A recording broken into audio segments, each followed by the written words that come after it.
And we are live. Welcome to the Whatever Dating Talk podcast. Thank you for tuning in tonight. You could have been anywhere in the world, but you're here with me. I appreciate that. We're coming to you live from Santa Barbara, California, every Sunday and Tuesday at 7 p.m. Pacific. I'm your host, Brian Atlas. I'm joined by my co-host, Kiki. She's a bit shy. Guys, few quick announcements before the show begins. This podcast is viewer supported. Heavy YouTube demonetization, so we make nearly nothing from ad revenue. So please consider donating through Streamlabs. Streamlabs, instead of super chatting as YouTube, they take a 30% cut of all fan funding. So if you super chat $100, YouTube takes 30. If you donate it through, if you donate 100 through Streamlabs, they only take 3, and you get added to this leaderboard of top D's, top donators. So thank you all you guys. Donations and super chats $5 and up will be displayed in Stream Overlay. All super chats and donations $50 and up will be read. $100 and up triggers instant TTS, that is text to speech, and it is instant. Other triggers, we got air horn, fireworks, mute a microphone, and making me put on a World War I uniform. Okay, by the way, guys, please keep the super chats, donations, TTS respectful. Playful roasting is okay, but if you just outright insult the girls, we reserve the right to not show or read it. Guys, we also have channel memberships. To become a channel member, hit that join button below. You get a cool badge next to your name in chat. We have 6 different tiers of support. If you want to submit a video or call into a show, so you're tier 5 and 6. Tier 1 is just $5 a month. Buy me a cup of coffee. You can also gift memberships. We're 10 memberships away from unlocking the next emoji slot. 50 gifted memberships triggers a fit check. Guys, we're also live on Twitch right now. Do me a favor. Go to twitch.tv/whatever. The link's in the description. So pull up another tab if you have to. Drop us a follow and a Prime sub if you have one. If you have Amazon Prime, you can link it to your Twitch. Quick, free, easy way to support the show every single month. We also have merch, shop.whatever.com. And Eric, why don't you scroll down so they can see all these really fantastic attire options that we have. We have pause there for a sec. We have my favorite, the American Network Against Labia Plasty t-shirt. We have the 805 t-shirt. Scroll down a little more. What we have Delta Iota Kappa, that's my fraternity. And then we have This Class Sucks, which is printed on the nape. So that's a great shirt if you're in class and the person sitting behind you can see it. Also, follow us on Instagram at whatever. Yeah. Guys, we're about less than 2,000 away from 100,000 followers. So maybe we can get there by the end of tonight. If you guys can just go over Instagram.com/whatever, at whatever, throw us a follow. Same with Twitter. We're like 2,000 away from 100K on Twitter too. And it's this twitter.com/whatever, at whatever on Twitter. Any girls who want to be on the show, DM at whatever on Instagram. My Instagram's linked below, women under 5 feet or those with Audis, my DMs are open, BD_Atlas. Okay, if you guys can't catch the full shows, we have a clips channel. Links in the description, go subscribe. Anyways, without further ado, after that thoroughly long-winded introduction, we're going to have the guests introduce themselves. So please tell us your name, age, occupation. Go ahead. My name is Madison Vu. I am 18 years old and I'm a student at Santa Barbara City College, currently studying accounting. Okay. My name is Kelsey. I'm 22. I go to LCC in Eugene, Oregon, and I am a waitress, and I also just started a podcast. What's the name of the podcast? Chronicles of Craving. It's kind of about addiction. Any kind of addiction? Sex addiction. I'm a recovered sex addict. Mm-hmm. Are you're Yes. recovering sex addict? Mm-hmm. Okay, we'll talk about that in a bit. What about you? My name is Kaylin. I am 23 years old. I live in Santa Barbara, and I'm a sales and operations manager for corporate events. Cool. My name is Mick. I'm 27 years old. I live in Santa Barbara, and I'm an instrument dealer. You deal instruments. Yes. Okay, I don't know if I've ever heard that. I on Reverb, Facebook Marketplace, I meet people, I buy stuff, I fix up like guitars, amplifiers, and then I resell them for a little bit more and make a little on the side. Sure. What about you? I'm Keely. I'm 25, and I'm an adult entertainer, stripper / Sugar daddy, sugar baby, procurer. all that, yeah. All the good stuff. Okay, what about you? My name is Cassandra. I'm 25 years old and I work in hospitality. My name is Monica. I'm 24 and I'm a nanny. I'm Vita. I'm 22 and I sell employee benefits. Hi, I'm Isabel. I'm 25 years old and I wear a ton of different hats for my job, but generally speaking, I'm a live streamer, an author, political commentator, and just overall content creator every day. Okay, cool. Rock and roll. We have a full packed house tonight, so we got a good stream ahead of you all. So we're going to go around the table on this. What is your current relationship status? So are you single, friends with benefits? Are you in the talking stage? Situationship, relationship, engaged, married, etc. And what is your longest relationship that you've ever had? Go ahead. I'm currently very taken. Very taken. Very taken. I'm gonna marry the man that I'm with right now. Really? And you're 18? Yes, really. I am 18. That's when rare. you know, you know. Let's go. When you know, you know. How long have you guys been dating? We've only been dating almost 7 months, so 6.5 months. But my longest relationship was probably 10 months. Okay. So, and you said this is your guy. I know. Did you say that about your previous 10-month relationship? No, I did not. Okay. How old is he? My current boyfriend? Yeah. He's 21. He's 21. Okay. You guys met in school, college? On the beach in Santa Barbara. You met on the beach? Isla Vista Beach, right here. That's a movie waiting to be made. Okay. That's cool, though. Cool. Congrats. Thank you. Are you guys engaged or just... Planning on it. We should have him on, and then he proposes to you on the show. Oh, he would love to do that. That would be cool. I'd be more than willing to have my marriage proposal in this loft. Yeah. This beautiful set. Yeah, I'm sure that'd be some wonderful memories. Absolutely. While we're talking about the nuances and frustrations of modern dating. Okay. What about you? I am recently single. So recent. I still live with my ex-boyfriend, and sorry. And how newly single? Probably like 3 weeks, I think. Yeah. Okay. Why did he dump you? I dumped him. Why? Yeah. So we were friends for from the time I was 18 and I'm 22. So 4.5, 5 years, something like that. And I just didn't see him as a boyfriend. I think the reason why we were friends for so long was because there wasn't any chemistry there. So I just figured it wasn't fair to him, and yeah. Okay. And remind me, how long had you guys been dating? Because you said you were friends, right? He was my longest relationship, actually. So 10 months or something like that. 10 months. Yeah. Okay. Have you had a rebound since the breakup? No. Any other guys since the breakup? Anything? No, I can't. I mean, that would be a relapse for me. So I can't. Okay. So yeah, you mentioned earlier that you are a sex addict. Yeah. Recovering sex addict? Mm-hmm. Is there how there's AA or NA? Yeah. So I go to SLAA, which stands for Sex and Love Addicts Anonymous. Okay. Typically, it's more women friendly. I just obviously going to mixed SAA meeting is going to an AA meeting in a bar. I have tried it, and guess what? I relapsed. So yeah. But you relapsed with someone who attended the sex addicts meeting, who was also a sex addict. Is that pretty frequent occurrence? I don't even know why they have mixed meetings. It's why even? It's interesting. Yeah. So. Yeah, that'd almost be like doing an Alcoholics Anonymous meeting in a bar. Yeah. It's just if you mix I can see that. Yeah.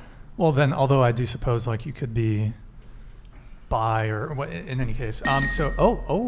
Liberty donated $125. Thank you, man. Question for the panel. I am a husband and father of 2, raising a daughter in what, to me, is a continually falling world. How could I be a better father by shaping her into a more whole woman for a worthy man to spend her life with? Hey, Liberty, thank you for the big donation there. You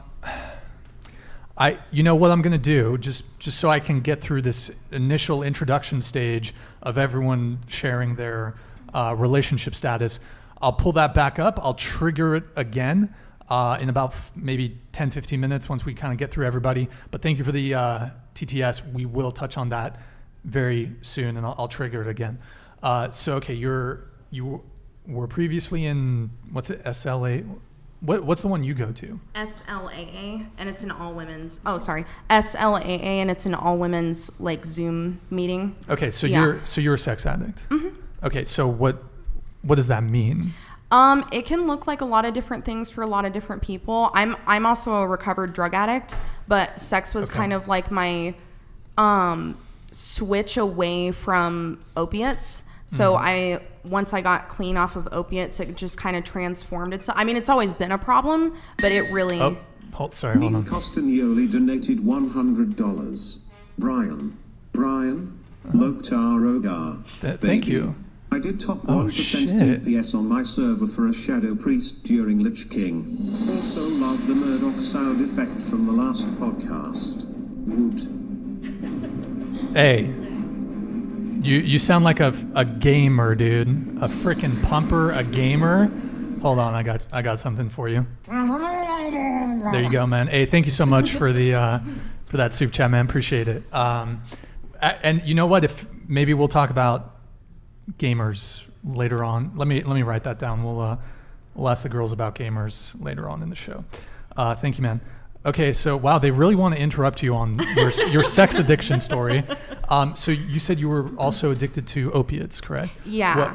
Which ones? Or heroin and fentanyl. Yeah. Okay, I don't know if you can say that on it. Sorry, I forgot if. Yeah, whatever. Okay. It is. That's fine. It's whatever. It happened. Okay, so how long have you been clean on those? I've been clean on those since I was like 18 and a half. Okay. After like my last OD. And it really scared me. So wow. Okay. Yeah. And is it pretty common for people who have sex addiction to also have other kinds of addictions? Yeah. Okay. My mom's an alcoholic, so obviously it's genetic. But she kind of knows, has always known that I've had an addictive personality. So yeah. So how did your sex addiction manifest? It looked like a lot of different things. I think it started with can I say porn? Porn. Oh, let's say adult content. Okay. Adult content. Yeah, it started with adult content when I was like 9-10 years old or something like that. Yeah, so, and I kept getting addicted to it, and I like could not stop watching it. And then eventually it got to a point where like I was 19 and I got kicked out of my house because I was like bringing over 6 dudes a night. Like it just was never enough. Enough was never enough. So, yeah. What? Wait. 6 dudes a night? For like a consecutive week, yeah. So 6 times 30? Wait. Somewhere around there, yeah. Hold on. 6 times 7 is... She said, wait, 6 times... Well, I'm thinking a weekday. A week, Monday through Friday. No. Weekends were my rally days. What do you mean? Oh. Yeah. 7 days a week. Okay, my math needs some work here. Oh, Eric, you're going to have to hide that. I don't know. My fucking Stream Deck's scuffed. Okay, so 6 dudes a night, like at the same time, or like no after the other? Yeah, one after the other. Yeah. And how were you meeting these guys? Usually dating apps. I have like a hard time approaching men. I usually just wait until they approach me. Or I used to like to drink a lot too, so I would go to the bar, drink, and hook up with guys. Yeah. Okay, so you would sleep with six guys a night. Mm-hmm. So like, would you slot them in like 7 p.m., 8 p.m., 9 p.m., 10 p.m.? Yeah. Yep. Okay. And then I would even, oh, sorry. No, go ahead. I'd say I would even like have like my backup guys to where it was like, if this guy didn't come tonight, then I would invite this guy. And then if he did come, if the first guy did come, then I'd tell the other guy, oh, I'm busy. Like I can't, make it or whatever. So that like, did you have a spreadsheet, like an Excel? Kind of, yeah. I mean, I had to write people's names down because it got like so insane. Yeah. Okay. So what's the most amount of men you've hooked up with in a 24-hour period? Probably like a little closer to. Oh, sorry. Probably, I think 6 is like the most. 6 is the most. Yeah. But was that pretty regular to have 6? That wasn't the regular. No. Oh, that was just okay. Yeah, that was when I was like, I was like really depressed, and when I'm depressed, like I am going out. Like. Were you using protection? No. No. No. Mm-mm. Okay. And you were meeting. You said almost all of these guys from Tinder or dating apps. Tinder or Bumble. I got kicked off. I got perma-banned off Tinder. They will not have me back. Okay. Maybe for the best. Yeah, now Maybe it is. For the best. Obviously, but yeah. Okay, so I usually save this question for a little later on in the show, but do you have a sense of how many men you've slept with? Yeah, it's honestly not like 300 or anything. It's like 136, I think. 136. Okay. Yeah. Which is a lot, but sure. Yeah. Okay. So did you? I have like a million questions. Yeah, so no, it's it's fine. It's a crazy thing. Yeah, like, that's. People are like, what? Yeah. Okay, and would you say that what's the most in like a week? Because you said 6 in a day in 24 hours. What about like a week? Yeah, on average, it would probably be like if I wasn't like deep into it, like 2 to 3 times a week. But I was also like acting out. Like I would like flash my neighbors and stuff, and like if I was just like, I don't know, yeah. Okay, flashing the neighbors. I feel like this could help people, so I get like weird talking about it, but I feel like if I talk about it, the people, yeah. Sure, yeah. So okay, how much per week though? Or sorry, what was the most in a week? Probably like 2 to 3. Well, no, but you said there were 6 in the night. Yeah, but on average, it was like 2 to 3 per week. 2 to 3 new guys hooking Yeah, up with per week. but like for a consecutive like 1 to 2 months, it was like. But is there one week where there was just like you went on a tear and it was like 20 dudes? Yeah. Do you know how much the most in 1 week? Like 30, 20, 30? Not 20 to 30. It's probably like 8 to 10. Oh, okay. Yeah. 8 to 10. So that one, the 6 in the night, that was just, you went hard. Yeah. You went hard. I went ham. Okay, sure. And then what about in the month? What's the most in a month? Most men you've hooked up with in a month? Probably like, I don't know, like maybe like 20. Yeah. 20? Okay. Yeah. Got it. And so you said you were meeting most of these men from dating apps. Mm-hmm. What was your procedure? Like would you kind of make the move? Because typically women don't need to make the move, but I mean to do 6 in the night, you're gonna have to put in some initiative. Yeah, I would. And I on average, I was getting rejected probably more than the average woman because I was like putting myself out there. Sure. But it's like being a woman, it's very easily accessible. And sure. They're just looking to have sex. So it was like I didn't really have to reach out most of the time. Okay. Yeah. So during your peak, would you say that if you were so inclined, you could almost any given night, you could guarantee get a guy? Yeah. Like if you really wanted to, you could have sex with a new guy. Yeah, especially if I went to the bar. Mm-hmm. If you went to the bar. Yeah. For sure. Okay. And was this all in, you said you're from Oregon? It was in Olympia. So I moved because Washington. Yeah. You moved because why?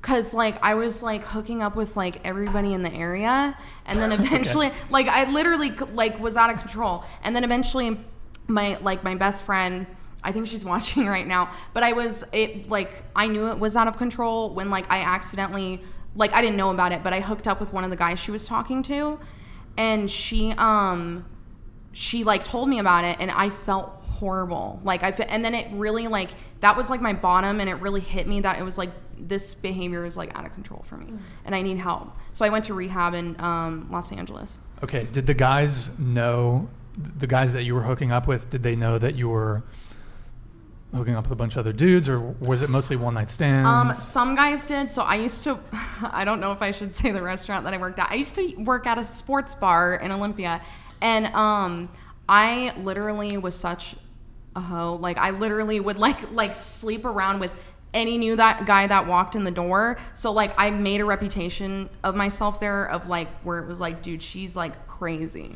Yeah. But most of the time, no, they didn't care, you know? Okay. I might return to that a little bit later. I want to let everyone have a chance to, but thank you for sharing. I mean, I appreciate your forthcomingness with all this, and so we'll return to all that. So I don't know if you recall the initial question, but what's your relationship status? Single, talking stage, situationship, relationship, and your longest relationship? I think I'm in a situationship. You think you're in a situationship? I think so. You think that is that's just another step. Not only are you in a situationship, you think you're in a situationship. Okay, why don't you tell us a little bit about that? So we've been dating for like maybe 2 months now, but he's like a little bit confusing and doesn't really know what he wants, but still wants to continue it, but didn't want a situationship, which not very clear. And then we did break up at one point, and then we got back together the same day. Wow. So I think I'm in a situationship. Okay. Yo, Eric, my pen is dead. Can you look in the where it's under the island? I think there's some other pens in there. Sorry, boys. Okay, so 2 month situationship. Yeah. And what's your longest relationship you've ever been in? Probably another situationship, and it was like 10 months. No. Under the island. Stage, Eric, like this one. Like this one. Okay. So 2 month situation. Wait, sorry. I'm sorry. I was trying to get the pen. Good. Can you repeat the last part? My longest was probably like 10 months.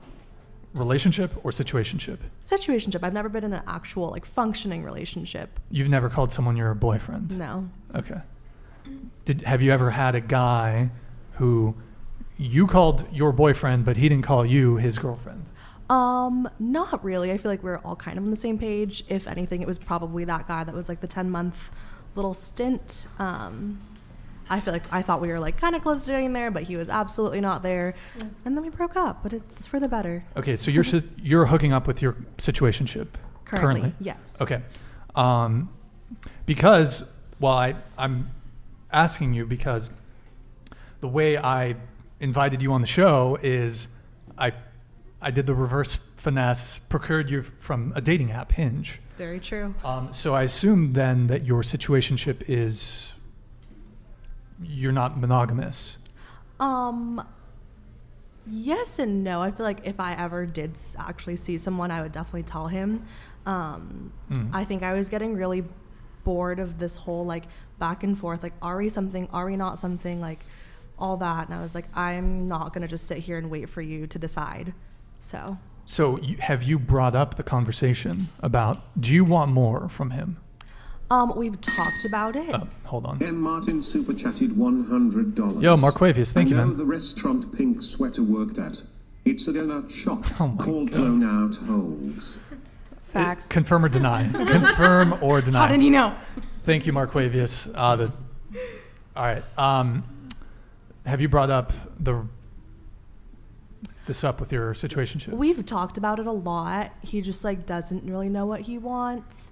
He's in nursing school right now, so I kind of want to give him time to like develop his own things too. Mm-hmm. How often do you guys hang out? It's like at least once a week. Once a week for about 2 months. Yeah. So would you say maybe you guys have only hung out like 10 times? Yeah, maybe 10-ish times? Yeah. Okay. So is he seeing other girls? I don't know. I don't think so, but we've never really talked about it. Okay.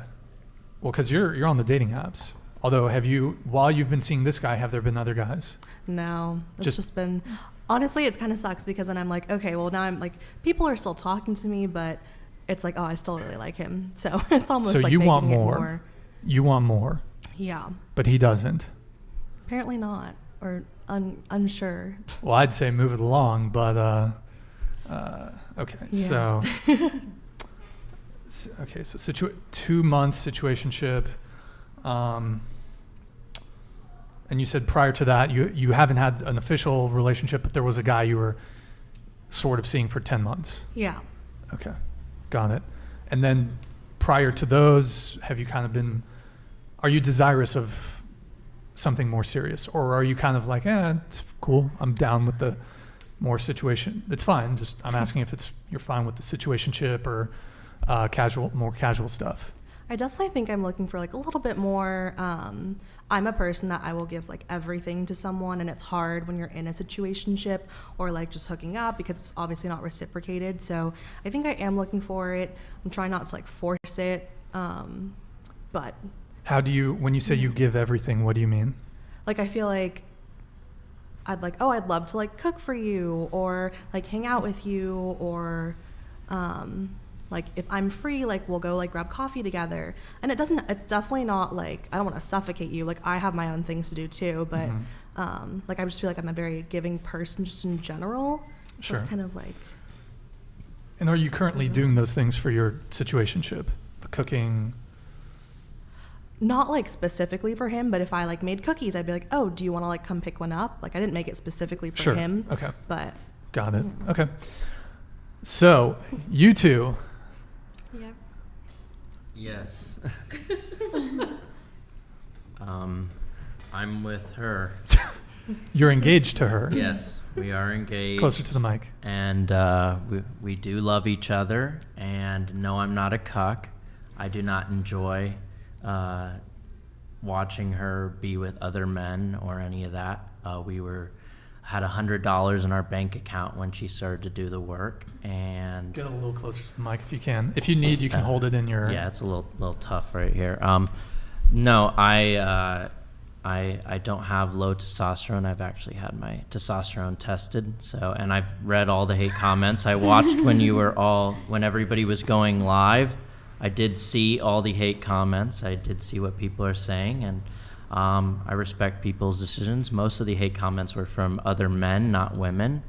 And if you don't want to be with a girl that has an OnlyFans or has done porn or adult work, then don't be with that girl. We were together for quite a bit of time before she did all that work, and I will be with her even after because I love her. She's beautiful, and we're together, and that's that.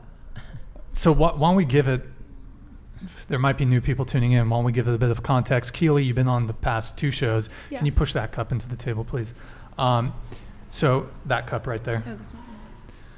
So you guys are engaged, fiancé, etc. You guys have been dating for what, 4 years? 5 years? Like Okay. So midway through your relationship, you started doing OnlyFans, correct? Yeah. And then stripping. Mm-hmm. And then procuring sugar daddies and doing escorting or no? No escorting? No, just like stripping at the club. Stripping on OnlyFans. Adult content with other men. That just to clarify. For OnlyFans, if they have an OnlyFans and they're into that. But okay.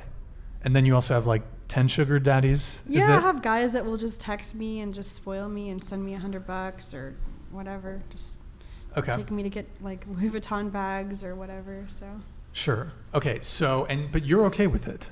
I am okay with it. Yes. I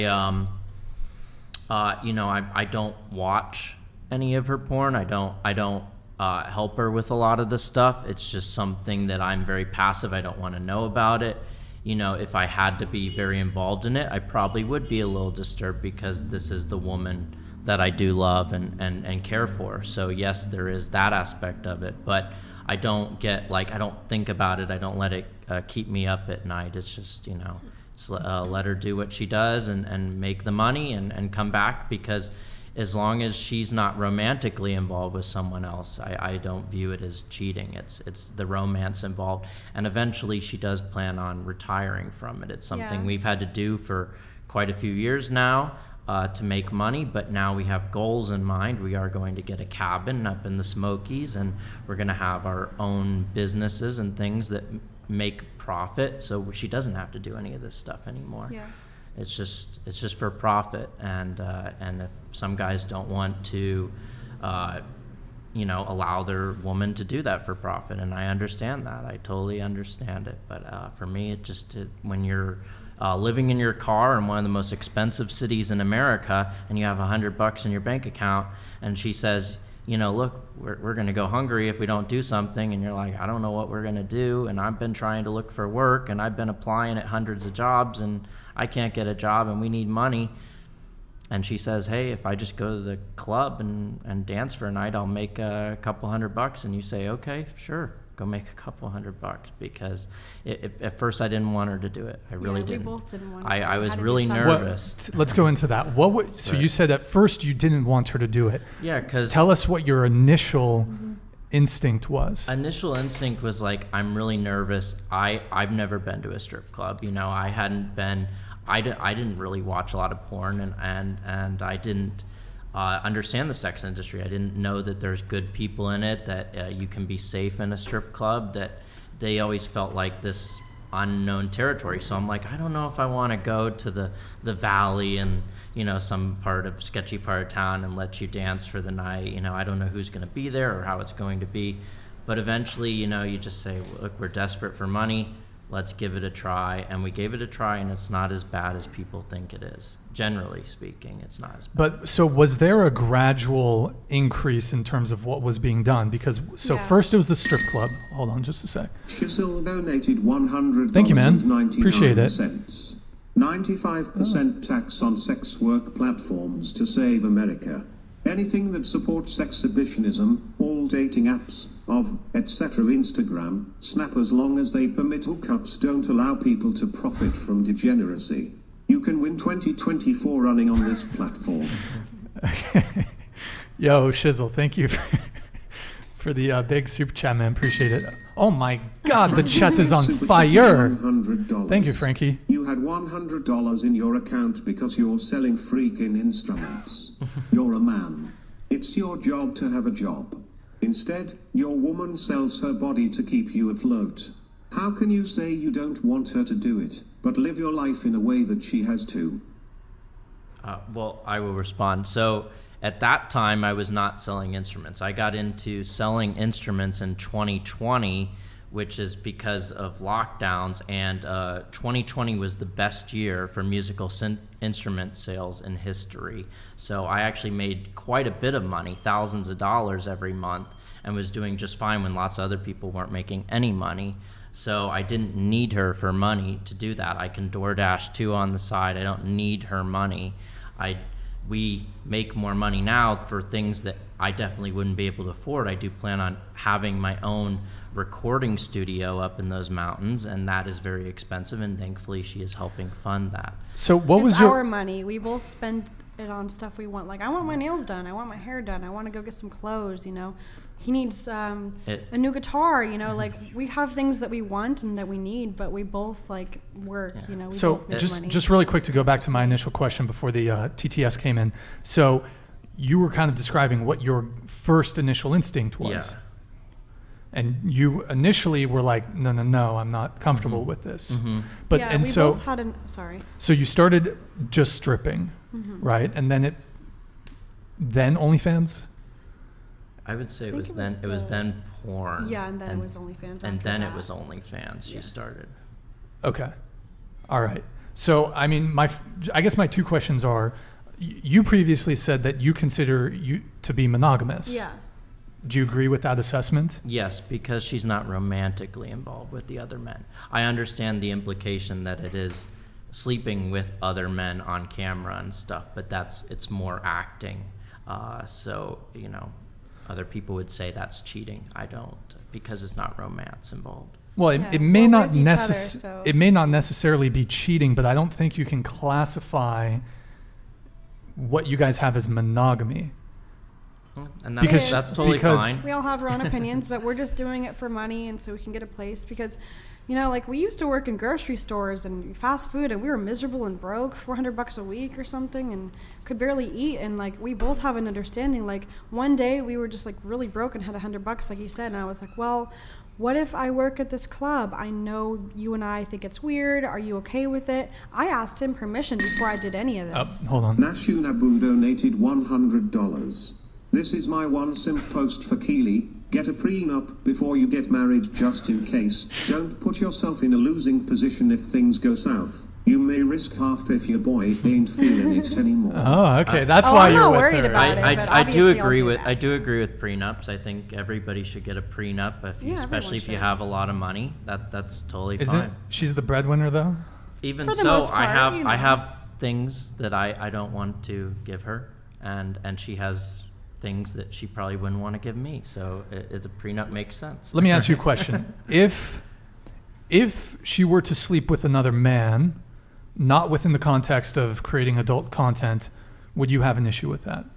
Yes. Yeah, of course, because that's actually cheating. But no, but let's say she doesn't. It's just a one-night stand. She just wanted to fuck. There's no romantic component. There's no emotional component. She just wants to get her rocks off, whatever. Would you have an issue with that? I wouldn't. She might not, but would you have an issue with that? I would have an issue with that, yes. Because that's not for the camera. That's not for making money. That's cheating. Can I ask out of genuine curiosity, you said telling your story early on that you kind of willfully remain ignorant about this, that you don't want to know what's going on behind the scenes, you don't watch the content, you don't subscribe to the OnlyFans. Do you think that's intentional? Like there's a part of you that knows something is not quite right about that? I do think so, yeah. I think there's a part of me that is kind of a little disturbed by it. I'm not going to lie. Do you think that's because really biologically speaking, I mean, I studied biomedical sciences, you can't separate the romantic emotional part of engaging in the most intimate experience that you can with another human being from solely the act of getting a paycheck or making money? Well, that's the same thing, because even actors don't want to watch their other actor, if they're married, kiss another person on camera. So it's normal to not want to see your other partner touching someone else, kissing someone else, engaging in sexual acts with somebody else. So. Is that hard then to see that escalate from? I can always quit. I mean, we're both have an understanding that we're doing it for money. And I asked him from the day one, like, hey, can I work at the club? I won't do it if you don't want me to, but we need money. And we both came to an understanding, like, sure, you can try it out. Work at the club one night. And it was a topless bar at the time, so it wasn't even like a full strip club. And they were like, okay, well, I'll do it for a night, and if I don't like it, I never have to do it again. And I was like, are you sure you consent to this, babe? Are you sure? And he was like, yeah. And I'm like, okay, I do too. And so, and every things have single changed day, really substantially since well, then, of course, right? yeah. But I mean, well, the strip clubs closed during COVID, and so someone reached out to me online on Instagram asking if I wanted to do adult film. And at first I was like, no way, that's just crazy. But the clubs closed, and I just said, can we do this, babe? Are you sure?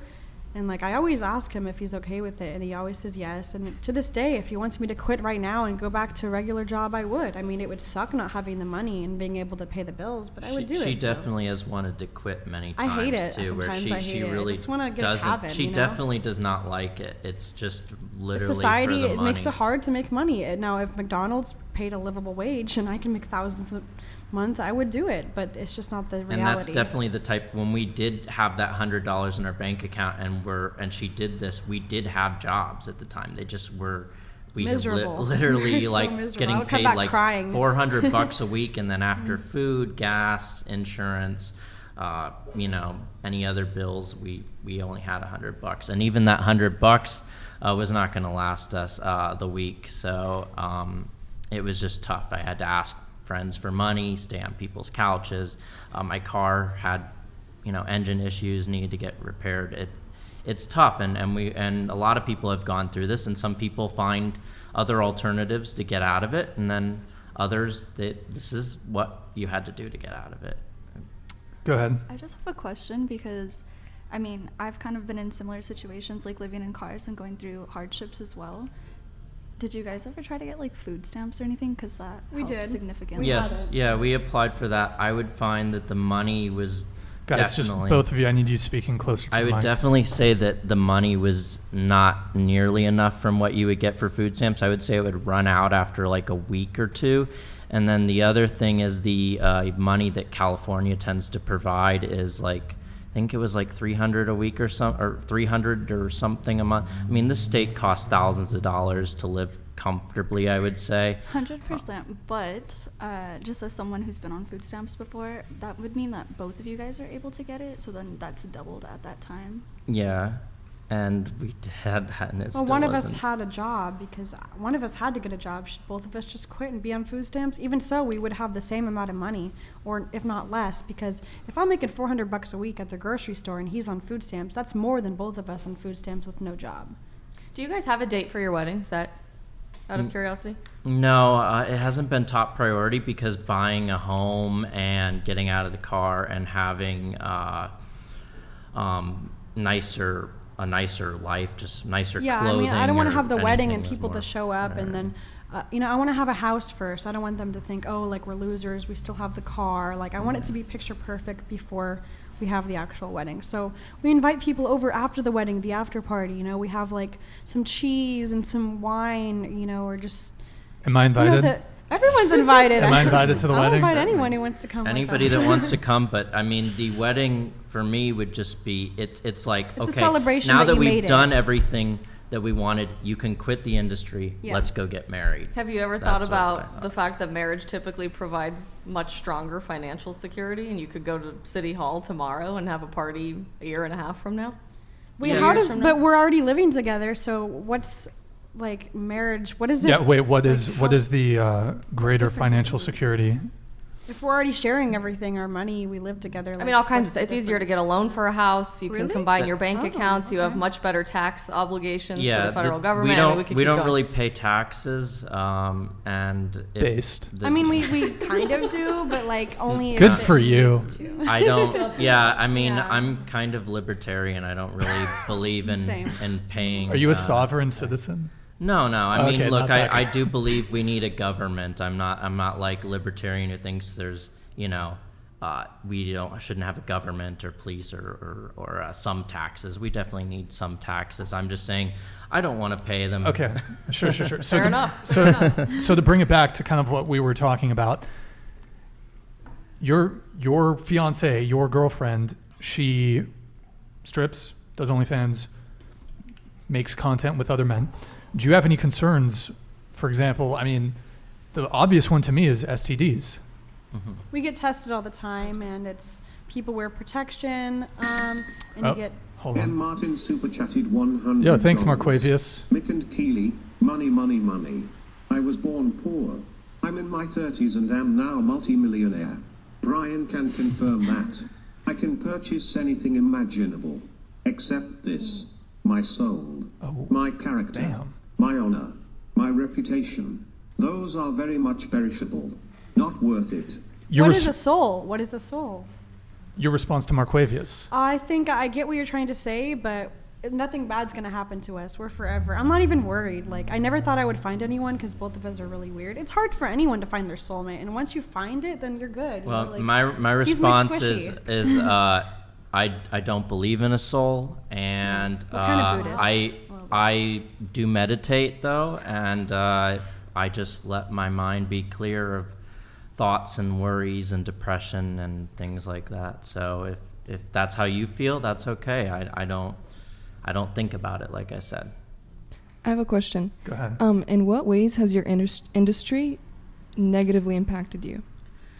Well, I really don't think it has impacted me. Obviously, I don't like what I'm doing, but it's not that big of a deal. SL_I.D._72E9F52DO24F3A06 donated $100. Another tip for people dogging Keely's man: at the end of the day he's clapping her cheeks and you'll likely be buying her content to watch it happen. Stay mad, single, and jerking her to her while she's getting clapped. You're more a cuck than him. He's the pimp. Confirm or deny, are you the pimp? That's right, yeah. We're each other's pimp. We're like our, And you know what? At the end of the night, she comes home to me, and I get to give her a hug and a kiss, and the rest of you are all paying for that, so.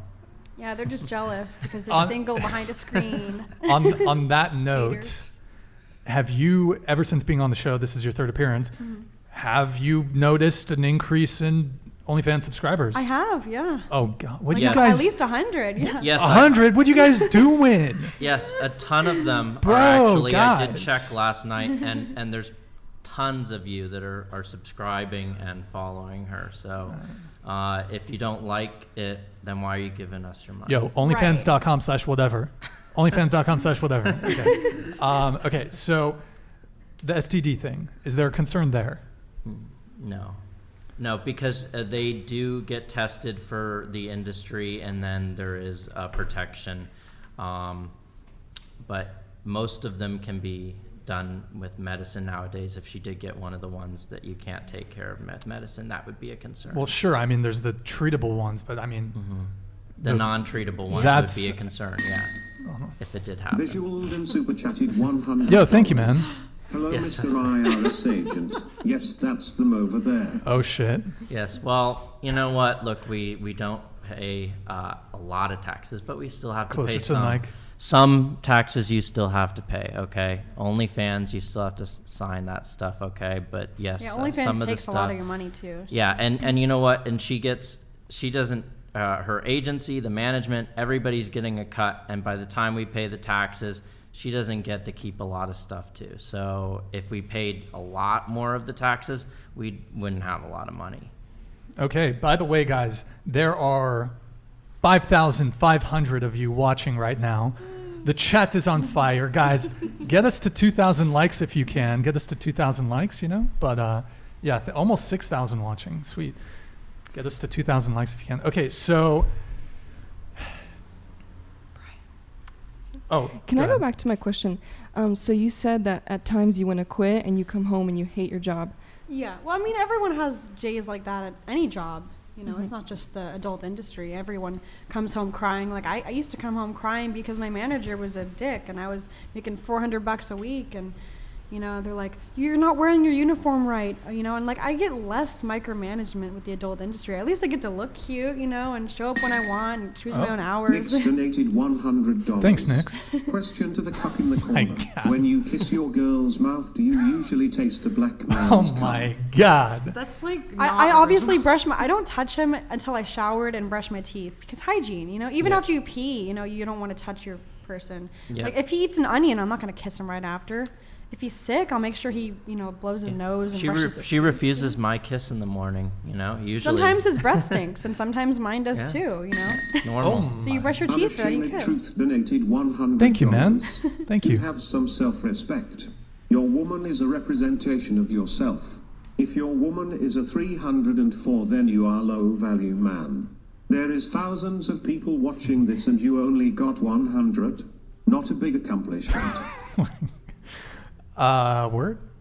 Yeah, I mean, I think that's I guess so. My question to you is, you can't expect I mean, 1 or 2% of the people are going to sub. Not everybody. 5,000 people are not going to sub to OnlyFans. I think that's an unrealistic expectation. There's people who are going to like you, people who are not going to like you. Just like all of us at this table, everyone's going to like some of us, then like some of us less. You know, like people have opinions. You know. But so it seemed like from what you said, the primary reason that you got into doing adult content and stripping was for financial reasons. For money, and also, well, I got into dancing at the clubs because, for one, I wanted something glamorous and fun, like... sorry, hold on. Black Socrates super chatted $100. Dude.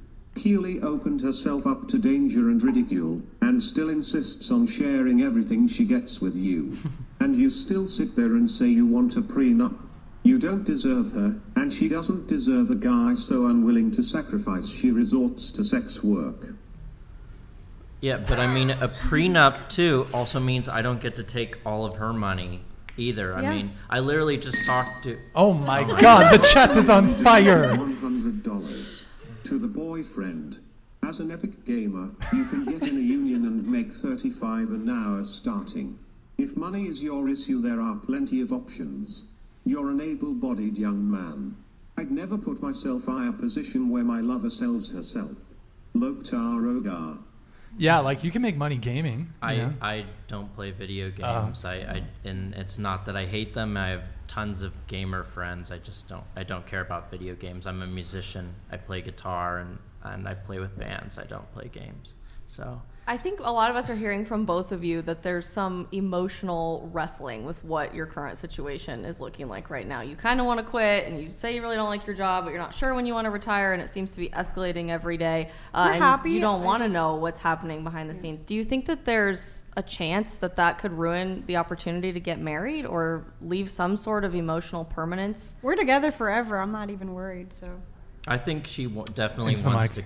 I think she definitely wants to quit. She comes back and is just like, I'm done with this job, and she has weeks where she definitely is tired of it. And if she wants to do it, then by far she can do it. We're, you know. What if she doesn't want to? Open. If she doesn't want to, then that's fine too. It's as long as she's working and bringing in money, and I'm working and bringing in money, whatever job she has.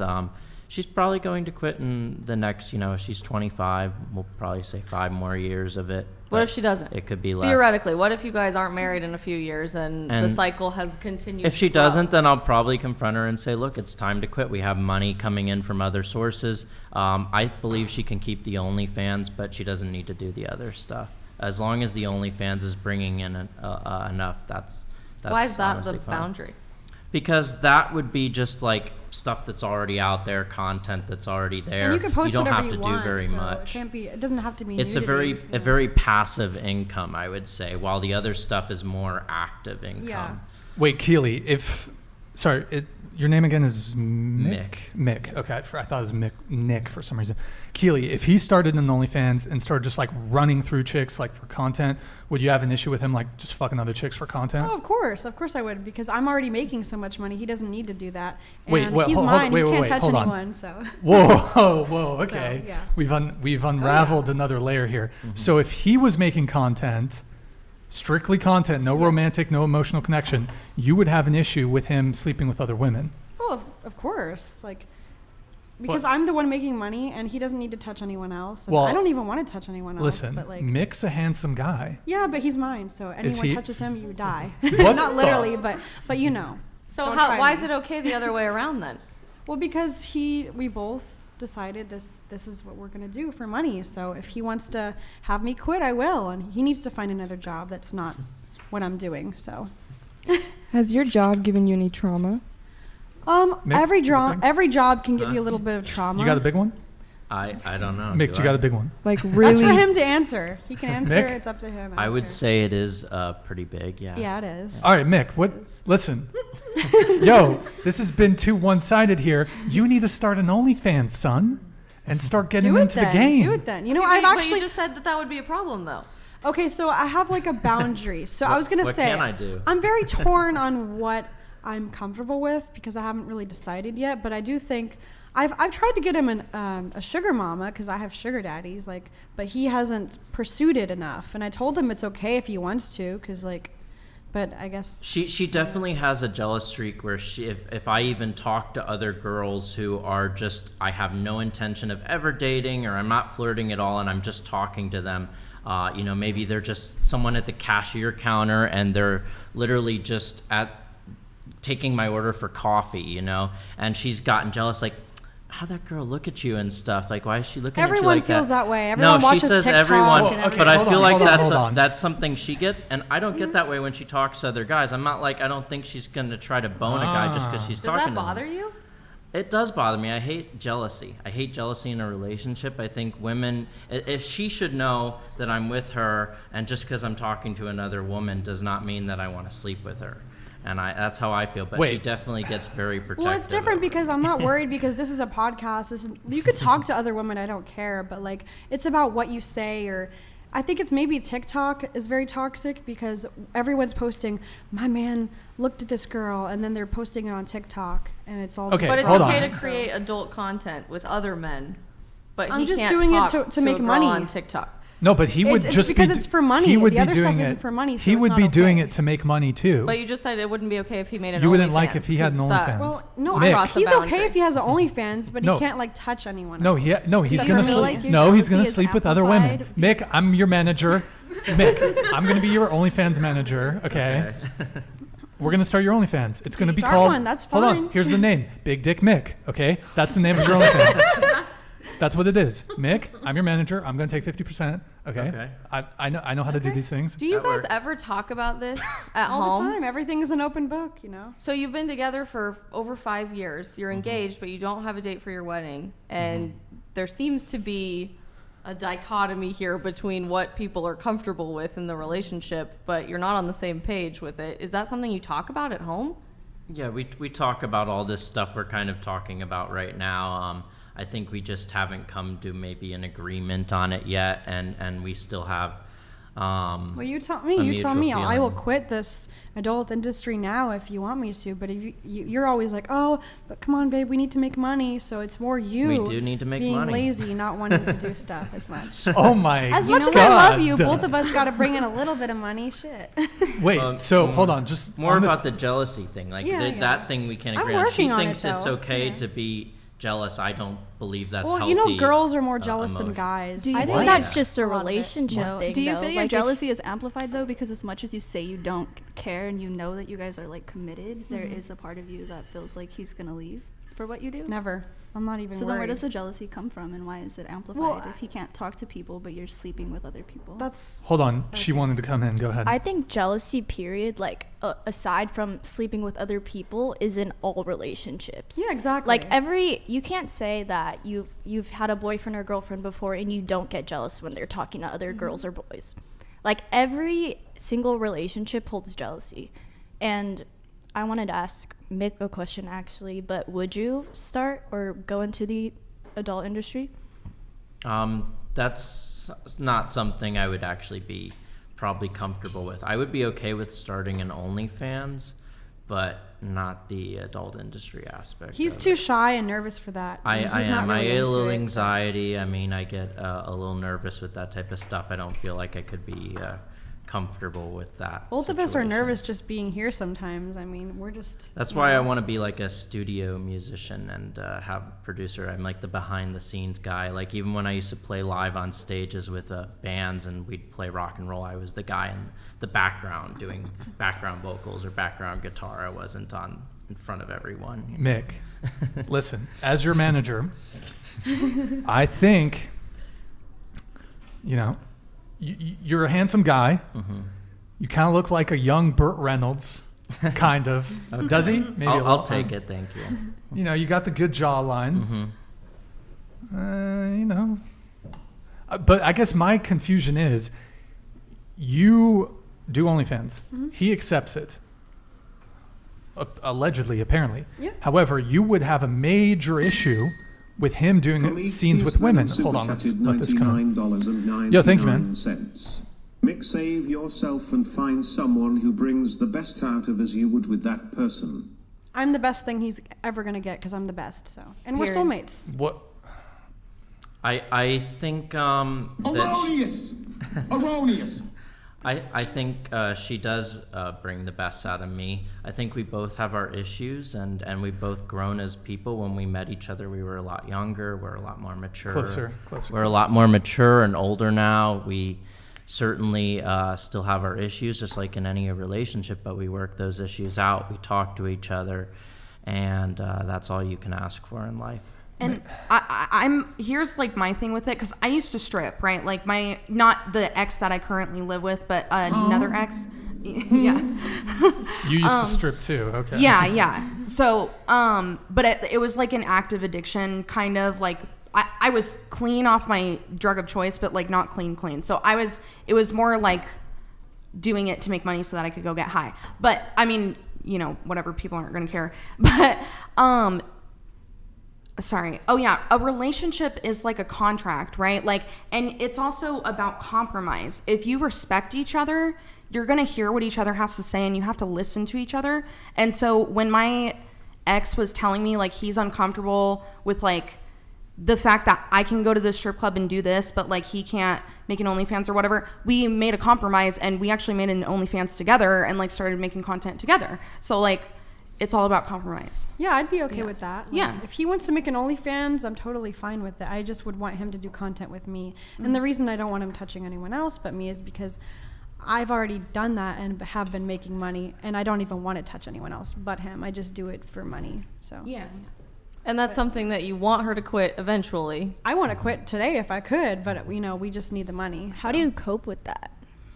I Like sleep, not quitting. I sleep. I just look at the end of the light at the end of the tunnel and be like, look, there's people dying and all over the world. Someone always has it worse. And that's not to say that my situation isn't valid, but no one's perfect. No one's life is perfect. No one's relationship is perfect. Okay, but wait. But like, why don't you want Mick to start an OnlyFans? I never said he couldn't. He can. You said you would have He hasn't started one. You said you would have an issue if he was doing BG content. With anyone but me, because I'm already making all the money. But that's what you do. You do BG content. I don't even want to do it though. That's but you do content with other men, but he can't do content with other women. I don't do it, so. Huh? But I don't even want to do it. I don't. But you do it. But you don't. Why can't he do it? Because double I'm standards. already making all the money. Because I'm already making. Don't you want double the money? Do you feel pressure from that?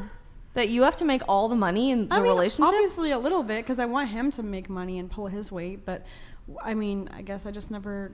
I don't know. He just doesn't make as much. But you are refusing to let him do an OnlyFans. No, he can make an OnlyFans. No, but with other women.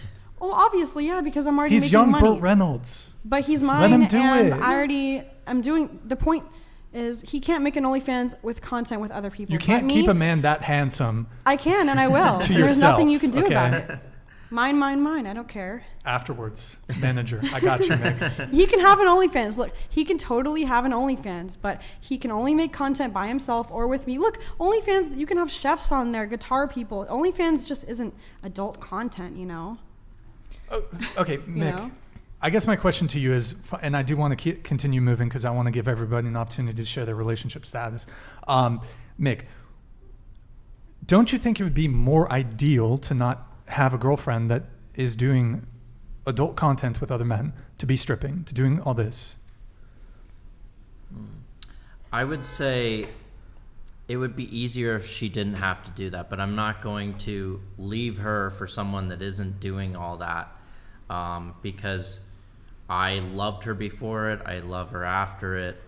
That's not an issue for me. Does she have to right now? I mean, how financially secure are you guys? We have Louis Vuitton bags. We have 15. We only have like $15,000. She doesn't have a Louis Vuitton bag. So it's not a long-term sustainable strategy. So what are you doing to build a sustainable strategy to get out of it? If he made money, I'd quit doing what I'm doing. If we both could find another job that wasn't in the adult entertainment, I would do it. Like I always say to him, look, we can go work and I can. It has to make more than what we are right now, which I doubt most jobs would be paying as much as we're making right now. However, I will say this, we do have a plan. We have a savings account. We have about enough saved up. We are planning on going to the Smokies and by the end of the summer. Okay, how about for income though? Like what are you doing to train for a workforce position that's not in the adult film industry or OnlyFans or having a sugar daddy? Well, I'm going to build out my recording studio. When he gets a place. I'm going to start, once we have that house, I'm going to start doing my own content. It's going to be YouTube related and things like that. I'm going to be building the studio. I'm going to be having people come in and charge them to use the recording studio for whatever they are. I'm going to be doing session work in Nashville with other guitarists and things like that. So that's going to bring in an income for me. She can get a job at a coffee shop or whatever if she wants to. She can still do her OF if she wants to. She does a lot of live streaming and things like that. Yeah, I like live streaming. Maybe one day I'll start my own podcast. It's kind of fun, talking to people and. Hold on, I just have to interrupt a little bit. Guys, we put members only mode on just for a couple minutes here. The chat was getting a little, it was hard for the mods and for Eric to keep up. So I put members only slurring my words here. I put members only mode on. We'll leave it on for about 10-15 minutes and then we'll switch back. Okay, maybe we'll touch base on that again. I do want to let the rest of the girls go. So what's your current relationship status? Single, situationship, relationship? I'm in a relationship. Okay. How long has that? A little shy of a year now. Is that your longest relationship? No, my longest is 5 years. Five. Okay. What about you? I am with a life partner for almost 5 years. Super taken. Okay, super taken. Okay. Sorry, I would just say something. I'm from New York, so sometimes I'll say like New York slang. So I don't know if that's like okay. What's an example of what do you mean? Like, oh, you're wilding right now. I think that's a slang everywhere. I've heard that before. Well, okay. Well, others. So. Oh, okay. Got it. Explain the neck tap, by the way. I got it at a women's retreat. Can you like pull your hair back so we can? A woman's retreat. Yeah.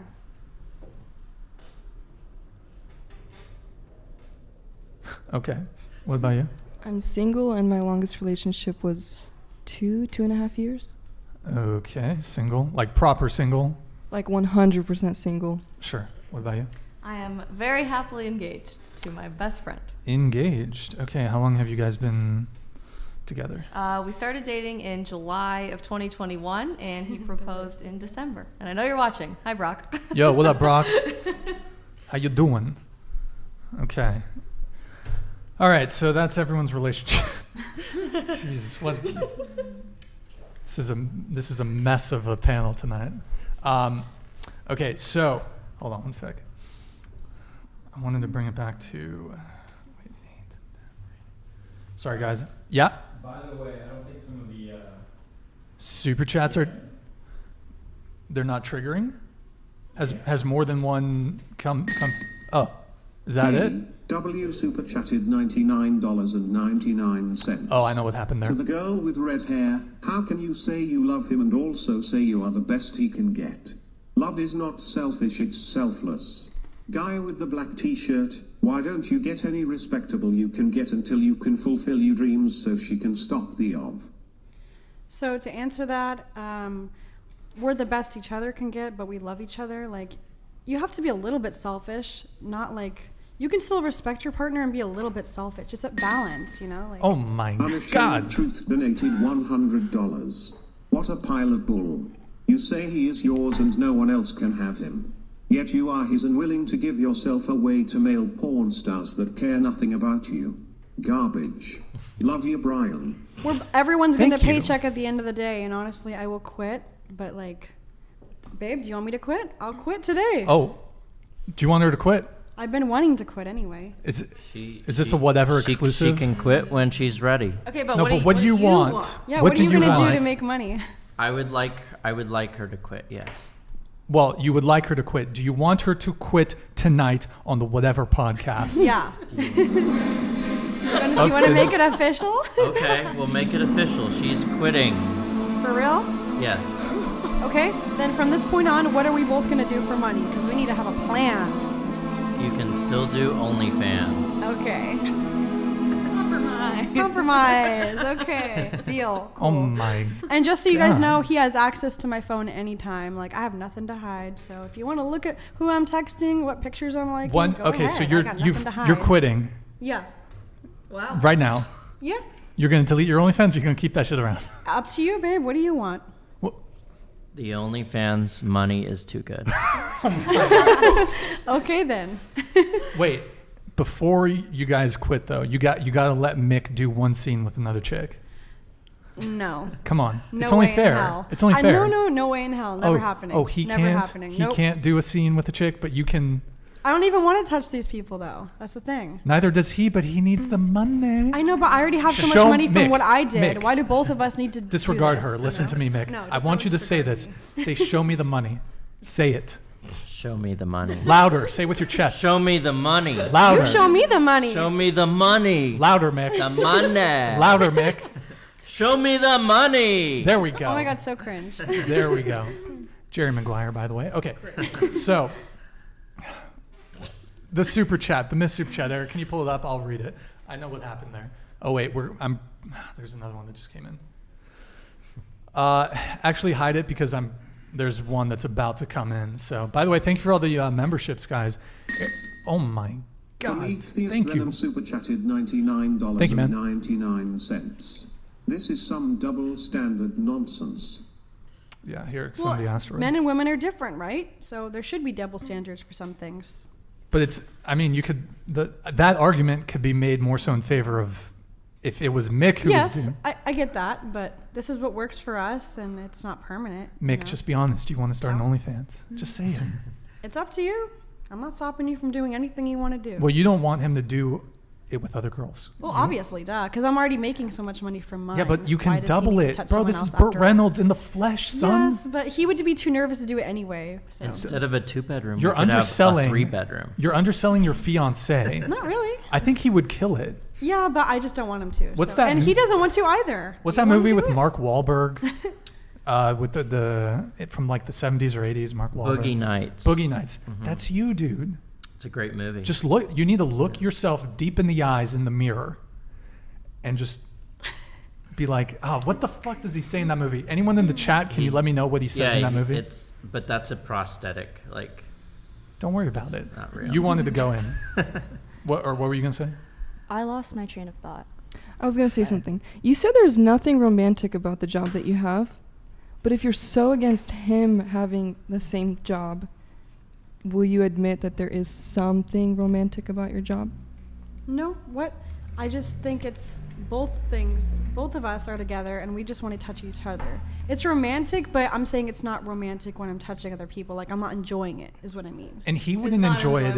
It's not enjoyable at all. No, it's just awkward. Because we need money. Look, why do people work at McDonald's? Is that enjoyable? I was about to say, I think most sex workers they don't, it's a job, right? Like they're not necessarily having a great time 100% of the time, but the money is very, very good. Like, you make very good money doing it, but it's like a job. If you ask a sex worker, do you like your job? It depends on the sex worker. Some of them are like, yeah, I love getting railed by 15 guys. Other girls are like, I just kind of do this for money. Yeah. So it just really depends if you're like willing to take that risk. So what then is the dollar amount that is the price of your peace and happiness? Like, really, is it that worth it? You really can't put a price on it, but if there's no price, then why not struggle financially to build a career path? Because people say you don't need money to be happy, but you do. You need money to eat. You need money to pay your bills. Absolutely, so but you can get money to eat in but a at million what different cost? ways. But at what cost? What cost? Once it's over and done and we have our place, we're never going to look back and be like, yuck, we did what we did. I worked at a burger place for minimum wage and did that for 3 months. And the way the management and customers treated me there and throwing food at me and things was one of the worst experiences in my life. I was so stressful at that end of the 3 months, I quit. Yeah. At that point, I was pulling my hair out and losing sleep, and so stressed that I said I would rather be homeless and starving than working at this burger place. I will not name it, but wouldn't you rather be all those things and not have your girl getting screwed by a bunch of dudes? if it brings in money, then I'm okay with it. It is what it is. That's how our life has become, and that's our life. I mean, I didn't choose it. She didn't choose it. But, I've had dozens of odd jobs, and 90% of them were awful. I mean, the way I was treated. You look strong, Mick. You look like an ox. I think you could handle. Well, I do work physical out every labor. day. Yeah, I think you could handle like a good physical labor job. I could. I did forestry firefighting, and that was actually go. really good. And I had to have a backpack on me and jump through those mountains with a chainsaw in my hand, and I was in good shape back then. Got it. Here, let's. I gotta get to these super chats. Eric, can you pull up the one that I missed? Or actually, wait. Maybe I can do it. Hold on. I got it. Oh, my bad. Here, I got it. By the way, guys, just a heads up. If you're donating in a different currency. If you're donating in a different currency, you need to do the conversion for it to trigger TTS. So it needs to be 100 USD.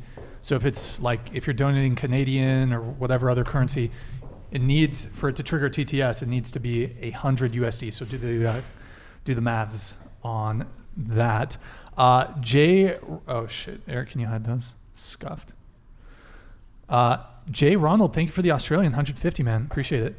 This podcast is bloody fantastic, mate. Always interesting and diverse guests with insights that surprise me for better or worse.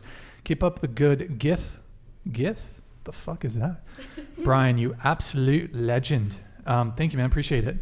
I don't know what time it is in Australia, but thank you, man. Really appreciate your patronage. And sorry it didn't come through as a TTS. It's through Streamlabs, so the conversion has to be done. But if it happens again, I'll always try to read it as Prometheus Venom super chatted $99.99.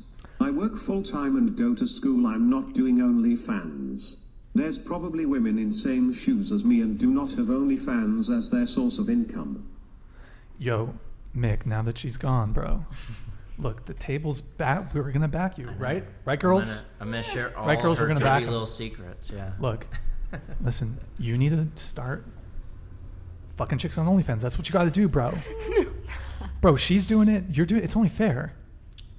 Would she kill you? Would she like fucking stab you? That's actually our saying. Is it's only fair. That's what we always say to each other. It's not fair though. I know. Did you see what she said when she's like, "Oh no, it's only fair. No other girls can have BDM. Yeah. Only she gets BDM. No, not cool. I just think you guys deserve better than it is what it is. You know I know, what I mean? but she doesn't. The thing is that I know she doesn't want to sleep with those other men, and I don't want to. I don't want to sleep with other women. I'm not going out trying to get with other women either. So for me, it's like it's not like I got to go do this just to be fair. I don't have that feeling. I have a question for both of you. Jesus. Sorry. I'm sorry, chat. Okay. You good? What's the hashtag free Mick? Free Mick. Am I like in a toxic relationship where where she's holding me? Is our relationship so horrible? Is it that bad? We're happy, you know. I mean, I'm happy. Are you happy? Which one of you wears the pants in the relationship? Well, he drives. I don't drive. I just make most of the money. So I feel like we both wear the pants for certain things. I cook. I clean. I drive. I do most everything except for make as much as she does, and I still do make money. So I would say I'm probably the pants in the relationship. Okay. Oh my. Okay. Kyle Henderson Yo, thank you, Kyle. $100. Mick could have joined the Carpenters Union or so another trade. Thoughtful face. I did forestry firefighting. I went to trade school to do that, and that was my profession for 6 months, and it was very good, and I wouldn't mind doing it again if I was hired. Do you if anybody knows anybody in the forestry industry that wants to reach out, let me know. If you want to save us, then you have to hire us at something that's going to make almost as much as what we're doing now. How much are you making right now? So, how much do you think we're making? I don't know. How much? From all your hustles and whatnot. How much do you think? I would say... Closer to the mic, guys. I would say $5,000 or $6,000 a month. But at what cost? What cost? I don't know. I myself probably make a grand or two a month, maybe $3,000 on a good month from all of the instruments and stuff I sell. I sell lots of pedals lately too, because they take up less space and people love pedals nowadays. I have a question for Keely. Would you ever consider taking care of kids or something? Or like being a nanny? Because that can pay a lot too. There's a very high demand in being a nanny. I don't know if I'm very good with kids. I've never changed a diaper. Super chatted $100. Your roles are swapped, Mick. She provides, controls, and she's territorial over you. I thought maybe you were just lazy and pudgy, and you are that, but you're also softer than a roll of Charmin Ultra. Your story is painful. But I mean, if you're happy, you're not the man. What does it make you feel like? Most men, I would say most guys, would probably not be cool with the arrangement that you guys have. Yes, I would say that. I've been heckled and given a hard time by some of my closest friends for years now, and a lot of them don't think I should be with her, but I'm okay with it, and it doesn't bother me. It just doesn't. I'm sorry if it bothers you, if it would bother you. I thought it did bother you, though. I said there's some level of that discomfort, and that, yes, I don't want this, but at the end of the day, I compromise and sacrifice, I guess. Yeah. You say, okay, it's fine. I can handle it. Keely, why don't you just join the military? I'm not cut out for it. I'm very into fashion. I have anxiety. I don't want to get blown up and die. Okay, I'm not into that. What's the point of the military? That likely would not happen nowadays. Okay, I'm just being dramatic, but I don't want to be in the military. I'm not cut out for it. I respect, if you do that, then more power to you. Thank you for serving our country, but I'm not cut out for it. Just like his friend, he had a friend who was in the military, right? And he wasn't cut out for it, and he had PTSD just from something. Just for 6 months in the military, and he had back issues and PTSD. But I know other guys that were in it and did 4 years and are great and doing fine. It all depends who it is. All right, I'm going to do a couple chats. This one came in at the top of the show, Liberty. I'm not able to re-trigger it for some reason, but thank you for the $125 donation through Streamlabs. By the way, guys, just a reminder if you're just tuning in, instead of donating through YouTube, doing a super chat, YouTube takes 30%, whereas if you donate through Streamlabs, the link for that is in the description. They only take like 3%. So if you donate 100, YouTube takes $30. If you donate through Streamlabs, they only take 3. So definitely I recommend if you guys would rather more of your patronage to actually go towards whatever instead of just throwing it towards YouTube, think about that. Liberty, thank you for doing it through Streamlabs. Question for the panel. I am a husband and father of 2, raising a daughter in what to me is a continually failing world. How could I be a better father by shaping her into a more whole woman for a worthy man to spend her life with? Eric, can you close that? It's just too noisy with the rain. Can I answer that question? Sure. Don't worry about how much money he's making. That's it? Well, that's my biggest piece of advice. Oh. If you're going to tell your daughter that, I mean, it's like, I don't know. My whole issue, I could go into it, but my whole issue with this like high value men thing is that it's completely subjective. People who designate themselves as high value men are not high value men to me because I have a different set of morals and standards and values, right? So, and if it's because they're making a lot of money, I don't date men who are rich. So that's just like my main issue with it. I would say just be present in your daughter's life and spend time with her and just be honest. If she has questions, just tell her like it is. Some of the ugly truths are out there, but they're really important to know. And when you have that coming from your father, it makes the greatest difference. Oh, homeschool, by the way. Homeschooling, not a bad. I think that's what we're going to do when we have kids one day too, right, babe? Is that what you want to do? Is homeschool? Public schools are indoctrination factories. I definitely want to homeschool our children because I do not agree with the way public school systems. Also, my childhood was the worst time of my life. As an adult, I would say I'm much happier then. Okay, we have a veteran carpenter here. Thank you for the 50. How worthless do you feel that your girl has to sell her body to feed you? If I polled every man in America, I bet you are one of one. I mean, don't underestimate. Oh shit, I missed it. Hold on. Sorry, I'm trying to re-trigger it. You should be ashamed of yourself. Go find a job and stop being a bee. Your response to veteran carpenter. Well, I would say that I know quite a few other people that are in a very similar situation, and most of the girls that she's met in the industry have boyfriends, whether it be at the strip club or on a film set. She does know. I mean, it's more than you think. If you're jerking off to a porn star, she likely has a husband or a boyfriend at home. It just is. And kids likely too. So also, there's been like ex-male porn stars on this show. I think I watched an episode a couple episodes back where he had like 3 girlfriends or something like that. So like, it's okay for a man to do porn. It's okay for a man to do all this stuff. And the woman has to sit at home and be submissive. But when a woman's doing it, she doesn't gain the same respect. And I kind of understand where it's coming from, right? Because biologically, I understand what you're saying, that like women aren't naturally designed to have casual sex. Like, I kind of agree with you there, but people don't really see it as that anymore. I think we've evolved to like, it's about mutual respect. Like, for example, if there's a dual income household, why do I owe you submission if we're making the same amount of money? Why do I owe you submission if we're splitting chores? Like, that doesn't make any sense. Who says it's okay for men to be porn stars? Like, I don't know. I mean, that's like the general opinion that I thought, like, the red pill community kind of has. I mean, it's true. People not as hard on men are like, oh, when you're a kid in high school and you're a guy, for example, you sleep around with a bunch of girls. Everyone's like, go, bro. But if a girl sleeps around, oh, she's a slut. It's bad. So I get what you're saying. Yeah. But at the same time, it's like, listen, I'm a sex addict, so I agree. I think sex addiction can definitely be a byproduct of this like hookup culture and casual sex. Yeah. Absolutely. Like it was for me.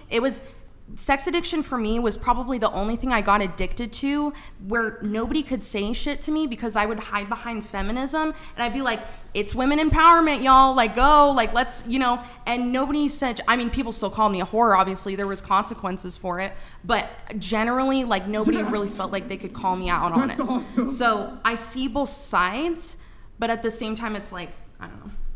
Do you think feminism today is a problem, is toxic? Yes. I don't think... Why? It's literally like a supremacist group. It is. It's a cult. It's Feminism a cult. is just crazy. Absolutely. It's rooted in Whoa, brokenness. based. Hello? Does All anyone- right, Wait, everybody. somebody disagrees here, right? I mean, Well, I I agree. wait, you agree? I agree. I think people take it. Noah super chatted 169 New Zealand dollars and 99 cents. Thank you, Noah. Guy on right. Rate every girl 1 to 10. 10 means you'd hit if you can. 1 means you would never. So I assume that's Mick. Is he wanting me to rate all the women? He wants you to, maybe before we have you do that, we'll have you do that. By the way, thank you for the New Zealand 169, man. Thank you. Stifler asked the ladies to rate their looks on a scale of 1 to 10. Then, Mick, we will have you do the ratings. Let's start with, I don't know. Okay, we'll just start over here. Why not? We're rating ourselves 1 through 10. Wait. Or Start with, I don't know how to start. Yeah, okay, sure. Your looks on a scale of 1 to 10. a 10. I genuinely don't know. Like, I genuinely have no idea. Well, if you just had to throw a number out there. 4, I guess? I don't know. Okay. Yeah. It's like a 7. 7, okay. Keely? He K-Dog? can't rate himself? Let's ask the ladies. Okay, well, I would say 7, but sometimes 10 because I feel like, I don't know, it's you. 7, It's but yourself. sometimes 10. Yeah. I think like 6, but like a 7 on a good day. Okay. Yeah, I rate myself a 6 because I have crooked teeth. So. I'd say 6 without makeup, 7 with makeup. A solid 8.3 because there's always room to be better. Okay. Solid 8.3. Okay. So 10, 4, 7. Yeah, okay. Mick, he wants you to rate all the girls, so let's just try to run through it quick. Okay, well, first off, I think all of you are lovely, and I don't want to do this, so just so you know, but he's wanting forced. it, and He's I'm forced. My hands are tied. I would say all of you were pretty accurate on what you gave yourself, or what I would rate you. I would say you could give yourself at least a 6 or 7. Okay. You don't need to be like not knowing. I was playing it safe. Yeah, like I would say, a 9 or a 10, a 6 or 7. Obviously, you're my 10, of course. I would say like a 9. I would say a 9. I would say, like 8.5. Yeah, 8.5, like you said. I would say about that.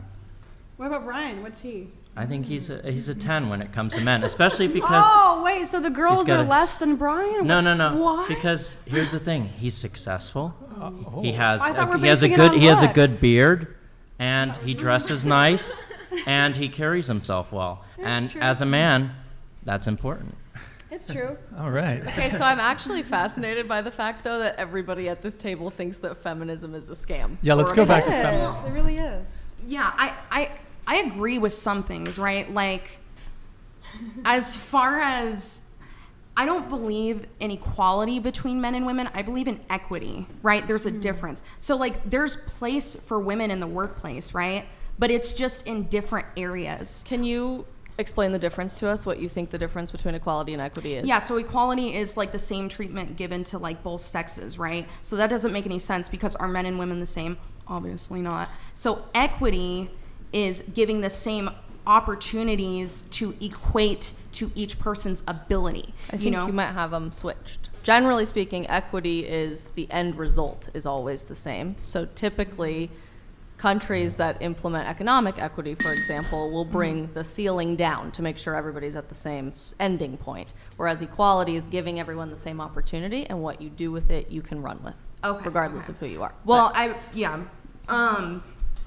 but yeah, like general equity, equality, like somewhere in there. Like I think feminism, as far as that's concerned, like that makes sense in certain circumstances, right? So like if women are getting paid less in the caregiving industry, because caregiving is a predominantly woman field, right? And I hate this. Noah Morphis super chatted 169 New Zealand dollars and 99 cents. Honestly, rate your girl. We lost honestly. Brian for this. Solely. Let's keep talking. Okay. I was gonna say you were in a good thought. Yeah. She's a 10. We all are in our own way. Yeah. Where do you have an issue with modern feminism then? Oh, I mean, definitely hookup culture. I think feminism, like, hot take, but I think feminism definitely... Sivian super chatted $100. Mick is the perfect example of a man-child. This failure is entirely on him. Big dreams, no direction. His pattern of not making money, the entire relationship will not change and only continue if she keeps enabling him. He's taken the easy path. I do make money, though. We're on feminism now, people. Also, really quick, I did see while I was away from my chair that one of the TTSs sort of triggered but didn't get read. Let me see if it...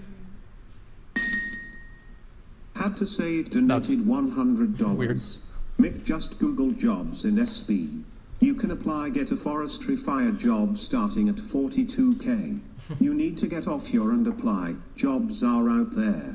Also, Isabel, you are absolutely gorgeous. Thank you. That's very kind.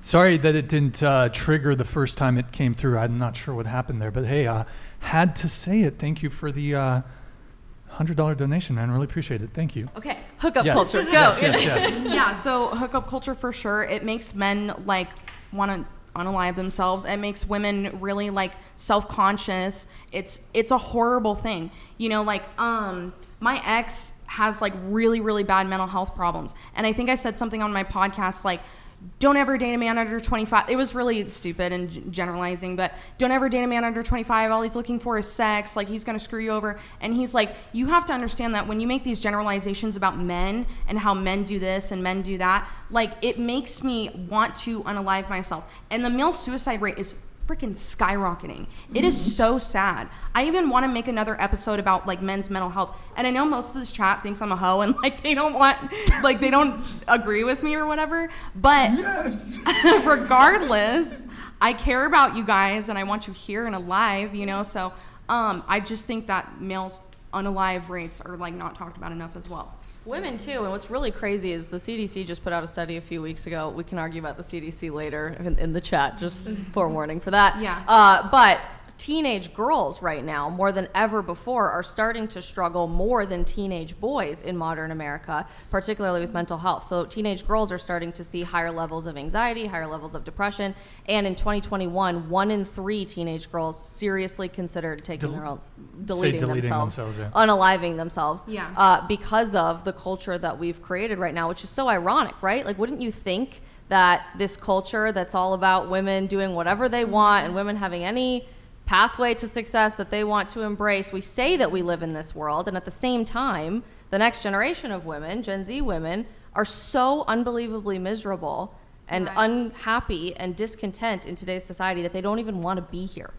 Right, and I will say, I'll say this and then I'll be quiet because I know I talk a lot, but like in active addiction, I tried to unalive myself 5 times. And that wasn't even substance abuse. That was because I was convinced that no man was ever going to take me seriously or love me because all they wanted from me was sex. Seriously. And some part of me is still convinced of that because thought it was going to work out with this guy. It happened to not. But I'm holding out hope and I'm waiting, you know what I mean? But it's a real thing, so yeah. Well, so you said that you think men might not want to take you seriously because of how many people I've slept with. Yeah. Okay. Because you guys say that a lot on the show, and so I was like, oh, I guess that's what guys don't want. Well, I mean, that's kind of where I was going with it, because you said that your concern was men only wanting you for sex. However, I would say that's probably not. Oh, hold. Thank you, Marquavius. $100. Mick, you're a manlet chasing your silly dreams. Meanwhile, she's got DeMarcus making a human skin sock out of her innards. Meet me at my boxing gym. I'll get you on the right track in under 5 rounds. After that, Raggedy Anne will do exactly as you demand. Why do you keep calling me Raggedy Anne? You're just a hater. Oh, well, whatever. I think it's cute. I was Raggedy Anne for Halloween one year. I wouldn't mind going to your gym and sprawling a little bit. I started recently taking boxing lessons and everything. So if you want to fight, let's fight. Wait, we're gonna live stream it. Marquavius Martin versus Mick. BD Mick. Yeah. As long as we have a referee, it's a pay-per-view in the works. Okay. Wait, so you want to fight someone, babe? Why? What happened? Well, that's what men do. We fight each other. Yo, no Morphus. Thank you for the 90 New Zealand Ranga. By the way, if somebody donates, I'm trying to think how much in New Zealand dollars. I will do the HAKA. If it's impressive. I'll do the HAKA for 333 New Zealand dollars. Okay, all right. Fucking cash grab over here. Okay. Can I say one last thing? I feel like there's such a pressure to be perfect, and I feel like everyone should view themselves as a 10 because life is short. Why do you have to be miserable? Everyone deserves to be happy. So. That's why I called myself a 10. It's all about confidence. Confidence will get you anywhere in life. Really? Anywhere. But the reason I didn't call myself the reason I didn't say I was a 10 is because people will roast you in the chat if you call yourself a 10, no matter how good looking you are. So. Yeah, but I don't care.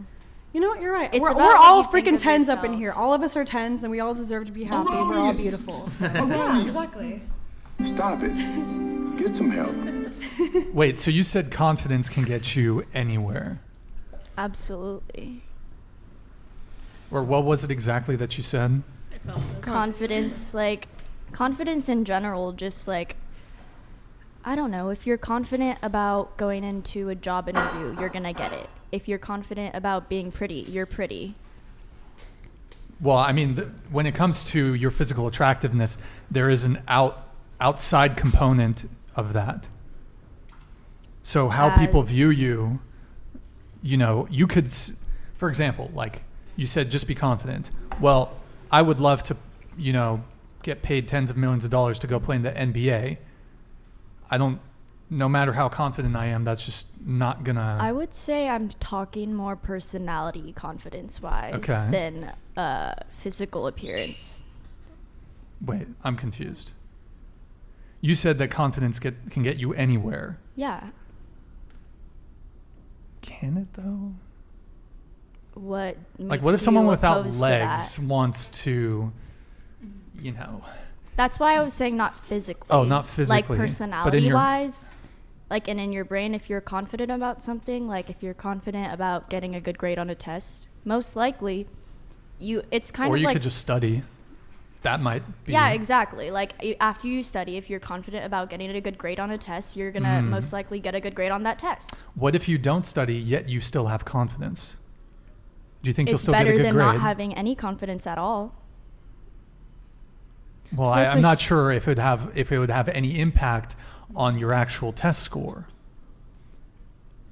If your confidence, I don't suspect. Let's say you take two people that one is a wreck and the other is confident. I can't imagine it would have much of an impact on your test score if neither of them have studied the material. Yeah, that's... No, we're all 10s, Gator. Screw you. I'm hot and you're not, and you're just a hater, and we're Who, all hot, Gator? so F you. Got it. Yeah, he's hating. He's literally hating on all of us for no reason. What? My question up here and you're not, so... I think everybody's beautiful, but exactly. it is a little different when Hold on, everybody's physically beautiful. Yeah. Can we... Okay, wait. Let me finish my thought, though. I think everybody is beautiful in their own way, but then when we're all together, there is a difference. It's because it's like competition in a way. That's what I'm saying. The world is a competition. It's toxic. Very. Like, why do we care? Why do we even rate ourselves at all? Who cares? We know that listen, I understand if I was an exceptionally attractive human being, I would be getting modeling contracts with Vogue. I'm not stupid. I don't think I'm ugly, you know what I mean? But like, I don't think I'm exceptionally attractive, but like, why does it matter? I think humans, like, judgment is there for a reason. Yeah, but and that's just like with people on their though. character, not how they can't control how they look. 100%. You know, but again, judgment is a human characteristic, and we do it all the time. Prejudice. You should try not to judge people on the way they look. Look, if someone like I'm just saying though, it's a natural instinct, and we all do it. It honestly makes you who you are. Like, I would say for you guys as a couple, I bet you guys get judged 24/7. They can but suck it's it, not, so I'm better than them. Yeah, exactly. That's when I met her, I definitely found her to be attractive, but I still was looking for how do we connect as human beings, and do we like each other's, the way we're reacting, and when we have long conversations late at night, do we get any meaning out of that? I think men still want that connection with women. There are certainly men out there that just want a hot girl and that's it. Yeah, but the physical attractiveness had to come first. Well, of course, but it's everything else that keeps the people together. Right, but anyone that has can to be come with first. Look at Amber Heard and Johnny Depp. She's good looking, but she's a horrible person. So. Wait, what? I'm so confused how... We're talking about appearance, Hi, Lionel. right? So. Just saying though, like, judgment is there for a reason, and you can't keep somebody with but beautiful looks. You have to have everything else. To go to your point, not everybody is beautiful. If we're talking not everybody's a 10. Okay, like, well, 100%, but I do think that it's important for want to everyone to like love themselves in some way, right? Because if you're like staring at yourself in the mirror and you're like checking yourself out before you go into the sea of 100 attractive people, right? You have to love yourself at some point and be like, yeah, I'm kind of cute, you know? Like, yeah, what's the point of living if you're like, oh, I hate myself, I'm not a 10. Like, no, screw that. Love yourself. Be a 10 for yourself. Look in the mirror. Oh my God, the show is not about you. Let other people talk, please. It's about everybody. You know? I like when Brittany, you guys know Brittany Renner, right? Like the infamous, she's like incel nightmare, but they like hate Brittany Renner for some reason, but she said something that I really loved, and she said everybody is special to somebody. You know what I mean? Like, we're all beautiful to somebody. It doesn't, so therefore we're all beautiful. Or you could have a pessimistic attitude at it and say nobody's beautiful and nobody's special. It's like a philosophical. Scott Ragan donated $100. Thank you, Scott. Shout out to the Whatever Podcast for everything. A bit off course, but question to Isabel. Having a successful career, do you believe to let your man lead the household? Be submissive to him? Would you forgive him if he was to cheat?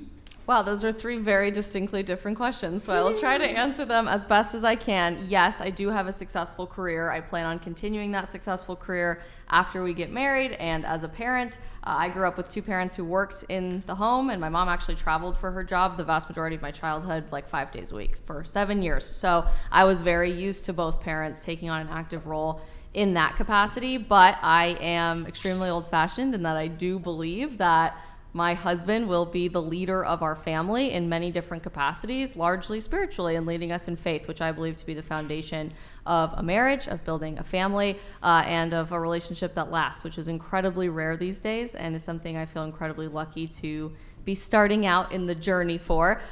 Second question, would I ever forgive him if he were to cheat? Forgiveness and the health of that relationship are two different things. Perhaps I would forgive him. I don't think he ever would. I have been cheated on by many significant others before I met my fiance, and ultimately that always led to the demise of the relationship, and it just couldn't survive beyond that. I am a huge monogamist at heart. I want undying commitment from the person that I am dating and that I'm going to spend the rest of my life with. I give that to them, and I expect that in return. And I think our society's playing with that boundary is ultimately leading to a complete breakdown of healthy relationships. It's why you're seeing the vast majority of Gen Z unhappy in their relationships. It's why we have the lowest marriage rate since America began recording marriage rates in the 1860s, and we have the highest divorce rate as well. So we're unhappy when we're dating. We're not getting married. If we do get married, we end up getting divorced. And as a result, Pew Research has found that our generation is just taking ourselves off the market entirely. We decided it's not even worth it. So I think that's a huge component.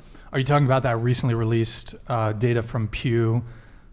I mean, there's a whole bunch of data points, but the big one that I took from it was, I think it was comparing men and women between the ages of 18 to 29, and they found that women between the ages of 18 to 29 were twice as likely to be in relationships than men in that same age group. But interesting study. So the first one that I referenced, the majority of Gen Zers, if you are in a relationship, you are unhappy. I think the figure from Pew, if I'm remembering correctly, and obviously I don't have it right in front of me, was about 73% of us who are dating are unhappy, really unhappy in our relationships. Those of us who aren't dating are intentionally not putting ourselves on the dating market for either casual or committed relationships. But the study that you're referencing was fascinating. That came out a few weeks ago.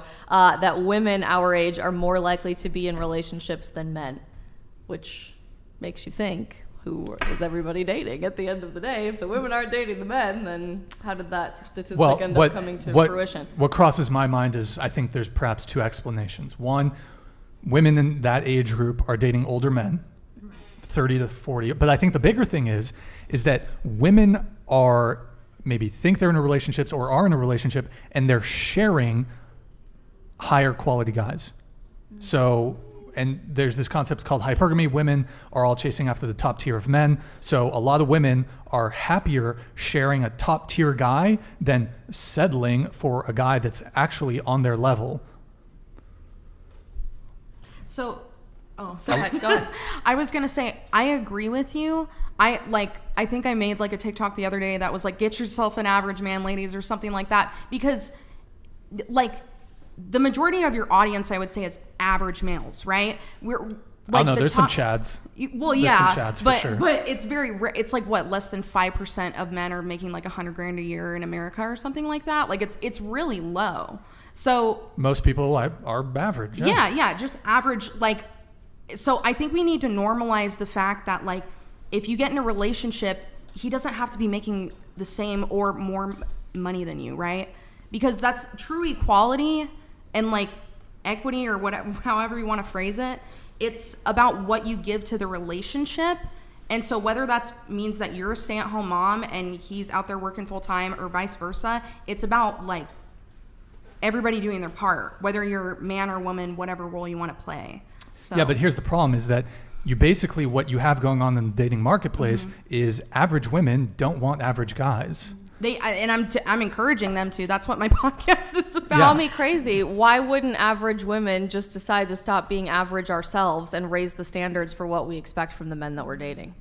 Sorry, explain that one more time. Rather than settling for an average guy, why wouldn't we just demand more from the men that we're dating? Because it's very hard for some people to take. Men respond extremely well to boundaries. They do psychologically. If you set a boundary for a man, either intentionally or unintentionally, he will honor that boundary. For example, if you let him continue getting away with cheating on you and being half in, half out of a relationship, being a situationship for months upon months upon months without ever committing to you or wanting to put a label on things, that's a boundary that you've set, saying it's acceptable for me to be treated that way. Why wouldn't we as women, actual feminism, I suppose, to be theoretical about this, demand more from the men that we're spending our lives with? I agree. And I think, like, here's where the problem lies, right? Men end up leaving because that girl that's demanding respect and demanding boundaries, now she becomes high maintenance to them. This is, again, I'm speaking anecdotally, but I've heard this from men before. Now she becomes high maintenance, so they're leaving and they're going to find somebody that just says yes all the time. So what if we all did it? I hear all the time, all men want are sex. All men want is sex. All men want is sexual partners. What if we as women just said, we're not okay with that anymore. We want more. Wouldn't that force men to rise to that occasion? And similarly, men who might be listening to this, you should be going after women who expect those boundaries because a rising tide lifts all ships, and that's going to improve. Well, the genie's out of the bottle. I mean, I think we can say in an ideal world, wouldn't it be fantastic if we did away with hookup culture? And I think that is desirable, but I don't think, I think the culture war has honestly been lost to decadence and degeneracy. So there's no hope. I mean, we've lost. I think the culture war has been lost. Because you have academia, you have journalism, you have the mainstream media, which is all basically very, and without really going so much into politics, it's very left-leaning. Every single university in the country has a feminist studies, a gender studies, a women's studies program. I mean, well, now this is getting into men's rights. There's no equivalent men's studies or men's rights things in education.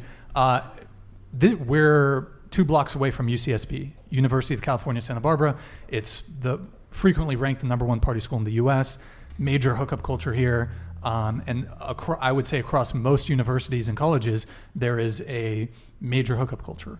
And then beyond college, there's a major hookup culture where it's just casual sex, situationships, all this stuff. I really think it's going to be a challenge to walk that back. I don't see how about instead of walking it back, we as a generation and as a society acknowledge we are at the end of our rope, that we've never struggled more as a society from a cultural perspective than we are right now, despite living in arguably the most progressive and advanced society ever. We're miserable. So much so that a third of us as women in our teenage years and a significantly higher portion of men in their young adult years say we don't even want to be here at all. So maybe rather than walking back, we choose a new path forward. Well, but so, and you consider yourself pretty conservative, right? Yeah, so, secret's out. I'm extremely conservative. Yeah. Shocker. I mean, one thing that occurred to me is, social media and dating apps, I think that these are majorly at the forefront of hookup culture, all this stuff. So government intervention, like how do you unwind the damage that social media and dating apps has done? Well, that's the problem. You can't unwind, in my opinion. And this is the really hard reality of where we go from here. I work a lot with generations older than us, and I cannot tell you how often every day I hear Gen Z is beyond all hope. Gen Z is destroying America. Your generation will be the end of us. When in reality, somebody else built this world that we have grown up in and have really struggled to come into adulthood in, and now has been dropped in our laps, and we have no idea what to do with it moving forward. Technology is a quintessential experience of what our day-to-day life is like, what reality is like. It involves our school, our jobs, our dating relationships, our sex is happening online. Let's just be totally honest. We've had a really long conversation about that on this podcast. I don't know that you can walk it back. I think we as a society would have to come to a cultural conversation point and change minds and culture from the inside out rather than regulatory measures to do that by saying, this is not working. We need to do more. I sound crazy that I'm like one of the only people in my own life that has never downloaded a dating app, nor have I ever wanted to. I've never had a desire to. I don't seek out opportunities to watch adult content. I don't surround myself with opportunities to do that because I've set a different standard for my life and encourage the other people in my life to do that as well. Imagine if we all banded together, regardless of politics, where everybody is seeking to divide us on this issue, and start today by saying, this is not working. Generation Z is falling apart at the seams, and clearly our dating life is a great place to start that needs more help than almost any other aspect of our culture. What can we do differently, returning to traditional values, but in a new way that would take us to a stronger future? I don't think it can be undone, honestly. I think it's just going to be the status quo. You have the basically the destruction of the nuclear family. That's gone. You have feminism. It's not gone yet. Well, people are attempting to. It's not gone, but isn't it the majority of people are being raised in single mother households? People say it's acceptable. The majority of Americans say it's acceptable for people. Well, that in the study of single mother households, you're like 75% or something like that more likely to drop out of high school, more percentage to go or get arrested, all that kind of stuff. Single mother households are not good for kids. They're just not. I understand there's circumstances where some men leave and there's nothing you can do about it, but that's the thing. That's why I'm divided on that issue, because if we make this general statement keep the nuclear family together, but if he leaves, how is it her fault, And then you could say well, she picked a bad guy, but right. Well, there are ideal and unideal circumstances, right? For sure. But I guess just more generally, not pigeonholing ourselves in the single parent household conversation, I'm curious what all of you would say. Do you think that our generation is happy? Do you think that we're thriving? Do you think that this progressive society that we've spent so many decades trying to build a utopia to live in is working? I don't think any previous generations were either happy. I wouldn't say happy either. Obviously Gen Z's hookup culture, blah blah blah, they're so blindsided by that. But it's because it's just like occupying them. Like living in a college town, living here in Isla Vista, I go out, I see people have meaningless hookups, all this stuff. But to them, it just like, that's what college to them is about. And that is kind of like ingrained into their minds from previous generations of people too. So how do we stop it? We can't. Yeah, I want to have faith that we can like do a drastic turnaround, but I don't think it is. The internet in itself, there's so much privacy of what somebody could do on their phone anyway, that like, I think we're too far gone, honestly. I also genuinely believe that people don't care anymore. Yeah, well, I think one big issue is, so let's talk a little bit about divorce too. So I think there's really two solutions to the divorce issue. Is either so men are disincentivized to get married because of the financial risks that are involved.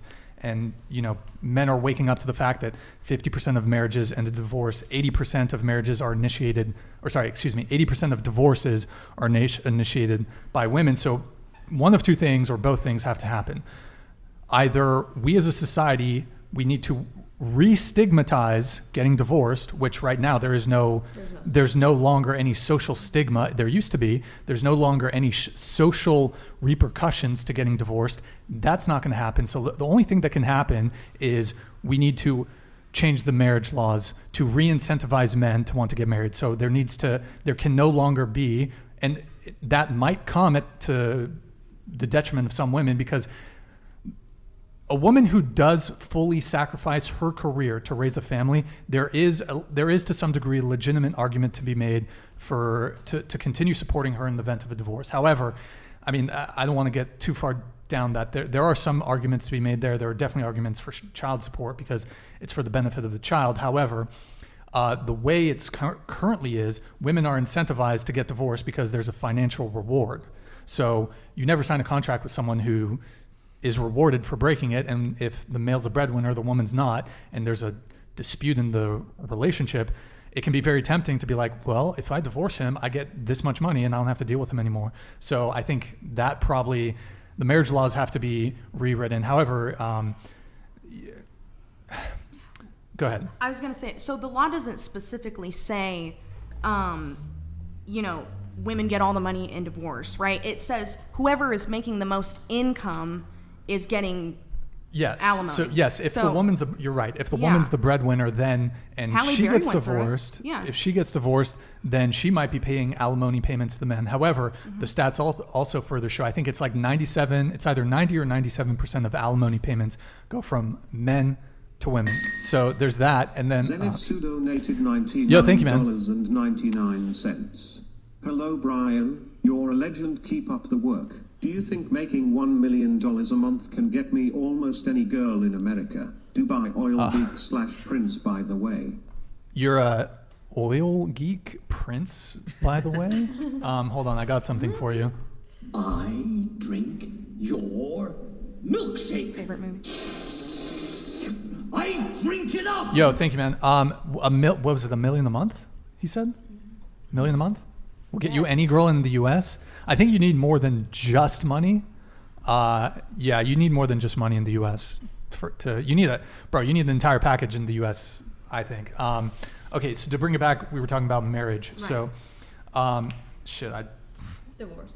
Divorce. I think 97% of alimony payments go from men to women. So, but in addition to that, even if whether it's the man's the breadwinner, the woman's the breadwinner, there's a bias in the court system against men. So, I mean, I don't know if they've done studies on this, but I'd be curious to say if even in situations where the woman's the breadwinner, if there's a little more leniency, perhaps men are less likely to seek alimony. I'm not entirely sure on all those details, but there's 100% of bias in family court systems when it comes to child custody and when it comes to alimony. Well, I think it depends on where you live, right? Like if you're living in a predominantly conservative area in America, it's like Mississippi or like places where, I'll just say women's reproductive rights aren't legal. I think they usually side with the men. Like, no. Honestly, in some ways, this is like kind of a little advanced take on this. Feminism and conservatives have a few things in common. Women need to be protected. Like there are, it's a different, I'm not sure exactly how to articulate this, but whatever state you're in, there's a bias against men in the court system. Doesn't matter what state. It's worse in liberal states, but there is a bias against men in the court system. So I agree. Like, I grew up with a single dad for a little bit, right? My mom was like, she had her own issues, and so I had a very strong relationship with my dad. My dad's like my best friend. So, is there? It's about to come in. So. So yes. So he got screwed over by the court system plenty of times. He tried to file a no contact order against her, all this kind of stuff. Got denied. So I agree that there's like a stigma, but wouldn't like. I don't agree with any extremes for anything, but in that scenario, I'd rather have, this is going to sound so horrible, but. Hold that thought. Speedy the Unsilent Super Thank you, Speedy. $100. As a high-value man myself, I do not want a woman who has slept around. I want a woman who does not party. I want a wife, not a 304 party girl. Your past may be in the past, but that past will tell your future partner what you are capable of. So can I respond to that? Yeah, I think there's a double up here. So okay. Maybe just hold up. Speedy, thank you so much for the $100. Oh, thank you, man. So confused, super chatted $100. I'm a college professor, 33, 6 to 1. I'm successful, have a house, honestly speaking, could work on myself a little bit. What do you women want? Also, I won't get married without a prenuptial agreement. Also, great show. What do women want? Oh, also, as far as the prenups, just, I mean, they're not bulletproof, just letting you know. Just be cognizant of that. Yeah, I was going to say, just really quick to that, if my past predicted my future, why wouldn't I relapse? Like, that doesn't make any sense. People can change. We're human beings. We have issues. My ex also sold drugs in his past, but does that make him like a bad person today? No. You know, people make mistakes. So, I don't know. Are you referencing the fact that you have a high body count? Yeah. Okay. So that's just my opinion. People can change, but because of your high body count and your previous sexual addiction, that might be a reason or reasons why a man might want to disqualify you or preclude pursuing you because of that. And that's fine. That's their personal preference. But if you're going to use my past against me and say that, you know, like I can no longer emotionally connect with a man because I've done this, and this with however many people, that's just not true. I feel like when I look at a man that I'm in love with to this day, I still feel, I just, personal experience, I just don't feel that way. But the thing is that, I mean, sure, that could be the case, but I mean, there's studies on this. CDC did the study on this.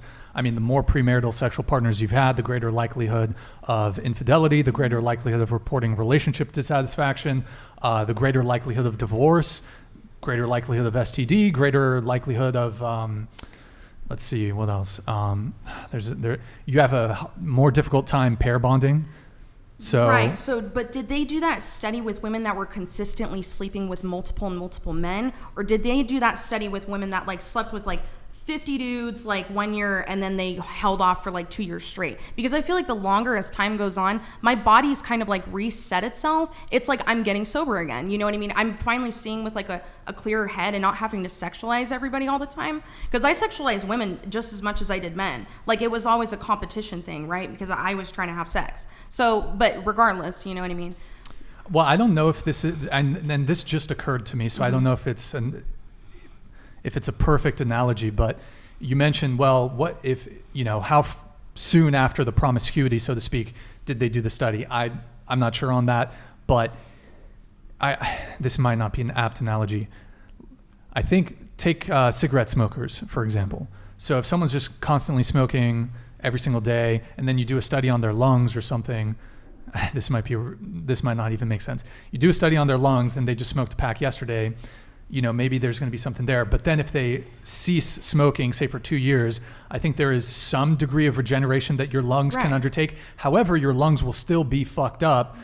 There is some permanent damage there that's not going to be undone. Yeah, and Listen, again, I'm not looking for a high value man. You know what I mean? I would probably find somebody within my league, like somebody who's in recovery, somebody who knows how, even then, like some people still can't understand sex addiction. They don't even think it's a real thing, but like somebody who's in that field. So I think generally in life, people date within their leagues. I don't think men date down or anything like that. But actually, well, I would say men do date. I don't think date down. Well, why are like models marrying with athletes, and like why are celebrities marrying celebrities? You know what I mean? Or models marrying presidents, or you could say, you know, that people date generally within their social class or league. Well, I mean, there's generally speaking, I say men date across and down socioeconomic hierarchies. Women date across and up socioeconomic hierarchies. I mean, I don't know. It's just my opinion. Not only date, but men will sleep down. Most women won't sleep down. Yeah, men will sleep down for sure. But I don't know. Men date down too. I don't think so.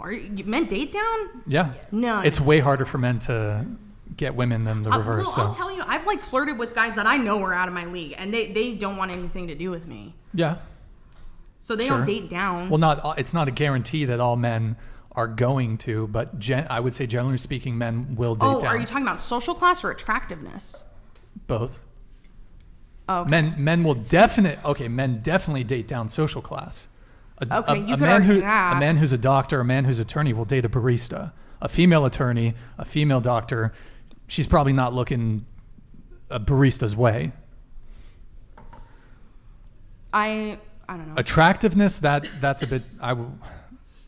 I'd say men still date down on that realm, but that's a different. No way, dude. No, come on, Brian.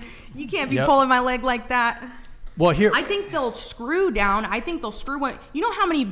I've had like Instagram male models drive all the way up from LA to like my house to come get it on with me. What? But would he ever date me? No. Okay, that's a fair point. Yes. Right. A lot of men will sleep points down. Mm-hmm. You know, if you think of their equivalent attractiveness level, yeah, they'll sleep down for sure. But you're right that in terms of getting commitment from that guy, no. There you go. That was my point. No, so yes, you're right. Like, but I would say, but here's the thing though, is women don't sleep down looks either, generally speaking. For I would say, and look, there's outliers. Some chick might be drunk and she hooks up some. Well, she will if she's into the guy, right? Like if she has an. Okay, but yeah, so a guy can make up for it in other ways through status, money, and personality. So if charismatic, men can make up for their bad looks in other ways, whereas I think women, you know, even if you got a great personality, it's not gonna shift that much in terms of the kind of sexual pull or relationship pull that you can get from men. However, for a woman to sleep with a guy, he needs to be at least attractive enough for her to consider being in a relationship with him. When I say attractive, at least attractive enough, physically attractive enough. Oh, yeah, I agree there. He has to at least be physically attractive enough for her to consider being in a relationship with. Whereas for men, it's the opposite. Men will sleep with women in terms of their physical appearance that they would never consider being in a relationship with. Right, but you said that men date down as far as women's appearance, and I said they still do. Because some men, like, men don't have a lot of options. So women sleep with who they want, men sleep with who they can. So, and a lot of guys in the space. Sleep or date? Well, a lot of guys in this space say women control access to sex, men control access to relationship. Right. I disagree with that. Only the top tier men control access to relationships. Women still have the power in both of those because most men, like a lot of men, really struggle to get women, whether that's even to sleep with or, by the way, the computer's going to go black. Don't worry about it. Whether that's to sleep with or to get a relationship with. Right. So. But at the same time, like, sorry, I lost my train of thought. It's all good. Yeah, you can come back to me. Sorry. Did you want to come in on something? Yeah, I feel like that goes both ways. Like, what does? Speaking for all of us, like, for example, like, you're not gonna walk up to a not that pretty girl and talk to her. As a guy? As a guy, yeah. Have you heard of 2 a.m.? I mean, but like. No, I mean. Well, but like relationship-wise, okay, hookup-wise, maybe, yeah. But relationship-wise, you're not going to like be at a bar and walk up to an ugly girl. trying to be in a relationship with her. You're gonna walk up to the prettiest girl that you see in the bar, going for girls too. You're gonna walk up to the most attractive guy you see in the bar. Like everything first, initially, I believe, is based off appearance. I would actually disagree. Like when you say the guys go up to the most attractive girl, I actually think it's kind of more like the average, maybe like above average girls that actually get the most attention, because most guys see like the really, really, really hot girl, and some guys actually might be like, I got no chance. Well, so they're actually the girls who are like 7s and 6s, and like, bro, those are the girls that are putting up numbers for sure. Yeah. Well, I guess just like what's attractive to you, like as a person. Yeah, but I mean, like, I think, and actually I think women can make up for it, their looks in some ways, and that's by being feminine, submissive. Like if a girl like can bring you peace, I think most men would sacrifice on the looks front if she brings you peace, she's feminine, she's submissive. So I think a lot of men would like, I think you ask most men, would you rather have like a chick who's a 9, who's a smoke show, who's an absolute babe, but she's a fucking bitch and just, you know, I think that just goes like for masculine and uncooperative and all this stuff, and promiscuous. That's the other thing. If men will, how do I word this? If you have a low body count, or if you're a virgin or you have a low body count, men will that can bump you up in terms of your attractiveness to a guy. I think that goes both ways though. With women, like women want low body a counts? Guy who, I mean, it's better than having a high body count for sure. Well, I think some women do have that position. Like some women obviously don't want a guy who's promiscuous. However, a lot of women, and I think this is a bit more of a tame panel, but a lot of women will say, I don't care about body count. Body count doesn't matter, blah, blah, blah. Like it's not a thing to them. And because men and women kind of value different things, I do think it's 100% something that some women do care about. However, I think it comes down to experience, and women value experience. Can't Thank you, man. You shut down Keely Rose. I know this is not specifically her episode/podcast, but she gives a lot of points, even though I might not agree with them all. Did I shut you down? I haven't even spoken for the last 20 minutes, so. Oh no. Whatever, dude. Well, I mean, the reason I told you to just because she was talking, and we can't have 2 microphones at a time. Some people talk too much, and I just get very passionate, but. I've been quiet. No, it's all good. We spent some time talking about your situation, so that's all good. Go ahead. Yeah, I remember what I was gonna say. So like, as far as, like. Men talk about the friend zone a lot, right? Yeah.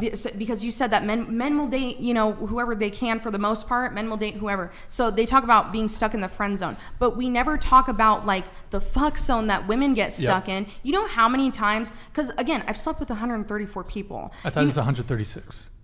I put down notes. Sorry. I have my notes. Oh, okay. Sorry, Brian. Sure. Okay, right. so go ahead. Yeah, but again, men have this like list or ladder of women that they sleep with, but they would never date, ever.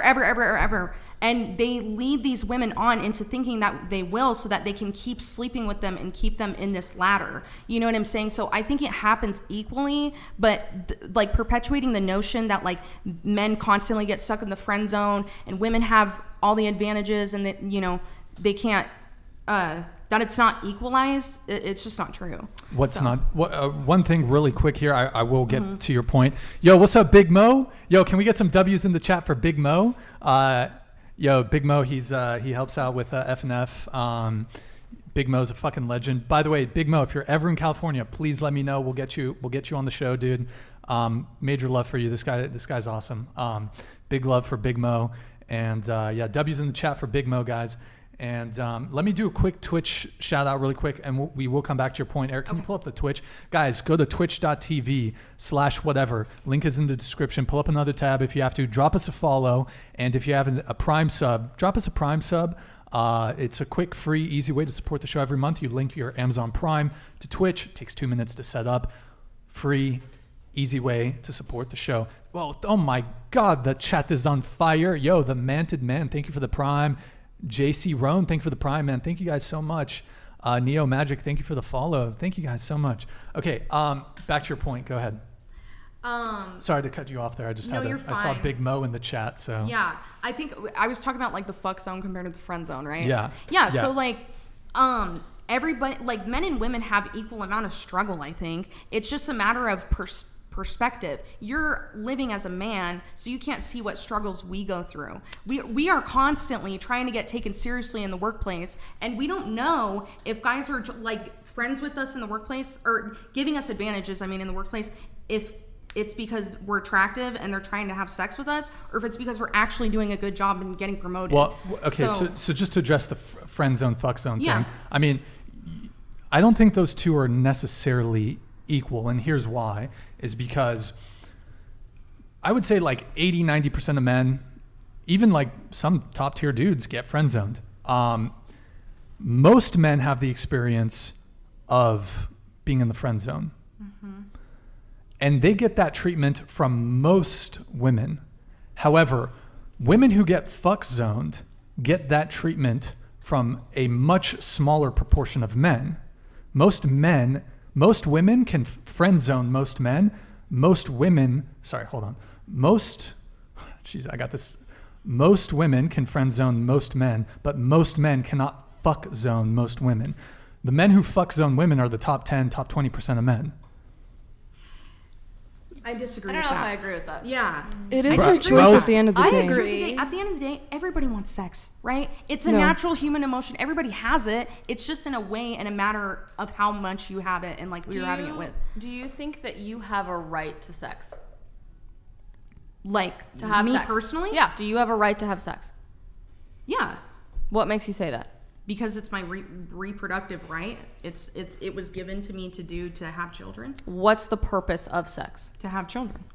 And I would argue emotional. $100. Thank you, Marquavius. Lady concepts. Biology doesn't apply to me. I'm special. We can eradicate evil from planet Earth. Vibes, signs, energy, astrology, manifestation. Latitude 34 degrees north, longitude 119 degrees west. Just giving the asteroid the GPS coordinates for your Carly location. There it is, the asteroid. Boom. So, arguably, sex has two purposes. A, create new human life, which I think our society has forgotten about. B, emotionally bond with the person that you're having sex with. That's what your brain is designed to do. Every time that you have sexual intercourse, your brain releases oxytocin and it makes you feel emotionally bonded to that person, which is why hookup culture is so damaging, because it's not transactional. It's not supposed to be transactional. It's supposed to be bonding. To suggest that we have a right to have sex, then, is to suggest that it's our way or the highway all the time, and our emotional needs are more important than anything else for another human being. I think that line of thinking is what's led to an extremely pro-abortion culture. I think that's what's led to an extremely pro-hookup culture. I think that's what's led to women being stuck in this zone and men being stuck in a zone of not being able to have a meaningful connection with their sexual partner or their emotional partner, right? Yeah. We're just constantly giving half of ourselves all the time. I would argue we don't have a right to have sex. It's a privilege. It's a gift that we've been given from God, but it's not an inherent human right. Well, yeah, so on the basis of that, I'm all about like accountability for both sides, right? Because I've heard the statement from like the right that women don't have to take accountability anymore if they Who says that? What's her name? Oh God, who is it? That super conservative redheaded girl. I can't remember her Pearl. name. Pearl, that's her name. Yeah, she constantly says that bullshit, but it's not true. Oh. Sir Ash donated $100. Yo, thank you, Ash. It wasn't meant as disrespect. I want to hear you talk more. I want to hear all you ladies and guys talk a lot. It is a podcast. Yeah, great. Everybody jump in. Yeah, sorry. Yeah. Actually, so maybe we can come back to that. You said you got your neck tattoo at a woman's what? At a women's retreat. Was it like a feminist thing? Hell no. Oh, okay. Because you said you weren't a fan of feminism, correct? Because I was like concerned there, like what if you got brainwashed to getting a neck tattoo with this like feminist shit and you're like, fuck. No. But you like the tattoo? Yes. It's kind of like a rites of passage tattoo almost. Is it like Native American? Well, yeah, it stems from like indigenous symbolism. Okay. Gotcha. I was just curious. I was trying to loop you into the conversation a little bit there. Okay. Let me get these two really quick. We have average organ earner. Thank you, man. As a fit 5'10" man who is an average earner, all I want is a traditional woman who is morally Christian and a virgin. It's now unrealistic for me to find that, so why date other than to just get laid? Self-improvement is now my life. Hashtag passport bros. So your standards are too high. What is that Not telling exactly. you? Like, you could find a virgin Christian woman if you really tried. Yeah, it's tough. You could, but guess what? What's that? What about go to church. Bro, Go to church. I mean, a You'll lot find of a them virgin are Christian born woman. again. Virgin Christian woman right here. Oh. Hey, the DM's open for average organ earner. He's 5'10". Where aren't you from New York though? Where did you come from? South Carolina. Oh, she's in SC. Okay. Well, by the way, okay. Well, 5'10". I think it's short. Average earner. No, it's fine. I think it's a completely normal standard. Like, I don't think his standards are too high. Well, I think. Sorry. Go ahead. I think it's hard, very, very hard for him to find what he's looking for. But. Good point. Good differentiation. Like, we're the ones that. Our society that we're in right now is the ones that created the idea that that's unrealistic. Mm-hmm. That should be realistic. Oh my, holy shit. Whoa. Pokey Smith donated $1,000. Do the haka. Do that haka. Oh my god. $1,000, dude? Wait, hold on. Let me. Well, you have to do it now. And he did it. Oh yeah, hold on. Let me pull up a video. Hold on. More than that. All right, I'm gonna do the haka. Continue with your point while I find the. I need it playing while I do it. I forgot what I was saying. Yeah. Okay. Honestly, like, the reason why we're even living in the world that we live in today is because there's too much brokenness, and we continue to go to our vices. Like, for example, your previous sex addiction, SA, or wait, yeah. No. That was due to brokenness that was deep within, right? Like you weren't happy and you decided to, get into that addiction, right? Right. So it comes from an emotional place, and the fact that we live, like, most of, I think it's 50% of teenagers, they live in a single parent household.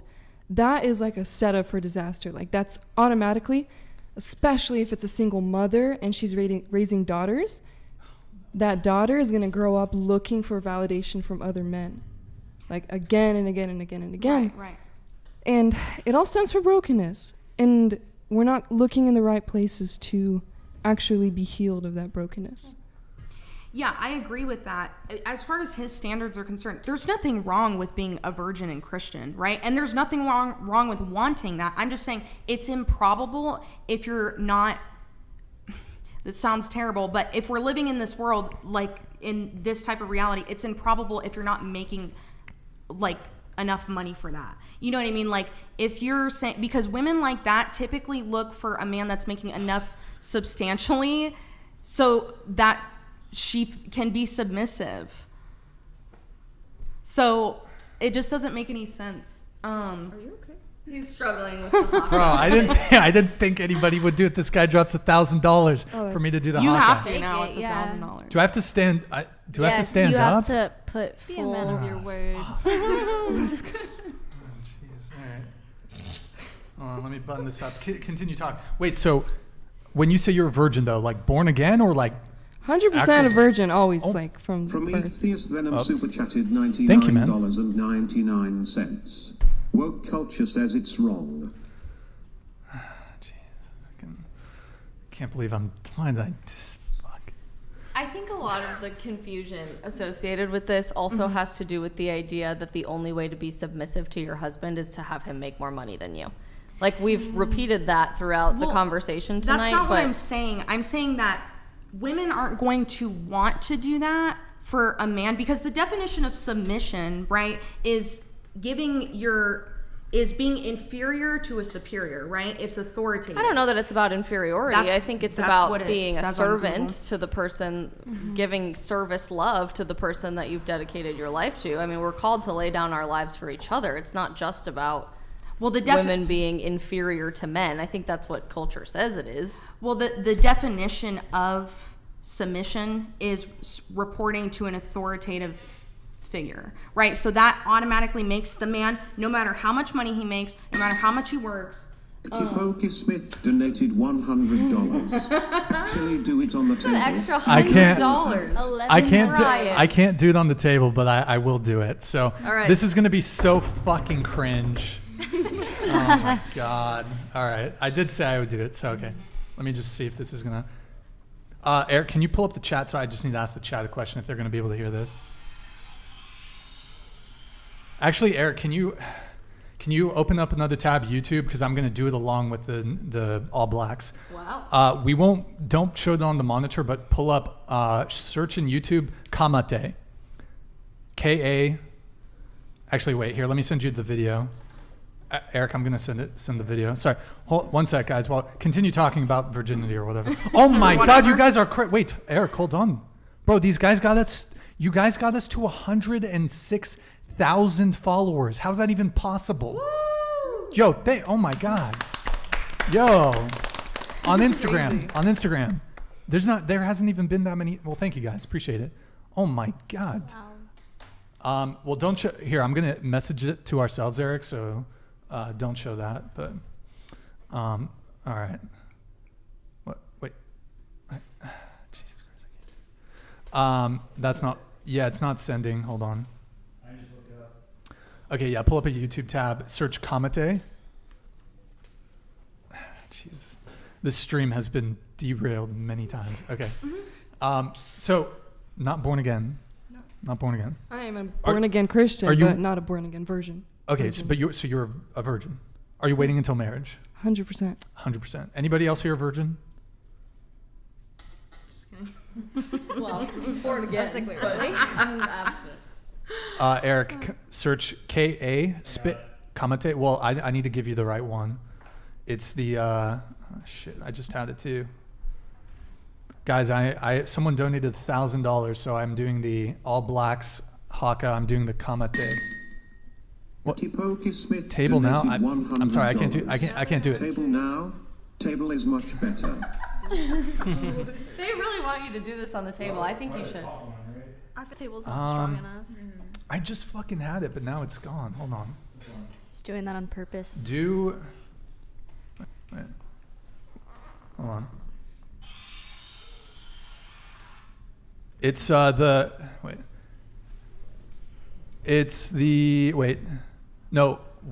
space between Kamate, Eric. You can show it on the stream, that's fine. I can't do the table, I'm sorry guys, I got back problems. Yeah, search that. It should be scroll down. The All Blacks, I think that one. All right. Or wait, maybe it's this one. Hold on. Here, no, do the. Go up. Yeah, do the second one down. Oh God, I can't believe I'm fucking doing this. God damn it. Okay. Oh, great. What? Hold on. Wait, you have to do it too, Eric? Hello? Why do I gotta never say that again. Oh, scuffed. Wait, what? Here, put it center. Go full out. Mm-hmm. Well, he said full send, 300 something. All right, here we go. Scuffed. Scuff left. Sorry, guys. Computer issues. Welcome to the Whatever Podcast, professionalism. Okay, here we go. All right, so they can't just keep it. I guess keep it. No, that's not gonna work. How am I gonna do this? Hold on. And they're not gonna even hear me. All right. I need you to move the tab over there. Wait, how am I gonna move the tab? There you go. Here. But I need space, bro. I need space. You want us to move? Yeah, maybe we'll move. All right, yeah, I need this whole area. The whole all right, guys. So, Brian, you know what I could do? What could you do? Is like do this. Nah, we're good. And just make this big. No, don't. Control Z. Don't fuck with that. Oh, make it bigger? I can just make it bigger, just a little bit bigger, and put it back to the original. Come on. I don't know if we can have the background. I don't know. Am I doing this? Ah, fuck. I don't know how we're gonna set. Bigger. Make it just a little bit bigger. All right. Well, but I need to see it. Here, we'll keep it. We'll keep it like this. Or actually, wait. Do we do it? No, we'll do it like this. I should have worn these are my baggy fucking sweatpants too. I should have worn the better ones. Okay. But pull over the window so I can see it. Sorry guys, fucking scuff. Like, so it's on this monitor, so just pull it up here and we'll keep it centered. But make it big. I need just the whole screen, or half the screen. Yeah, that works. All right. So, bro, he's probably gonna do chargeback too after this. Okay. All right, I'm ready. This is so cringe, bro. You did it to yourself. Hey, lower the volume. Wait, lower the volume. HAKA in a World Cup match, holding the Webb Ellis Cup, the Golden Cup above his head. Now begins first to win it, second to win. New Zealanders in the chat, you should critique this whole thing. Oh my God.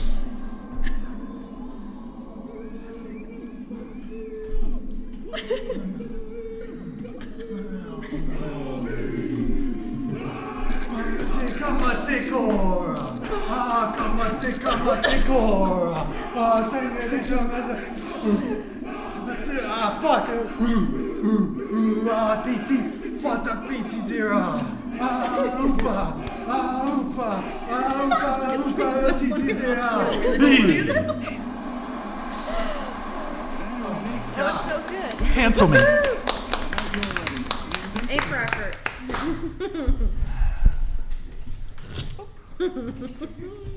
Oh my God. I'm sorry. That was so bad. It was so bad. They like it. Is that people like it? Killing it. Is that cultural appropriation, by the way? Yeah, Frankie in the chat says that's cultural appropriation. Rate so his that's performance. It was so. It was like it was bad. Everyone's praising you. I should have just done it without even the video because I know that shit memorized. I think the video might mess you up a little. That helped. Was it okay, guys? Was it? Is that cultural appropriation? Somebody said wouldn't make it up. Someone said he got a Polynesian pass. Am I canceled? Brian can never judge Keely again. Oh my God. Bro, what? I should have done it without the video because I know that shit memorized. Well, I'm a rugby fan, dude. Look, Rugby World Cup 2011, New Zealand. But okay. I'll do it again if you without the video if you donate another. Okay, just saying. I'll do it again, but better this time. Okay. What the fuck we were talking about? Virginity or some shit? Sock check? Oh, yeah. Like what a man is entitled to in a relationship, right? So if we're making equal to, or I'm making more money than him, or not, no, I won't even say equal to. If I'm contributing more money than him, which I've done with all my ex-boyfriends, right?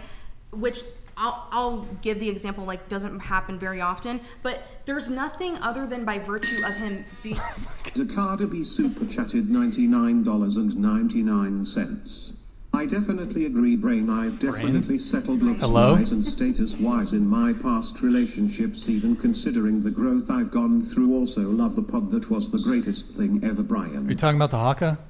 Talking about the HAKA? For what? What did... Oh, yeah. Yeah, go ahead. Hey, Dakada, thank you so much, man. Honestly, I could have done a much better job, but I was like, I was a little nervous, because it's like, I got like all these like chicks here and like Kiki and like the dude over there. It's like, it's like kind of nerve wracking to like culturally appropriate in front of like 7,000 people, It's great. Now I'm like culturally appropriating Canada. Okay. So, all right. Anyway, just so that makes it to where by virtue of him just being born a man and being in a heterosexual relationship with me, he is entitled to my submission, right? So if he's not fulfilling his traditional role as a man and providing why am I going to fill my traditional You're way role? too far from the microphone. Oh, sorry. Why am I going to fill my traditional role as a woman and submit? You know what I mean? It's not a fair. I believe in like respect, absolutely. Like I believe you should respect your partner all the time, healthy communication, all that good stuff. But as far as submission, that undermines my authority with our children. That means that like that he has the final say, so I can't, you know, I might not be able to go out. You know, I just don't like it. So I would choose a man that I would want to submit to. Yeah. So like that's what I'm doing. Like I'm gonna choose a man that I would be happy to submit to. After you saw my HAKA performance, like would submission right away. Are you like, were you, No. did that get you a little excited? If we're all 10s here, then that was a 10, but that's not true. well, and I guess I'm not a 10. Sir Ash donated $100. How much to have you twerk? Wait, I correct myself, twerk passionately. To have me twerk? I don't even think I can do. I don't know how to twerk. I don't dance, so I don't know how to do that shit. But I'll do a feet check for like 1,000 probably. If you want foot check, feet pics. Hello. Oh, yo, that's you know what's fucking crazy, dude? There is literally Frankie K super chatted $100. Sorry, Frankie. This is just to cut off Pinky. Oh, it I didn't think work. you missed it. You'll have to try again. There's actually literally a website called like it's like Feet Finder or some shit. And they got a fucking account on me. Someone's pretending to be you? No. Like Talking about Wiki Feet. I think it's WikiFeet, dude. Feet, yeah. Yo, there's I love WikiFeet. She has like 5 stars. You do? Yeah. I'm so jealous. bro. This shit's crazy. Like, dude's been like finding photos of me where my feet are visible, and it's fucking weird. Yeah. Bro, I swear to God, Brian Atlas WikiFeet. That shit's weird, dude. I've seen you on there. What the fuck? That means you have good feet, though. Do you have a high arch? I don't know. My feet are 10s. People have way too much time on Well, I learned about it from the H3 podcast, and he's like obsessed with it and stuff. Because he was like trying to get his score higher on there. He wanted a perfect 5 stars and everything, and that's What how the I searched fuck? like other podcasts. Wait, you searched my feet? And I searched. You it saw my and feet? said- What Yeah, the I saw fuck? your feet on there. Yeah. No, the craziest thing, I wanted to search myself, so I typed in my name and I looked in the image search and I like saw feet photos. I was like, what the fuck? And there's literally, but it's not new. Mm-hmm. Like, because some of these videos that they got the screenshots from, I unlisted them like years ago. Mm-hmm. So, Yeah, people take images from like several years back and stuff, and we'll find it. Yeah. bro, It's crazy. They are super. it was literally like screenshots from a vlog from like 2015 I did, and I took all my vlogs down. The internet is forever. Bro, my fancy feet. H3. Yo, my feet are out there. That's just weird. By the way, the HAKA, I think we lost like 500 viewers, so that was a big L. I think that was a big L. I don't know if it was. They were Whoa, like, yeah, we're this down is to too like cringe. 5,000. I think we're. Oh, Jesus Christ. I'm sorry, guys. I think, yeah, we lost like a ton of viewers there. Was it worth it? I don't know. Well, I mean, you made $1,000, so. Yeah, that's true. Oh, wait. Are we at. What's our viewership right now? 5.5K? I think we lost 500. Bricks and Loki selling feet pics. I don't know what the name is under. By the way, thank you for all the new memberships, guys. Eric, have you been like highlighting them really quick? Not highlighting them, but showing the memberships? It already shows it. Oh, okay. Gotcha.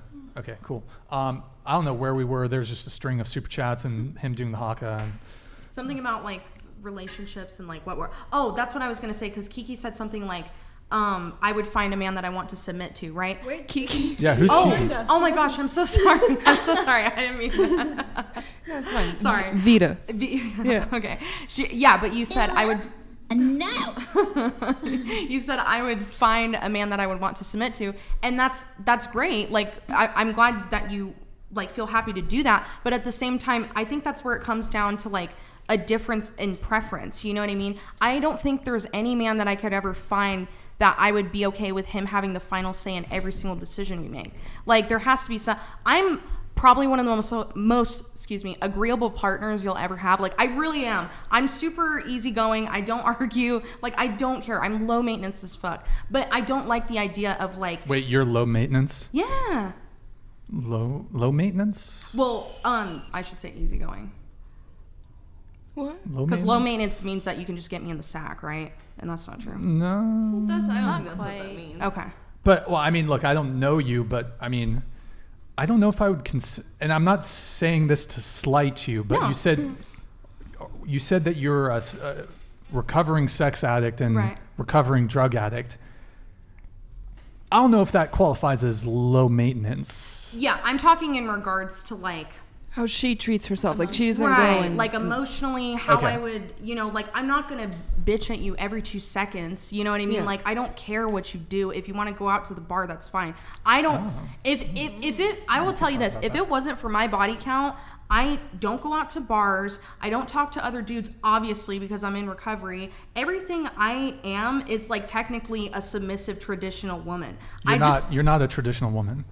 Well, except, okay, not traditional. But well, okay, yes, you did preemptively say, besides my body count. That's what I'm saying. So, you know, but because that's why I'm saying men's standards are like a little bit too high. Men's standards are too high. Who are caring about like stuff like body count, you know what I mean? Wait, so you think it's wrong for a man to care about body count?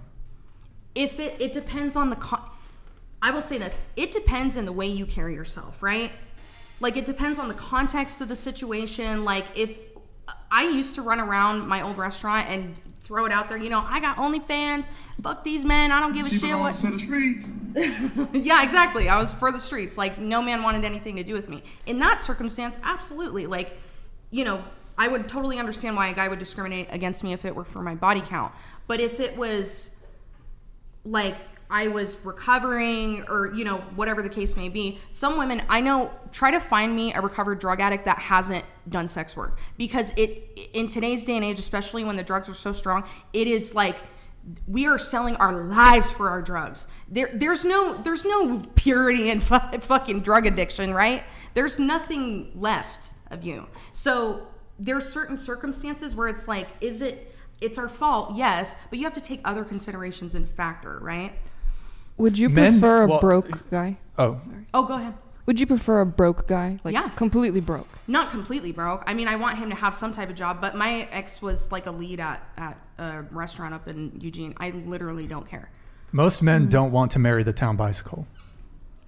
Right, I mean, you know. But men care about body count. But I think I just said that, right? That's why you meet somebody who is okay with what you do, like, you know, us. So right. Not everyone is for everyone. Guys can want a virgin. Guys can. $100. Mick will make and Brian will make a feet finder. Yo, Metro, thank you for the 100. Well, I mean, I do already have an OnlyFans, onlyfans.com/whatever. Right now, we just have like 7 pictures of Kiki on there. It's very tasteful, very tasteful. Obviously, like, you know, hit us up on OnlyFans. I don't know. Maybe I'll do something more with it, but right now it's just it's a fucking meme. It's a joke. It's not serious. I'm trying to arrive, like, what exactly are you trying to argue? You're saying men expect too much when it comes to a woman's body count? I'm just trying to understand. I'm saying men expect too much. Average men expect too much out of average women and vice versa. Right? No, because I disagree. Why? Well, I mean, there's this concept called hoflation, where basically men have to work 5 times as hard. Men, I think it goes something along the lines of, and this is hoflation, men have to work 5 times as hard as their grandfathers for women who are 20 times as worse as their grandmothers.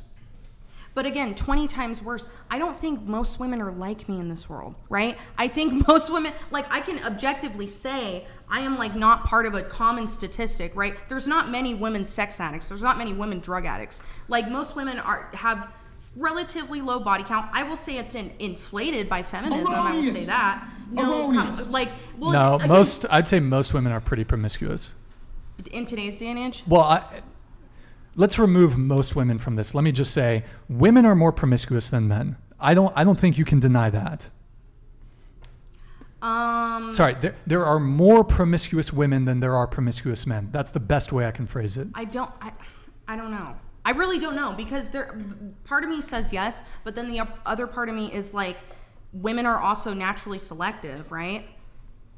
So they're all selecting the top tier of men. Right, but then those men have an abundance of options. Hold on, let's let this come Solid through. super chatted $99.99. Are they telling you to mute me? Mute Peppa Pig. How about giving some other guests a chance to speak? Much respect for you, Brian, but you really need to toughen up and host more professionally. I'm new to your channel and have seen this trend of poor management of speaking time. Yeah, definitely. Obviously trying to improve. Yeah, I'm kind of like a space cadet to begin with. I'm like all over the place to begin with, and then add in the TTS, add in the soup chats, add in like the craziness of having a bunch of people sitting in the panel talking about this. Yeah, I'm looking potentially to bring on a co-host where maybe like, can take a little of the burden off of me. I'm looking, but that's maybe in the works. I'm entertaining a couple options there, but yeah, you're not wrong. You're not wrong. But wait, okay. So, shit. What were you saying? I'm sorry. I know, I forgot to. You were saying. You were saying that most girls go for the 1%. Oh, yeah. Okay, so pretty much any girl can be promiscuous. However, not any guy can be promiscuous. I agree with that. But are they? You know what I mean? Right. So even though a girl could be promiscuous, it doesn't mean that she is. Mm-hmm. But however, what you have happening is like an average woman or below average woman could be really promiscuous. Whereas like a below average man, like he's not getting laid. He's not getting DMs. He's not getting matches on Tinder. He's not getting anything. So. Right. But then is that below average woman like going to be relationship material to certain men? Like it's all about a debate, like of whether or not, again, I think men look for relationship, or women want relationships, men want sex, right? So if we're going with this line of thinking, there's an equal trade-off between men and women. I would say there's exceptions to the rule. I think that definitely men struggle more as far as mental health is concerned, but as far as intersexual dynamics, what do you think?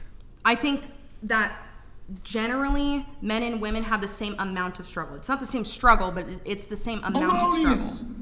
Erroneous. No, it is. You know? No. It's women have dating on easy mode compared to men. No. Yep. Yes. Okay. Fucking Here. dating. But that's a component of modern relationships. Not if the guy's not looking for it. If he's just looking for sex. Eric, can you pull up that comic photo just to give it a little context here? You know which one it is. So I mean, I'll address that, but see, here's the thing. I don't think men only want sex. Here, Yeah. if I can draw your attention to this. So I mean, this is how I think it looks for most women. Like you have a bunch of suitors. Oh, I've seen this before. Yeah. Men aren't like friend zoning chicks. Like most girls have like probably have or could have not a good amount of women have or could have a line of men that would be ready to be in a relationship with them. Most men don't have any options, sexual or relationship. I guarantee you, I don't know if any of you have a guy, those of you who are single, if any of you have a guy who's currently in your friend zone, he would be perfectly ready to be a loyal, dutiful boyfriend. He'd be ready to be in a relationship with you. You just don't happen to find him attractive, and that's fine. I'm not saying you should be in a relationship with someone you're not attracted to. However, men don't have like girls that are just fucking dying to be in relationships with them, and they're just some men, yes, but most men, no. Average women have guys in the friend zone. Average men are like maybe getting 2 matches a month on Tinder. But maybe. I also think it's the demographic and where you're at, right? Like I'm sure a lot of these women can agree. And I live on U of O campus. Like I live in the pinnacle of frat culture, okay? Like I live where men are not looking for relationships at all. So it's like, or you could even say like below average men aren't looking for relationships because of like frat culture, and it's like screw these women, I don't care, da da da da da. It's like a cultural thing depending on where you live, right? Sure, I mean, and depending on the age demographic. Yeah, I mean, definitely in universities, there's, especially here, we're right next to UCSB, number one party school in the U.S. There's a hookup culture. A lot of guys and women aren't looking for commitment, and I think part of that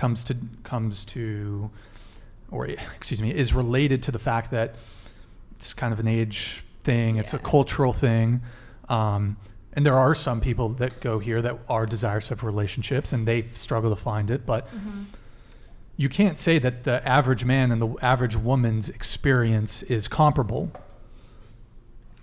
Not experience, but as far as struggle, yeah. It's not comparable, but it's like equal. Okay. So you think that it's equal amount. You think that men and let's say we're taking an example of an average man, average woman. Do you think that, can you guys stop flirting over there? You think that it's an equal struggle? Perhaps it's different the ways in which they struggle when it comes to dating. However, it's an equal amount of struggle. Okay. I mean, I disagree with you immediately, but here, let me let you come in. Go ahead. I was going to say, I feel like it's not like that shouldn't be like, I feel like you're kind of projecting it as like a fact, but it is a fact. Hold on. Let's get this, then I'll have you come in. Where is your World War I uniform? Didn't he donate $1,000? Oh, I mean, did he, what's his name? KTI Poca Smith? Do you want me to put on, because you wanted the HAKA. Do you want me to put on the World War I uniform? Let me know. Separate question. Yeah, so I think it's like you gotta request one or the other, but let me know if you want it. You wouldn't have to do another fucking massive super chat, but and by the way, thank you for your huge, I think it's 1,300 so far donations tonight. That's wild. Thank you, man, so much. Are you like the owner of the All Blacks or something? Okay, sorry to interrupt you. Go ahead. From Prometheus super chatted $99.99. I'm gonna thank you, Gordon Prometheus. Ramsay was co-hosting with you, Brian, he'll be honesty blunt about hookup culture and double standards. I can't explicitly say it because his language is too unique. Where is the lamb sauce? You can all be Gordon Ramsay.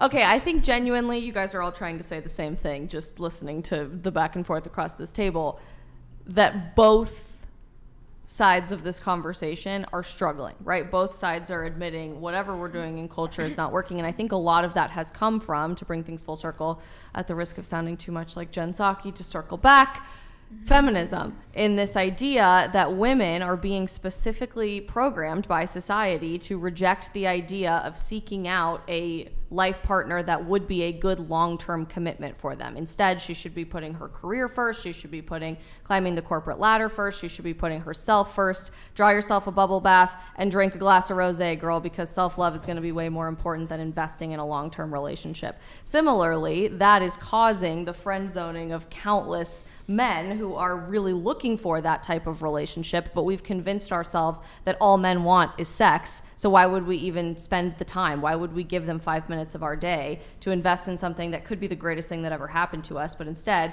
we're trying to put all of these pointless things first in our lives that ultimately 10, 20, 30, 40, 50 years down the road are not going to make us have wholesome, happy, and fulfilling lifestyles. So I find it interesting. I think you guys are both saying similar things that come from the same root problem, but maybe it's less so about who's struggling more and just the fact that our system isn't working. You got interrupted. Go ahead. I was just going to say, like, I agree with you that, like, women definitely have a little more authority when it comes to relationships, but as it goes, like, for men and women, it's not just men want sex, women want relationships. It's not like that at all. Like, women do the same exact thing. Like, women look for sex. For example, like, I'm not trying to, like, target you, but, like, as a sex addict, you're texting guys, like, to come over every single night. Like, I'm sorry. Super chatted $99.99.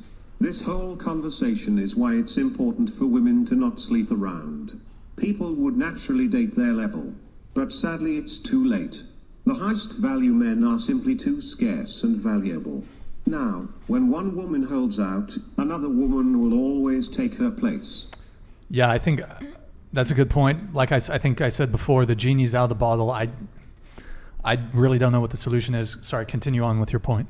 Moral of the story, like, women do it too. Like, you can't target that specific, like, scenario towards men because I think it fluctuates. Which specific scenario?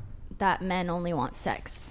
Oh, I agree with you. I think there's plenty of men out there that they don't want to run through a bunch of chicks. They want to have a relationship with one girl. And a lot of people in the space say, oh, men are only as faithful as their options. They can't be monogamous. But I think genuinely a lot of men are more than capable of being monogamous. They don't want to run through a bunch of chicks. Oh my God. Pokey Smith donated $100. Mute Piggy Pig. I think the mute a mic option is a bit more than that. So you'd have to send it like individually, but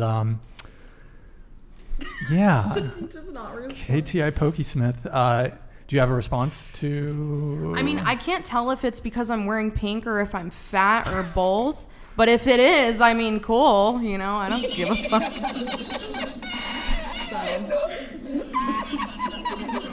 Okay. They really like interrupting you, by the way. Go ahead. That's all I really had to say. That it's so different. Like, you can't make it a fact that men do this and women do that. Oh, okay. So I think the point that I was making is just that there are men, and I think a lot of men, that they'd be happy with just one girl. Like, and for you to be consistently getting a lot of girls, you do have to become, like, I think, a pretty top tier guy to do it. So, and me personally, I've really never been interested in just like running through a bunch of chicks. Doesn't interest me. I'm very busy. I've always been busy. I've always been kind of determined in terms of business and, you know, being focused, whether that's on my health or finances. Oh my God. Pokey Smith donated $100. Thank you, man. No, I'm the owner of Piggy and wear the World War One uniform. And where the World War. All right. I'll grab it. I'll grab it in a sec here. And actually, let me just do one more really quick before it pops off. 1 sec. It's gonna come through here. My Streamlabs is lagging.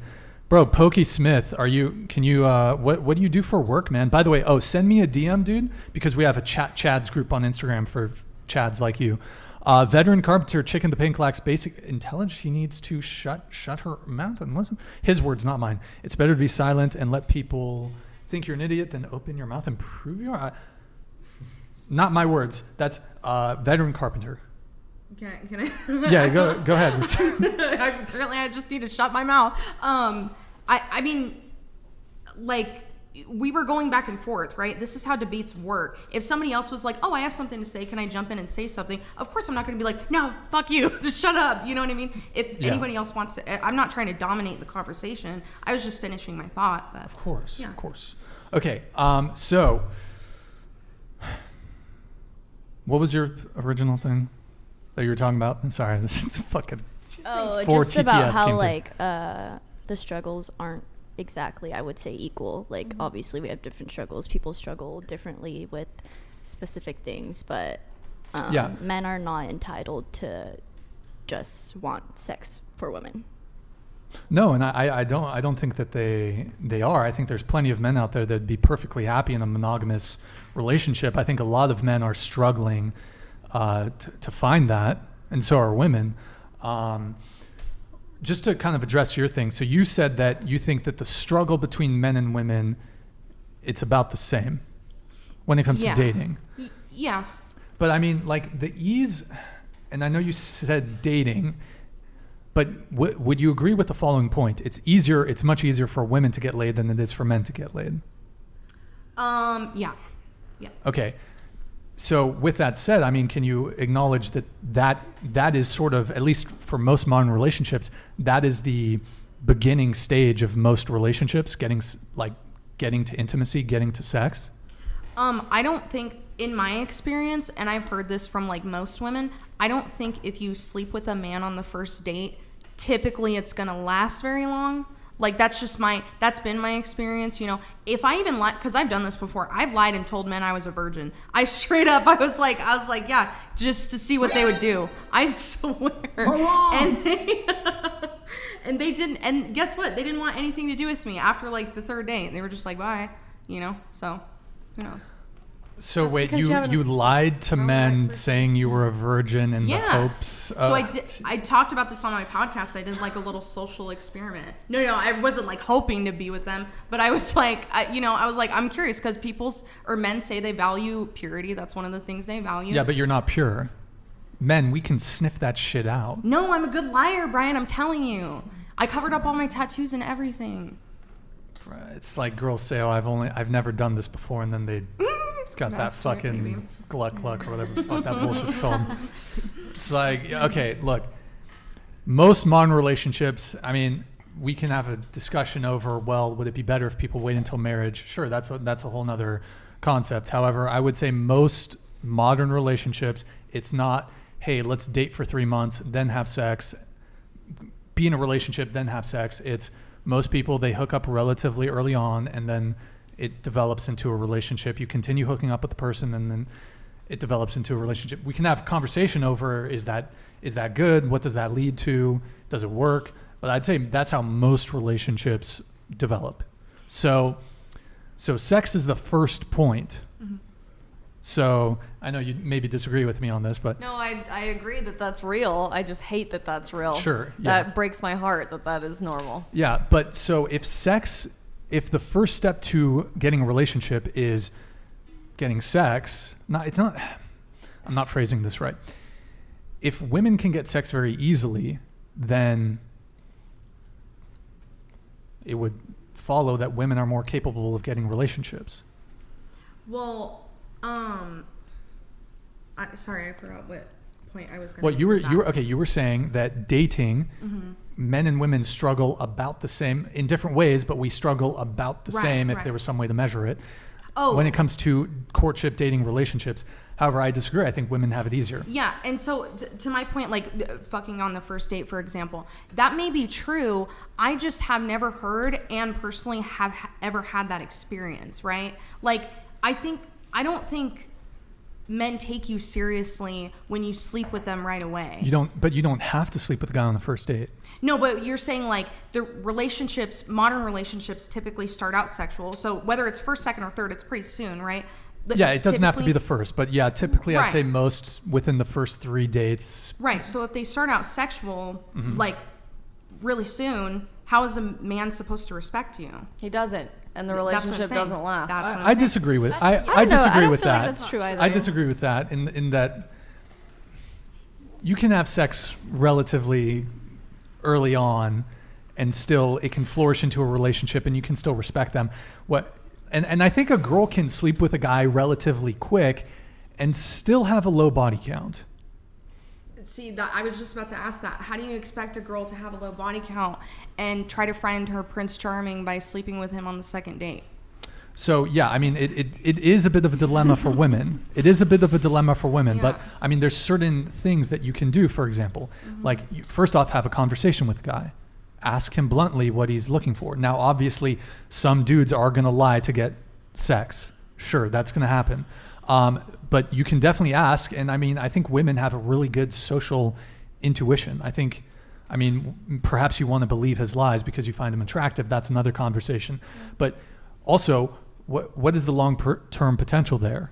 Like, does he seem like a fuckboy? If he is, he's probably, like, no matter what he says, probably not a good bet. So does he seem like a fuckboy? The other Pokey Smith donated $100. Take Mike from okay, I'm not saying anything for like sounds. Well, I mean, you can engage with me on this if you want, but he hasn't hit. The trigger has to be all in one donation. But okay, so is the guy like? Are you on spring break? Are you in Tulum? Are you in Miami? Probably don't fuck a dude. Like, if you don't want to rack up a high body count, don't sleep with men while you're traveling. Don't sleep with men who are traveling. Scuba super chatted $100. Thank you, man. 33, single, engineer. Haven't dated in 4 years. Too much risk.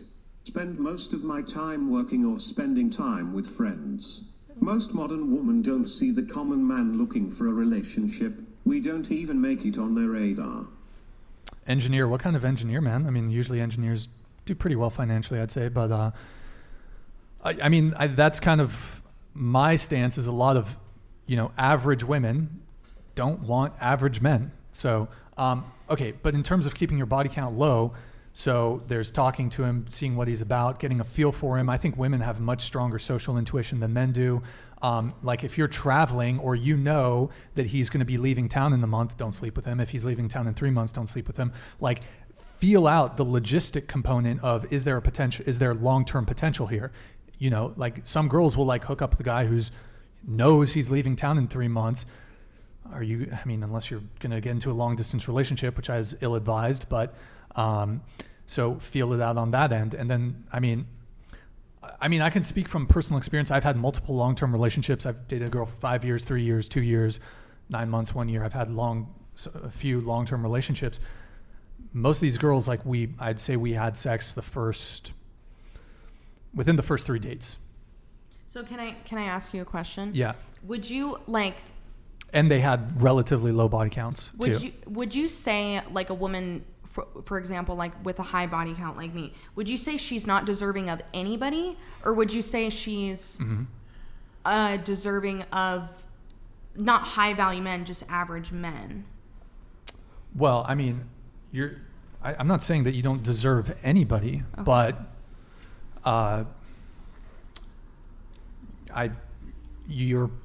there are some men, I suppose, that will tolerate the fact that you're previously sex addicted and have a really high body count. But donated $100. Piggy had more pipe than a plumber. What the fuck? Anyways. Okay, Jesus Christ. I'm not even going to entertain that one. Let's try to keep it polite, guys, if we can. Let's try to keep it polite, guys.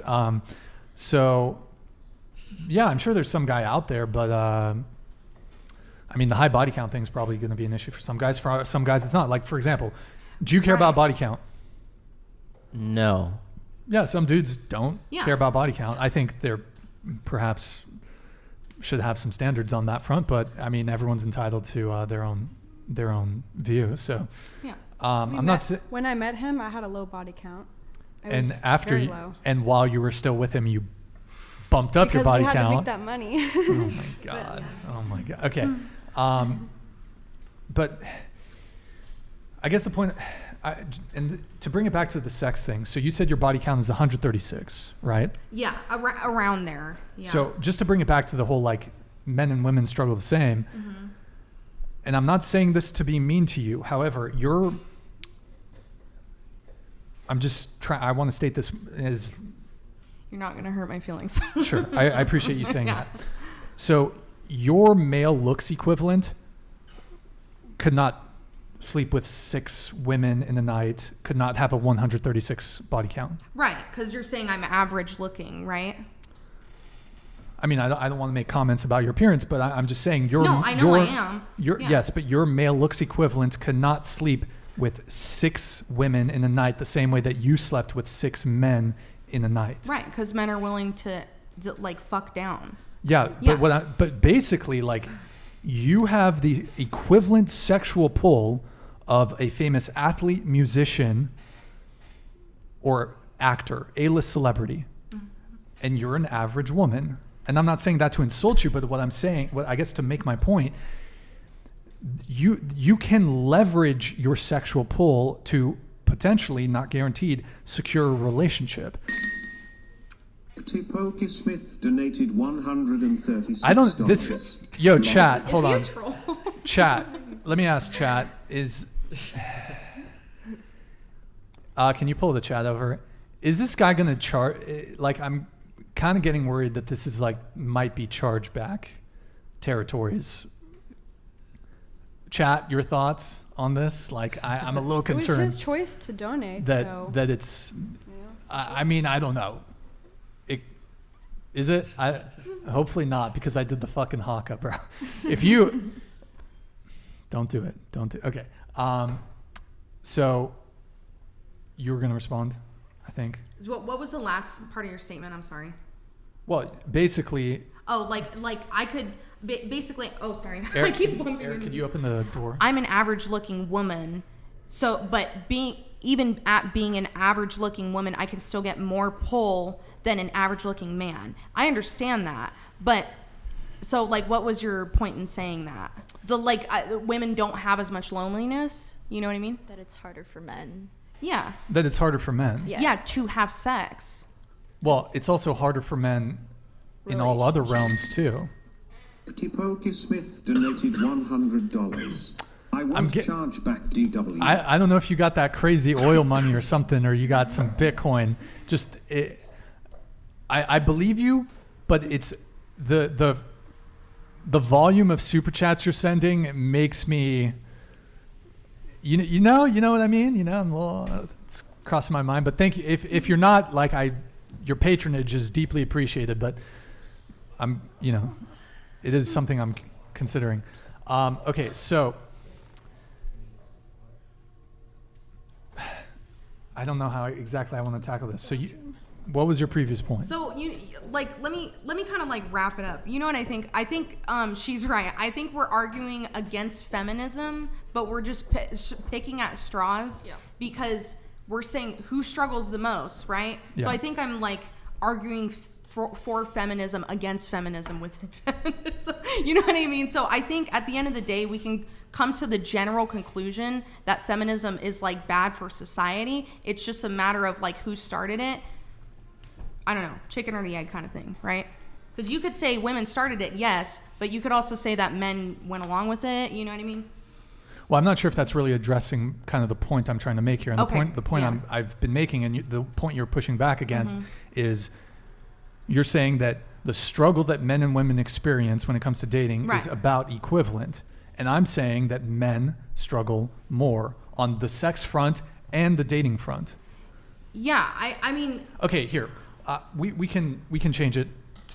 Let's even remove sex from this conversation. Mm-hmm. How do most people meet? They meet online nowadays, right? They meet on. Not me, but I mean. Sorry, most people. That's what you said. Sorry. Yeah, most people meet people online. So, as a woman on a dating app, you're far more likely, and there are both men and women on dating apps who are looking for relationships. Mm-hmm. So. Women get more matches, they get more likes. Women swipe no on more men than do men swipe no on women. Women, as a guy, you're going to have to initiate typically the first message. You're going to have to plan the date, set up the date, probably pay for the date. Women, I mean, let me ask you a question. Yeah. Do women have more options than men? Sexually, yes. Yes. Relationship-wise, do women have more options than men? It depends, again, it depends on certain circumstances, right? It depends on the age demographic. It depends on, how attractive these men are. It depends on a lot of factors. If we're talking about men 18 to 25, I think that, women have it a lot harder if they're dating within their age group. If you have, like, a woman that's 25 and she's, like, dating within like 26 to like 35-year-old men, then the 25 to 35-year-old men are probably going to have it harder. But it just depends. Right? I mean, does anybody else want to come in on this? I want to open it up to the rest of the panel.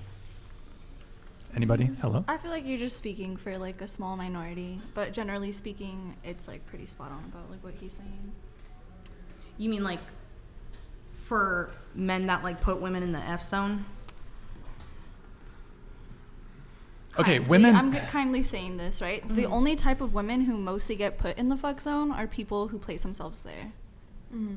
Other than that, most women are like taken seriously. Well, I agree with that, but the thing is like, I don't know. Men also lie to women too, right? Yeah, but I think as a woman, it's really easy to spot out lies and kind of exactly what to expect from guys. Like, I feel like it's such, like, you're lying to yourself if you're going to sit here and, like, listen to what guys tell you and then be like, oh, I can't believe this happened this way. Like, in your gut. You know in your gut when it's going to be. Sometimes you'll choose to ignore that, but that doesn't dismiss the fact that you knew to begin with. Yeah, I mean, I don't know. I feel like I've been talking too much. I'm sorry. Yeah, let's move on to a different topic. I think just ultimately, even if you remove the sex component, that there are, in terms of struggle, there's also just more burden. Even removing, who has an easier time attaining relationships? There is a higher burden on men to perform. For example, we have the burden of having to be the initiators. I don't think you deny that. Men have to initiate. Generally speaking, men have to initiate. Women want that generally, yeah. Sure, women want it, but let's say a guy, he's shy, he's introverted, he's socially awkward, has social anxiety. He's probably fucked. Whereas and actually, I mean, there's so many ways I can tackle this. Like, A guy who's neurodivergent is going to have a far higher time, is going to have a much harder time getting a girl than a girl who's neurodivergent. Also, like even a chick in a wheelchair, bro, she could put up some fucking bodies. Whereas like a dude in a wheelchair, he's going to struggle. Amputee? Yeah, it's pretty fun. Not necessarily, but I'm just kidding. There's plenty of women in wheelchairs that are beautiful. Also, here's another thing. There's this femcell. I don't know if you know of femcell. Yeah, like where it's not even real because like it's no impossible. man wants me, and there's like a bunch of guys that are like trying. Yeah, I mean, basically, it's almost impossible for a woman to be involuntarily celibate. And there's a forum on Reddit of femcells who claim to be involuntary celibate, and they actually had to like private it or shut it down because a bunch of men were messaging these supposed involuntarily celibate women, offering them relationships, offering them sex. So women can never be as lonely as a guy can. You might not have the optimal suitor that you want, but there's a different degree of loneliness that men experience when it comes to relationships than women. See, I disagree with that. When in my active sex addiction, I was never lonelier in my life. And arguably, you could say I shouldn't be because I was having sex with the most amount of people at that time, right? I mean, you had 136 but that's sexual mostly partners. Because like, you're having like an emotional response to it. It's not because like physically. Yo, like, did any of the guys... You're doing something... Oh, sorry. Let me just come in really quick, then I'll have you come in. Did you cuddle with any of the guys that you hooked up with? Yeah. Do you know how touch starved most men are? Perhaps it was a one night stand. The guy didn't text you back, but you got sex. You got a cuddle. Most men are so touch starved that like even the fact that you could cuddle. So, I'm not challenging the fact that you were perhaps dissatisfied or lonely or depressed because of your phase of promiscuity. Right. But most men they can't even get that amount of attention. Most men I shouldn't say most. A lot of men, maybe it is most, are invisible to women. They're not getting, a girl's never sliding into their DMs. A girl's never asking them out on a date. A girl's never paying them a compliment. A girl is never going on a date with them. They're not getting cuddles. They're not even getting sex. At least you can, perhaps it's not what women want, but at least you can get that. Yeah, I mean, I agree. So I do actually agree with that. But it's not like, when you have like casual sex, even if it's like a cuddle, even if there's like some type of intimacy and you know what the other party's intentions are, it's not the same. It doesn't mean that you get more satisfaction out of it versus when you're, like alone. I would rather be alone. You know what I mean? I would rather be alone than have meaningless sex ever again. But like, Base. I love that. I'm just saying. And that's why, kids, you should wait until you're married to have sex. Right, but I mean, I think sex is considered almost a need. What is the Maslow's hierarchy of needs or something? Food, shelter, and reproduction, I'm pretty sure. Well, I mean, I think women enjoy having sex. Yeah. And so, I agree with you in the sense that like probably most women are happier actually having a relationship with one person instead of having a string of sexual partners. But like, let's not deny the fact that women on their own end, I don't know if happily is the right word, they participate in hookup culture. So confused. Super Thank you, man. Appreciate $100. So I have a rule: no sex on the first 3 dates, but after that free game. But these chicks come out for the free meal, say thanks and dip. Single men will always be lonely and invisible. I had a dating app for 2 years, got 6 matches and 2 dates, so men have it harder. Yo, by the way, Pokey Smith, can you shoot me a DM on Instagram, please? @whatever. Shoot me a DM on Instagram. Go ahead, Eric. I need to step up for a sec to put on my World War I uniform because he's been asking for it. Sorry for the delay. I want to open it up to you guys at the table if you want to give me 2-3 minutes to go put my uniform on. If you guys want to... maybe oh my I think I gotta pump the TTS again. I don't know, guys. Someone say cuddle. Thank you, man. The struggle is real with a spoonie. No more dead arm for big spoons. Yo, thank you, Spoonie. By the way, I appreciate all the TTS. Don't get it twisted. I really appreciate all the patronage and support. Okay, so I feel like some of you over here haven't had a lot of opportunity to talk. So if you guys want, go ahead. I feel like going back to No, you go. I feel like going back to your point you made like kind of a while ago, I think a lot of the new hookup culture is also really due to all the instant gratification that like social media has given people, and like all of the like I don't know, like kids these days have a brain span of like 6 seconds. Daniel Udo super chatted $100. The reason why Keely is so defensive over Mick is because if he left her, no one would want her. She's selling her soul for money, which is cheap. In men's eyes, the more a woman has sex, the less they are worth. Okay. BTWV2 is a total cutie. Continue what you were saying. But I think that's just such a big part of it, and I don't know that we could ever get back to like what it was before to get rid of this instant gratification, but it's... Oh my God. Veteran_Carpenter donated $100. Stop talking to the unintelligent 304. Move this along. About to unsubscribe. Worst and most pointless conversation ever. Do better, Brian. Roasted.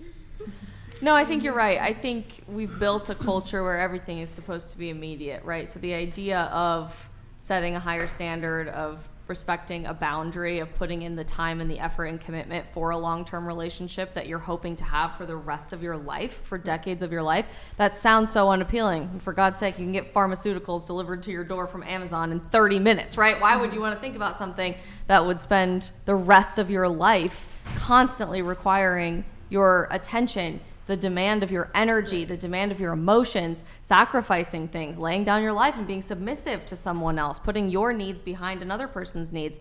That's so countercultural. But I find it really interesting looking around this table, and we're all in very different phases of our lives, of our relationship statuses.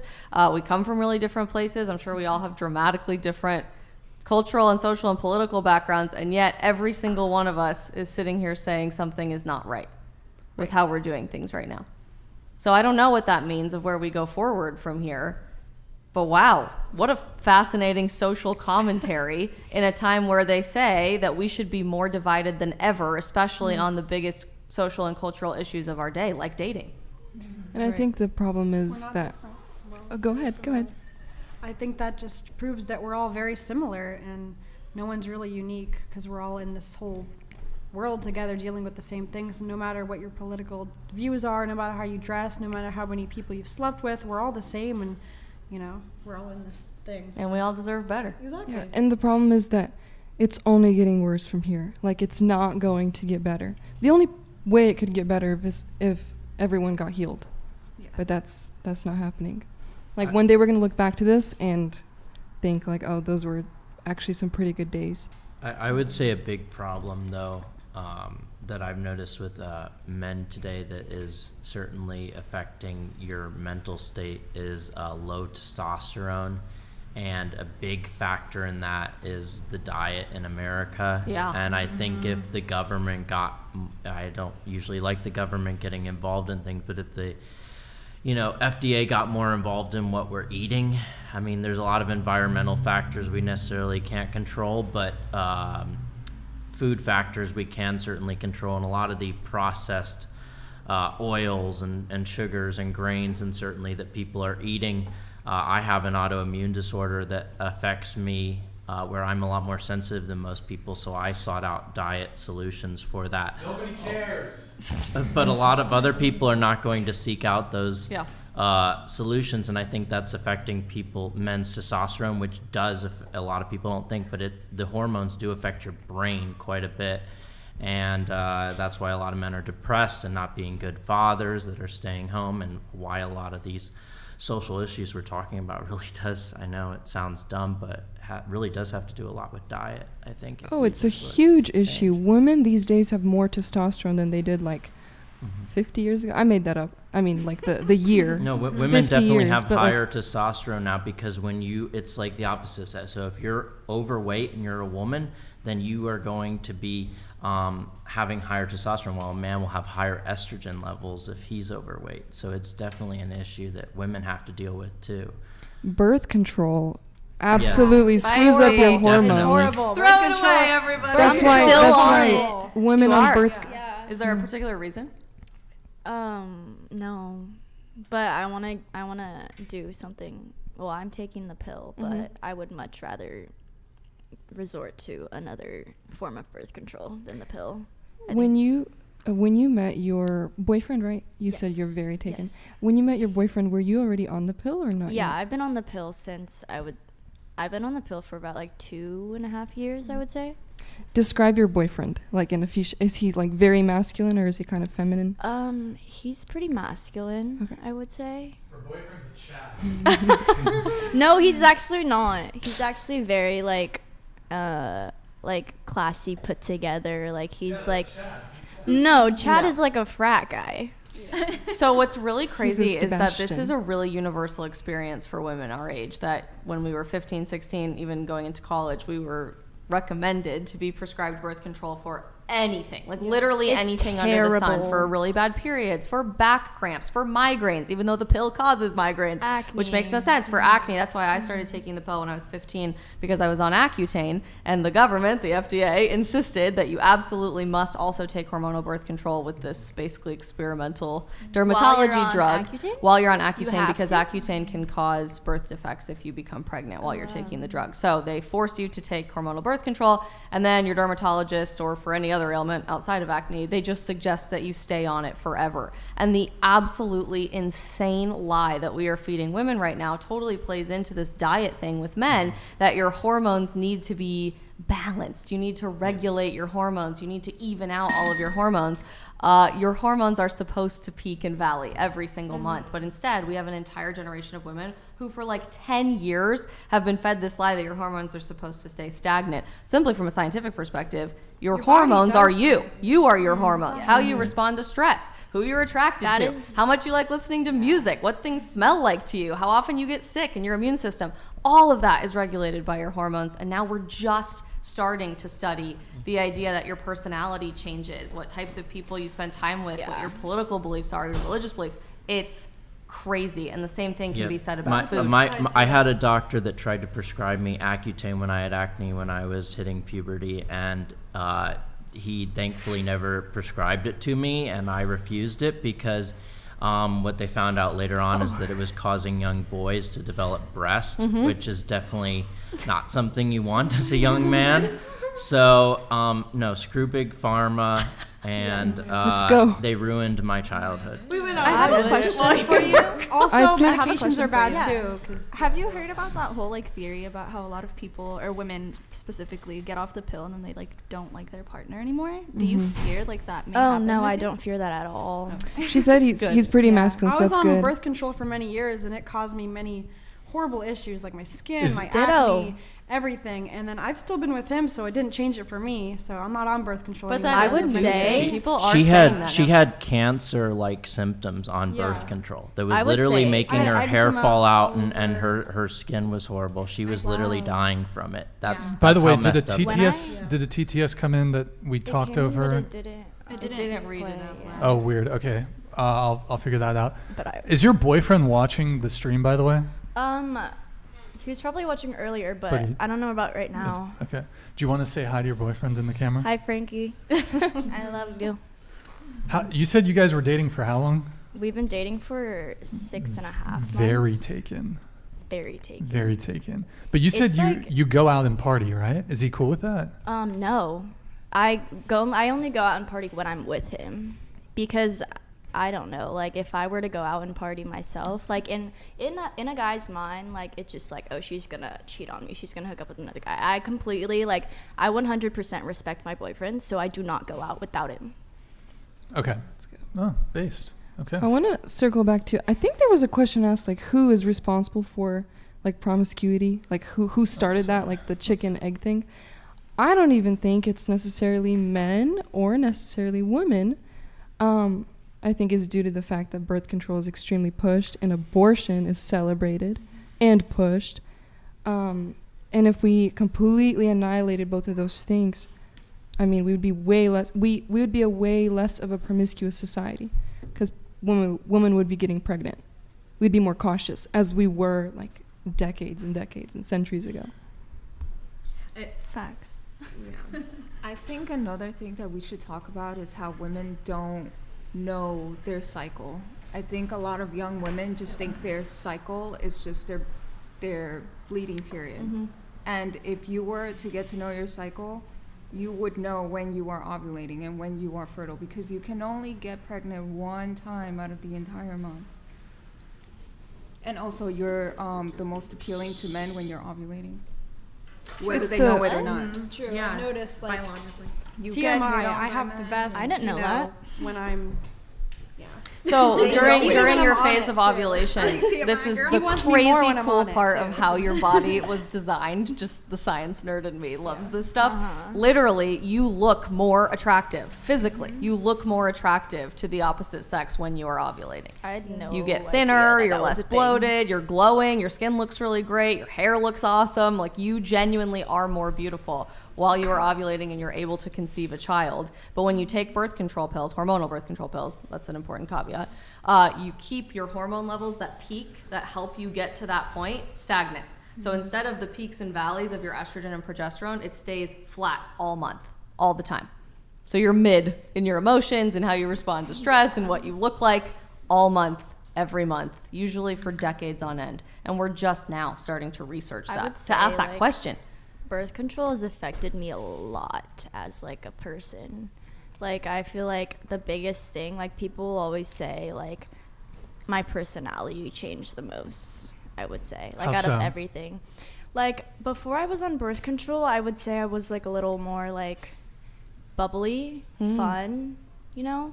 But when I hopped on birth control, like, I went on it for sex and my acne, and like, I don't know, I was just so depressed. Like, it made me have more acne in a way. Like, I was depressed. Like, it kind of just like put me through this like phase of life where I felt like I was like empty, kind of. Yeah. But I don't know, I'm back to normal. Well, that's good. And I'm still on birth control, so. Is it the same birth control? Like, is it the same that you no, or did you? it's a little bit different. Okay. Wait, why would you go back on it after all I the never horrible stopped. things? She doesn't quit. Oh, yeah, okay, gotcha. I never stopped. Okay, let's move it on to something else. So you revealed your body count. Really quick, just show of hands. Should body count matter? Yeah, Yes, should body count matter? No. Shouldn't matter. Yes. Should matter. No. Shouldn't matter. Should matter. Shouldn't matter. Okay, so you revealed your body count. Just show of hands again. Who should body count matter? Kind of. Okay, Keely, what's your body count? Like in the 20s. What's your body count? Closer to the mic. Close. I want to say like 5 or 6. You're lying, babe. Come on. That's not a lie. You told me it was 1 when we met. Wait. He's lying because he's embarrassed because he hasn't been with anybody but me, except for like online. It's he would, like, okay. talk to That's a people. good thing. Why do you have to lie That's a about good it? thing. Why do you have to Not a lie? lie. It's a very Wait, good it was thing. Why do you have to lie one about it? I don't care. how after many her people or you've been before with. her? There's nobody after me, right? I mean, There's as no far as one I know. after. Wait, so did you lose your? She doesn't consider, like, I consider getting a blowjob or kissing like hooking up with her. I thought it was just But regular. technically, she thinks it means like, you know, having insertion and stuff. That's to her. But I did have other girls that I like kissed or got a BJ from or whatever. That you don't whatever. count in your body count. I count that as body count, but she doesn't. I thought don't body know. count I means guess just the- sex. Yeah, like actual sex, right? it is.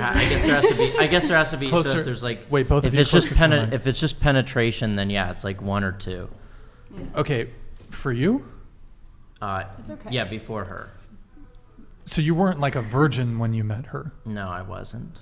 Okay, but so for you it's 20, for you it's 5? When I met him, I was at 7, and he was my number 7 that I slept with. When you met him, you were 7, he was 7. I was at number 7. Body And now count. you're at what? Like in the 20s. In the 20s. It doesn't matter. 'Cause Engaged, by the way. I consider us both. Engaged, by the way. Yeah, I consider us both ones to each other. Like, No one else. Like, Okay. I wish Body we count could, is I his wish body we could count. have lost it No to one each else other. matters. It's just the two of us. Okay. two of us, yeah. What's your body count? 20. Body count's 20. Okay. 8. But 8. Okay. Oh, cool. I sound like I'm judging. I'm sorry. No. Go ahead. I don't. Closer to the mic. I don't think I want to answer this one. Fair enough. What about you? Are we talking about like penetration? Or Yes. Yes. All of it? And just penetration, I guess. 10. Okay, throw in like handies in the back of a 7-Eleven. I've never done that. Oh, okay. 0. 0? Okay. But I will say that with girls it'd be 15. Including women. Okay, because are you bi? I assume, yeah. M. Martin Oh, super chatted Marquavius. $100. Lieutenant Labia, better wrap up pretty soon. Mick has a really early morning preparing Raggedy Anne's meal for work tomorrow. Yeah, I'm going to try to get through some super chats. We're a little behind, so yeah. Thank you, though, man. By the way, all labia matter. All labia matter in the chat, boys. I want to see it. You know, it's unfortunate that if a woman has a large labia, it's unfortunate that they get shamed if they do. This is true. But it goes for men too. Yeah, men get yeah, you're right. Men get shamed if they have small peens. Or if they're not Exactly. circumcised, or if they are, you know. Yeah, True. that's like one of Yeah. the biggest. Like one of my girlfriends, she was like, I will never touch an uncut thing, and I was like, I didn't even like tell the difference. Like, it's really minimal. Yeah, we're all just a bunch of superficial. Okay, not us, just humans. Are you gonna propose? Am I gonna propose? You have a Where's the right ring? there. Right there. Right on your computer. People Oh. were commenting they wanted you to propose to someone. To who? I Did they- forget who they said.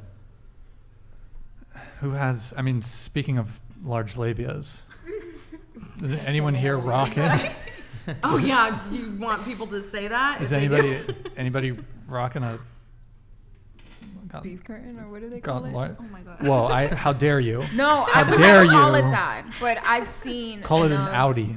Audis. Oh, an Audi. Audis, yeah. Yeah, it's just My I don't bad. like these terms. You know, women get shamed. There's like I beef agree. curtains, wizard sleeve, roast beef. That's It's not good. Wizards. I don't know. Wizard sleep sounds Part kind of life. Any I mean, it's anybody large? You got a large. Right? You got. This question is so uncomfortable. Terrible question. Yeah. I would never. My body count is 0. What makes you think I would ever answer that? For the memes? For the memes? No. Will you marry me? How much money's in your bank account? What the fuck? No, I'm just kidding. Yeah, sure. Do I get to wear it? Yeah, you can put it on. All right. This is for the Yo, engagement W's in that the never chat. happened. That was supposed to happen. Yeah. Okay. All Is right. it real? It was like $7 on Amazon. But it looks cool, right? Oh, put the it real on, thing, put girl. it on.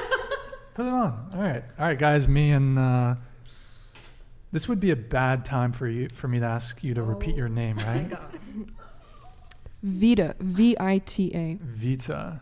No, like Vita. Like Vita. Not Vita. No, Like Vita. Vita Coco. Like Am I- Velveeta mac and That's cheese. such a weird name. How I'm am I sorry. saying it? How do you spell it? Vita. V-I-T. Bad News Blues super chatted $100. Isabel, I have loved every comment you have had. Would you be willing to co-host with Brian? Please. I have a stream every night. I lost my booster seat, you guys. Oh my, it's, I'm too short go for grab this. it, go It's grab fine. it. I have a stream every night, but certainly would talk to Brian about it. I don't live here. I live on the opposite coast. I Are live you in famous? the free state of Florida. God bless. What was the Are question? you famous? Yeah, she's. I saw She's so many. verified on Yes. IG. Yeah. I do. Oh. She got blue check. Significant. Do you have a Congrats. YouTube? I do, but I'm building my YouTube slowly, Okay. so we're getting there. I see. I think it's tagged somewhere in the chat. You guys keep tagging. By the way, guys, in terms of being a dictator, is the hand on the belt? Is that part of the act? I don't know. Do I keep the hand on the belt? I don't. Okay. What about the proposal? What? Vita Ju- Atlas. Do you have? What's the dowry looking like? Like how many goats are you bringing to the table? What does that Like mean? Dowry. the bride price? Wouldn't you be bringing her the goats? No, it's the woman who comes with the dowry. Mm-hmm. So what kind of livestock are we talking about? I don't And also, understand. like, how many tractors? I need some How farm many equipment. I'm selling an old Porsche right now. Maybe. All right, well, I'll have to talk to your father about it. Okay. By the way, do you guys remember there was a TTS that came through, but it didn't trigger? It was it men are just grown boys? Did that one come through? Oh, that was the one that wasn't It was this one? Yeah. Oh, whoa. Okay, there's a little. Hi, little Adele. SL_ID.D._4 This is the one? CFB18CF0E993F32 donated $100. Men are just grown boys. Boys can learn camaraderie or they can learn animosity. Men with animosity in their hearts will for ego. The sex brings confidence, which brings more sex. We are a society of adults who have retained our middle school hierarchy. Hey, Noah, I don't think I blocked you on Streamlabs. I don't have anyone moderating really on Streamlabs, so I can't imagine why you're blocked. It could be you're trying to send a word that is inappropriate, so it's automatically blocking it from going through. Otherwise, feel free to just do it through Super Chat if it's not working. And we had Zenitsu. I already did it, but here, I'll give you a little. Yes, you are a Chad. Thank you, man. Appreciate it. Okay, let me get through a couple regular Super Chats. We got it. Oh, my God. Fuck. Okay, we have quite a lot, so I apologize to some of you guys. I'm going to read them all, but we are going to power through them. Twitch.tv/whatever. Guys, go over to twitch.tv/whatever. Oh, my God, look at all these. Cheers. Asian Kyle NYC. Okay. I think that's like a penny. Thank you, man. Guys, go to twitch.tv/whatever. Go give us a follow. If you have Amazon Prime, you can link it to your Twitch account. Quick, free, easy way every month to support the show. Drop us a Prime sub if you have one. Thank you guys all so much for following us. Jaina, thank you for the follow. Appreciate it. Asian Kyle, thank you for all the bits. Much appreciated. Oh, yeah, spam it. Thank you, buddy. That's nice. I can't see the primes that are coming through. Asian_Kyle_NYC with the bits. Okay, thank you guys for all that. Amazon Prime, go. Oh my God, the Mad Bagger. Thank you for the gifted sub, man. Appreciate it. Okay, let's do some super chats. So we have Dusker, $50 super chat. My voice is getting a bit parched. Can I have you have a pleasant speaking. Oh my. Wilderbeats donated $100. Good panel Thank you, tonight, Brixton. Thank you. Pinky actually refreshingly honest. Oh, for sure. Cool conservative girls. You broke up an engagement, you'll see. And for those who haven't spoke much tonight, you bring me peace like Geeky. Hey, wildebeest beats. Thank you, man. And actually, major credit to you. I know you. Honestly, you got scorched. I know. Tonight. Jeez. But I actually commend you for being so forthcoming about everything that you spoke on, from the sex addiction to the narcotics addiction, and I think you were really super honest, and I'm stoked on that, because a lot of people can have some hesitations about sharing some of that stuff. So I commend you for your. Yeah, and my family did warn me about it. They said this is going to come with consequences, And I said, if I can help one human being recover, that's my goal. So. The best thing is that you're not justifying it, and that it's wrong and you don't condone it at all. Right. By the way, we would have children with beautiful aquiline noses. Okay, that was cringe as fuck. All right, we both have big noses. All right. Okay. All right. Here we had Dusker here. I'm gonna have you read these if you can. Dusker, if you're not in the content and other guys are, she ain't the one, bro. Every company on the planet is hiring. Stop making excuses. I think I am the one, but I'm not actually doing adult film anymore. I'm just doing the OnlyFans. I haven't actually filmed a video in more than 6 months, right? I don't know. Yeah. By the way, guys, I do want to apologize that we're getting to these super chats so late into the show. We got a lot of TTS that came through, and then we got a really high volume of super chats. I bumped it up 2 shows ago, and people weren't happy about it, so I bumped it back down. But maybe I think I just need to bump up the TTS. Maybe, I don't know. I'm still figuring it out, so I know I'm probably going to get a couple complaints in the chat about the super chat. And I'm not making excuses. I have a job. I'm self-employed, so I'm not complaining. At the time, I was really desperate for anything, but not anymore. Okay. We have, here actually, you can keep going. Go for it. Kerm with a perm gaming. Bootleg Lloyd Griffin out here taking everyone's Peters while bro is door dashing. SMH, this is madness. Bring back the bangs, girl. Yo, Kerm, thank you, man. Appreciate it. Hold on. That one came through. Oh, whoops. Daniel Udo super chatted $100. A good reminder is our actions have consequences. Most people try to ignore it in the future. Each yourselves this question: would you want your child to become what you are when they grow up? A 304? No. Obviously, I don't condone, like, not everyone should do the job I'm doing. Obviously, I don't even want to do it, but it's just money and what you got to do in today's world, you know. Gotta do what you gotta do. All right, we have. Oh, by the way, for everyone who's asking about Shania's father from last stream. Oh, I think it expired on my Instagram. It's in one of my highlights in my Instagram story. There's a photo of him if you guys are curious. Did he pass away? Yeah, he that did. person. Okay. Yeah, he did. Yeah. Okay. Michael Metroke. Eric, can you? Oh, sorry, Eric. Can you close the door, please? Go for it. Michael Metroke IV. The fourth. Question for the ladies: would you get rid of your IG for a marriageable man? We'll go around the table on this really quick. Yes or no? Yes. Yes. Yes. I would get rid of my phone Closer- and everything. closer I to would the get mic. rid of my phone and everything for him. If he Can you asked. push the cup? Go ahead. Hell yeah. Yes. Yes. Yeah, it's a little bit more complicated than just a account, I think, It's because because, that's my like, livelihood, that's my yeah. job. But yeah, I would get rid of it. All right. Social media does not need to be a part of your relationship, to be honest. Should we pull up your Instagram because you have a boyfriend? I do have a boyfriend. Eric? And I do have an Instagram. Eric, should Pull we it up should if we do a you would little like. check? Yeah, we'll Yes. look. We'll do a look-see. So if your boyfriend has he asked you to delete your Instagram? No. Do you get a lot of DMs from guys? Yes. Yeah. I assume after this show you're probably going to get some too. He doesn't have an issue with it. Well, he knows that it's like inevitable. He can't control Right. that. Neither can I. But we just ignore them. Like, Sure. we just ignore them or block them if they're being weird. What if you were to private your Instagram? What if I were to private my Instagram? I mean, I suppose. I mean, if your boyfriend's not asking for it, then. And you do. Do you post your boyfriend?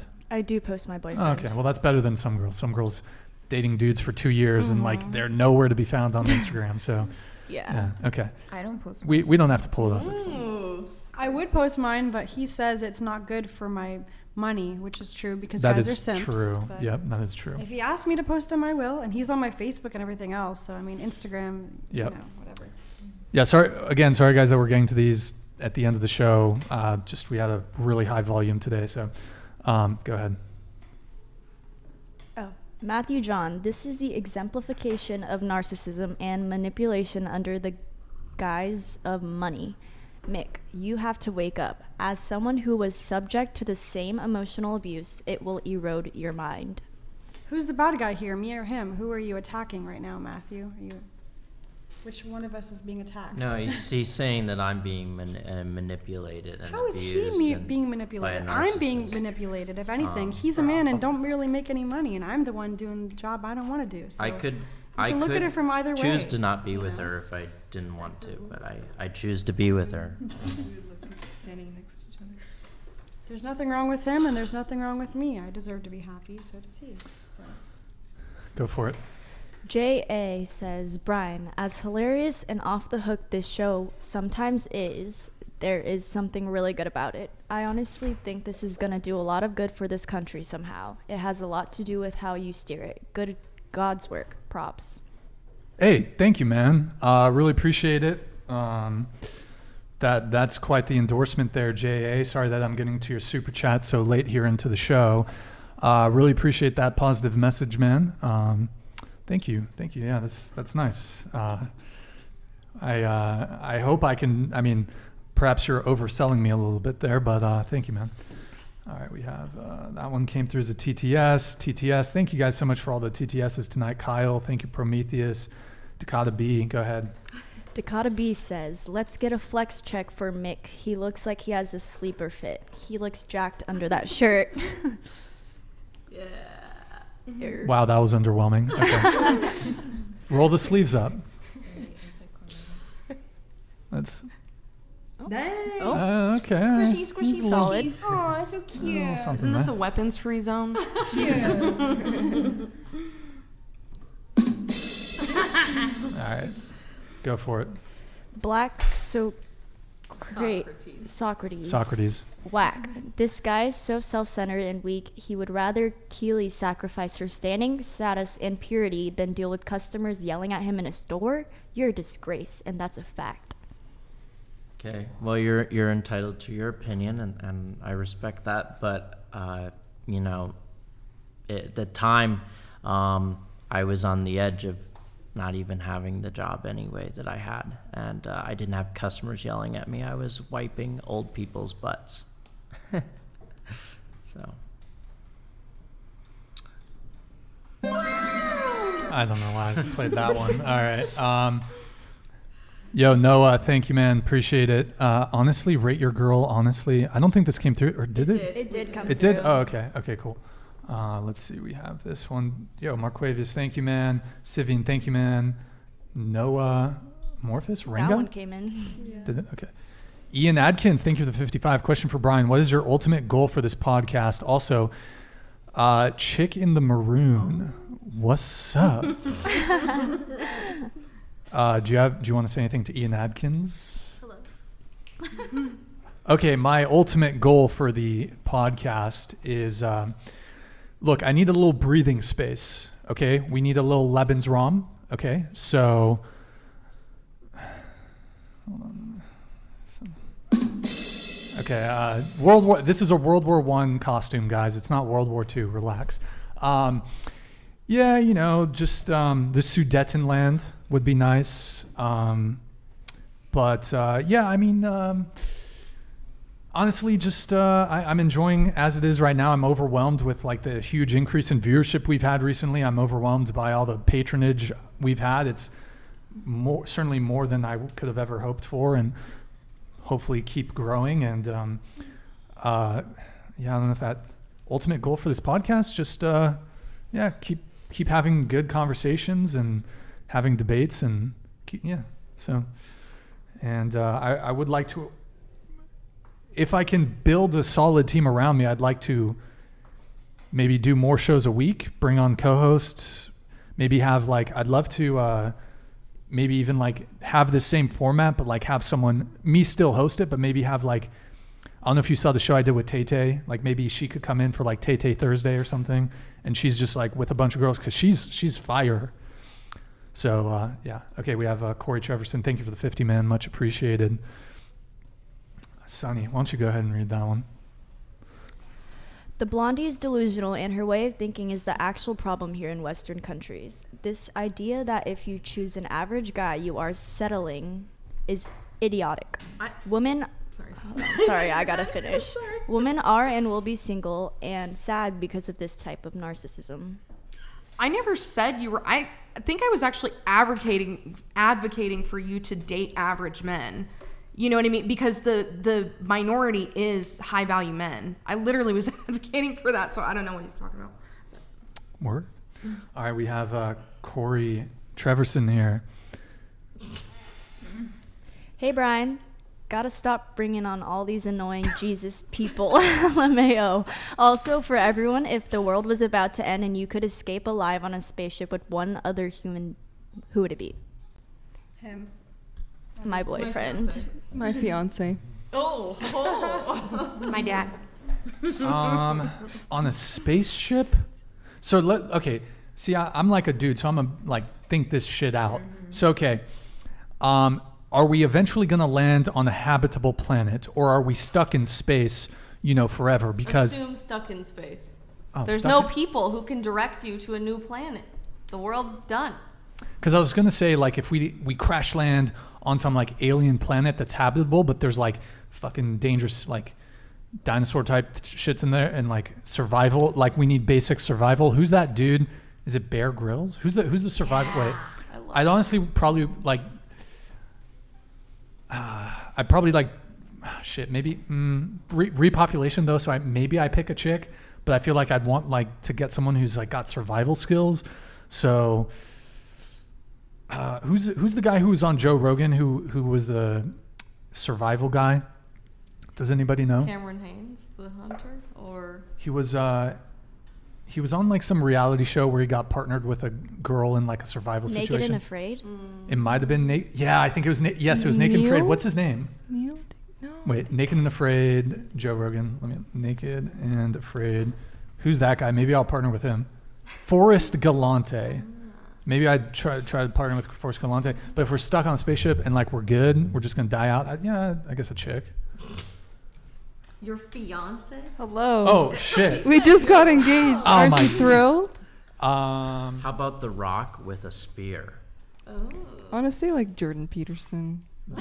What the fuck? Elon Musk. Oh my Elon god. Musk I would bring. If I didn't have a boyfriend, I would say Elon Musk. Wait, question. So you're a virgin. Do you want your partner to be a virgin? Or it doesn't really matter? So like it is a preference, but I understand that that's not very common. So it's not a deal breaker, but I would have to see that his life truly changed and that his ways are different. So like if he's like, oh, okay, I'm waiting, but he still like uses pornography, like no. You know. Okay. Hey, I already have the ring. We're gonna figure it out. We'll figure it out. Okay. Did this one come through? Yeah. Okay. That one came. I feel like Leslie Knope in that episode of Parks and Rec and the meme. He's talking about me. Yo, Speedy, thank you, man. So confused. Thank you, man. Go for it. Like comedian John Mulaney said, men are just salesmen. Men are just dick salesmen. I saw this good Twitter thread recently. It's women are marketers and men are advertisers. Wait, I don't. Whatever. I'll pull it up on a separate stream at some future point. Thank you, man. Yo, thank you, Prometheus. That came through. Flintstone $50 sock check. Listen. I'm not a cheat. Hold on, I got something here. Wait, let me see if I can find it. They need new pics for WikiFeet. I guess. You are a cheap bitch, darling. Well, You are a cheap bitch, darling. I'm not not cheap. It's gonna cost more than that if you want a sock check. Thank you, Flintstone. Appreciate it. All right, thank you guys all so much for all these TTSs that came through. Okay. Wow. Oh my God. Okay. Wow. Okay. So it's not too bad. I think we're pretty close here to getting. Oh my. Wow. Okay. Oh, all right. These are all just TTSs. Thank you so much, guys. So we're caught up on that. Let me just check if we have any here. No, we're okay. Cool. We're all caught up there. So let's see. We're gonna wrap here pretty soon. Anyone have anything? Final thought or final question or anything that they wanted to chat about? Maybe a dating frustration you have. Maybe men are pissing you off in some way. Anything? Stop watching porn. Oh. Agree. Agreed. Wait, what's your take on that? Like, why do you disagree with watching porn? It's just like ultimate lust after something that like doesn't bring anything, and from that you can kind of like lack intimacy with your partner because you're always lusting after something else. It's true. Yeah. It's not done good for anyone whatsoever. Like it usually becomes an addiction and it destroys marriages. It destroys relationships. It's also made really unrealistic standards for people, and I think that's just like. How so? What do you mean? I think like women are supposed to look like this, and they're supposed to be waxed, and all of the like things you typically see in adult film, where it's like this is the picture perfect woman, and now you have to look like that in order to receive sex or feel valued as that kind of sexual person. So you're not a fan of waxing? is what you're telling us? Not saying that, but I think that because of like these adult kind of things, it's made women like social media, how it's made like this picture perfect woman that like these are the standards you now have to try to obtain in order to feel attractive, or to be like a socially attractive person. Jordan Peterson actually does talk about it, but yeah, it definitely affects the chemicals in your brain, and it has this way that is certainly unnatural to get all this high and dopamine hit immediately, and there's a dissatisfaction. A lot of men you talk to, and they don't feel satisfied with their relationship or girls in real life because porn is more exciting and you can click through so many things, and we've never had this for our monkey minds for millions of years, and now to be in this world where we have something on our phone that gives us that quick access, it's definitely not natural, and it is definitely harming young men at a rapid rate. And I think society is being impacted by it, especially future generations. And I also feel with the rise of like OnlyFans and everything, so many people will make you sound like you're crazy if you're like, I don't want my partner to watch porn, and then that is just bad, like being gaslit by whole society. You were saying, go ahead. I was just gonna say, I agree. It's seen as like jealousy for some reason. Yeah, no, it's crazy. Yeah, if anything, it just means you care about them. Yeah, the fact that I'm jealous and don't want him doing certain things means that I love him. Like, if you don't care what your partner does at all, like whatsoever, it's like, well, then you don't really care about them at all. Like, you can go hook up with whoever, but money aside, this is different, obviously. But nobody actually wants to be with somebody who's like lusting after someone on a screen all the time, or like scrolling through pictures, liking girls on Instagram, looking at girls on TikTok who are wearing like bikinis and stuff. I mean, post what you want, but if you're with somebody, you obviously don't want your man looking at that stuff all the time. What were you gonna say? I was just gonna say, like, consuming porn literally decreases like levels of testosterone. As you were saying earlier, that's a huge issue amongst men, and pornography. If I could add something, I want to add on to what he was saying about the youth. I was watching this video. I don't know if it was like by that Jubilee YouTube, whatever. They were doing like an anonymous thing with some teens, and they had them wear like these masks, and they were talking about porn at some point. And one of these young men were saying how they watch so much porn, like a lot of them were addicted, and they go through so many pages, and then nothing appeals to them, so they resort to something more aggressive, like transgender porn, and like just things that they would normally not watch, because nothing will suffice at that point. That's happened to me. Like, and I'm a woman, so yeah. I was actually in a relationship, and I found out that like my partner was cheating on me with a guy, and he wasn't even gay. I was like, damn, that's crazy. Wow. You want to comment on that? That's crazy. I would like to hear more about that. Actually, that's pretty crazy. It was. Wait, why do you want your boyfriend to comment about that? Do I? Did you? I've not slept with a guy. No. Do I want to say? No, you don't need to say. What are you trying to say? No, No. Say it. Say it into the mic. Say it into the mic. He's gonna get mad at me if I bring it up. I'm going to kill her. What the? Oh my God. Okay, wait. Either way, though, it was really crazy. So I was like with this person for probably like 2 years, going on 3 years, and we lived together. And so like I would go to work early in the morning, and then he would just send out these like crazy messages to these people, and I found this like treacherous website for like local cruising around and like all of this stuff. So like addresses were being sent. Yeah, I sound crazy right now. I went through this guy's phone obviously because something felt wrong, but I didn't have any like proof. So I go through this phone, and I find like he has like alter ego type things and like secret emails and so much shit. It was the craziest thing I've ever experienced. But aside from like the cheating, I think for me, what made me feel the most like terrible is just the deceit of like I'd been sharing my life with this person. Like I would go to sleep next to this person every single day, and then it was just like. How long were you with this guy? A little over 2 years. And he was hooking up with dudes, cruising?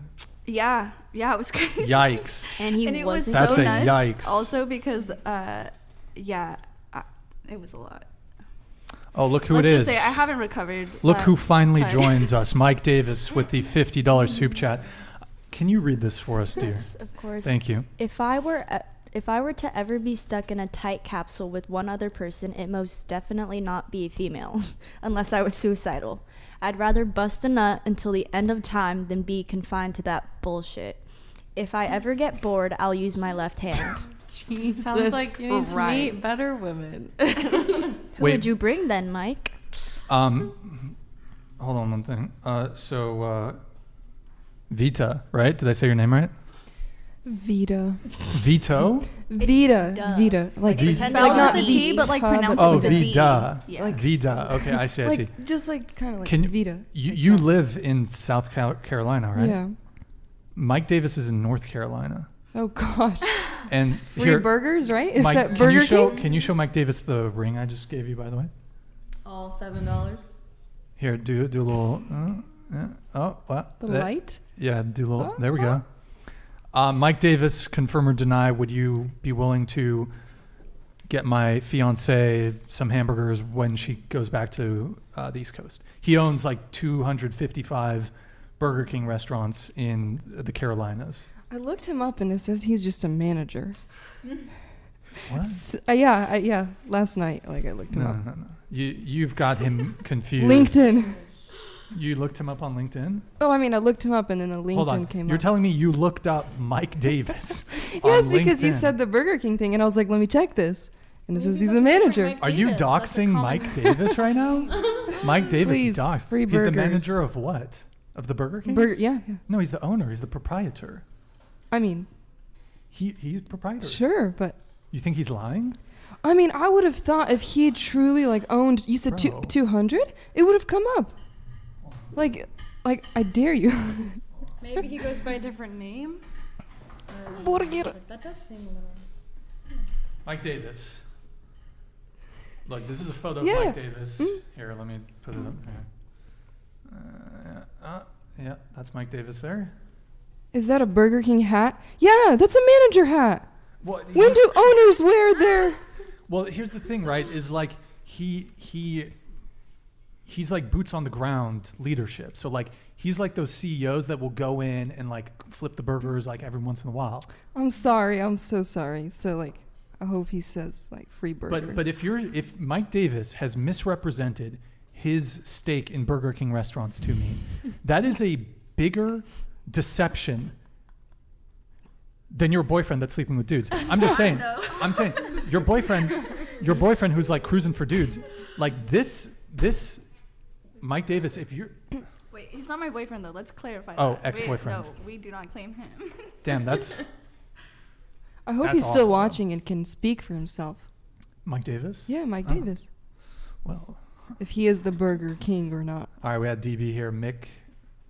Wait. Oh, yeah. Blink if you're being held against your will.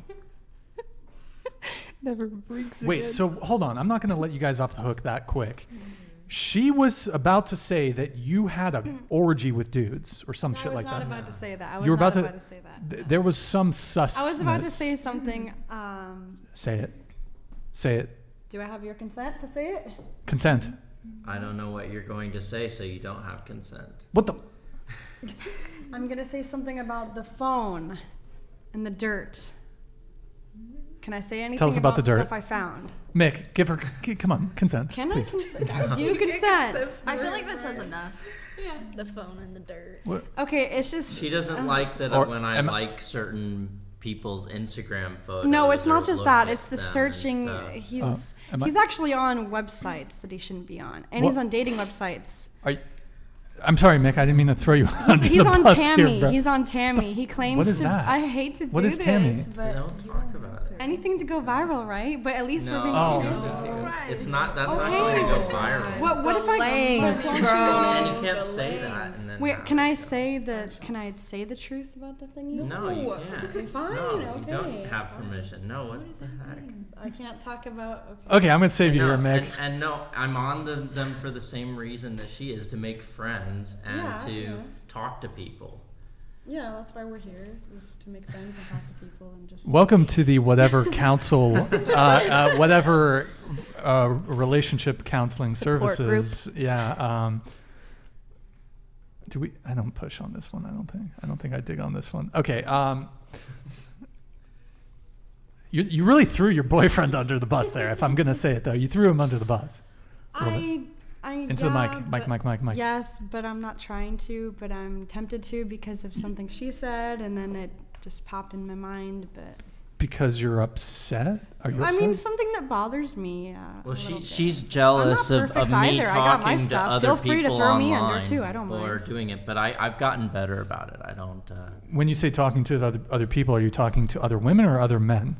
Other women, other like people. I don't know. It's just, but generally, like, you know, like the Bumble friends or something. She found me on like doing that or talking to people, and she's like, "Oh, are you meeting?" I haven't met anyone on any of these apps, and then even going on Instagram and liking photos of other girls, like I stopped doing it. I mean, when we were first together, yes, I was going on and still doing it. I was still following a lot of other girls, but eventually I learned, like, you know, it's proper when you're in a relationship not to do that stuff and everything. But I grew over time. She was my first serious relationship, you know. She still has an issue. She's still held up on it. Do you play for both teams?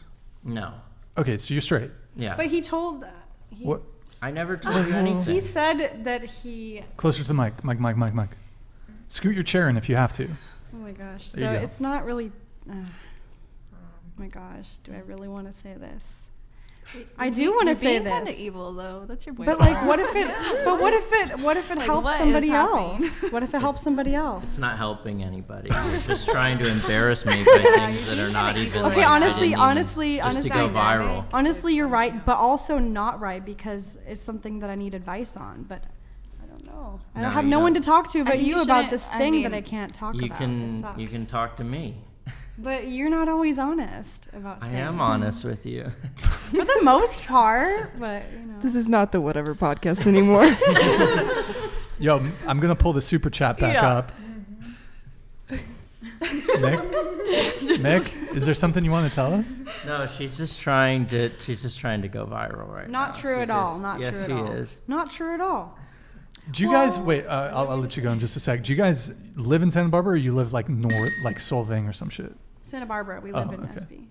What? Mike Davis? Oh, it didn't trigger.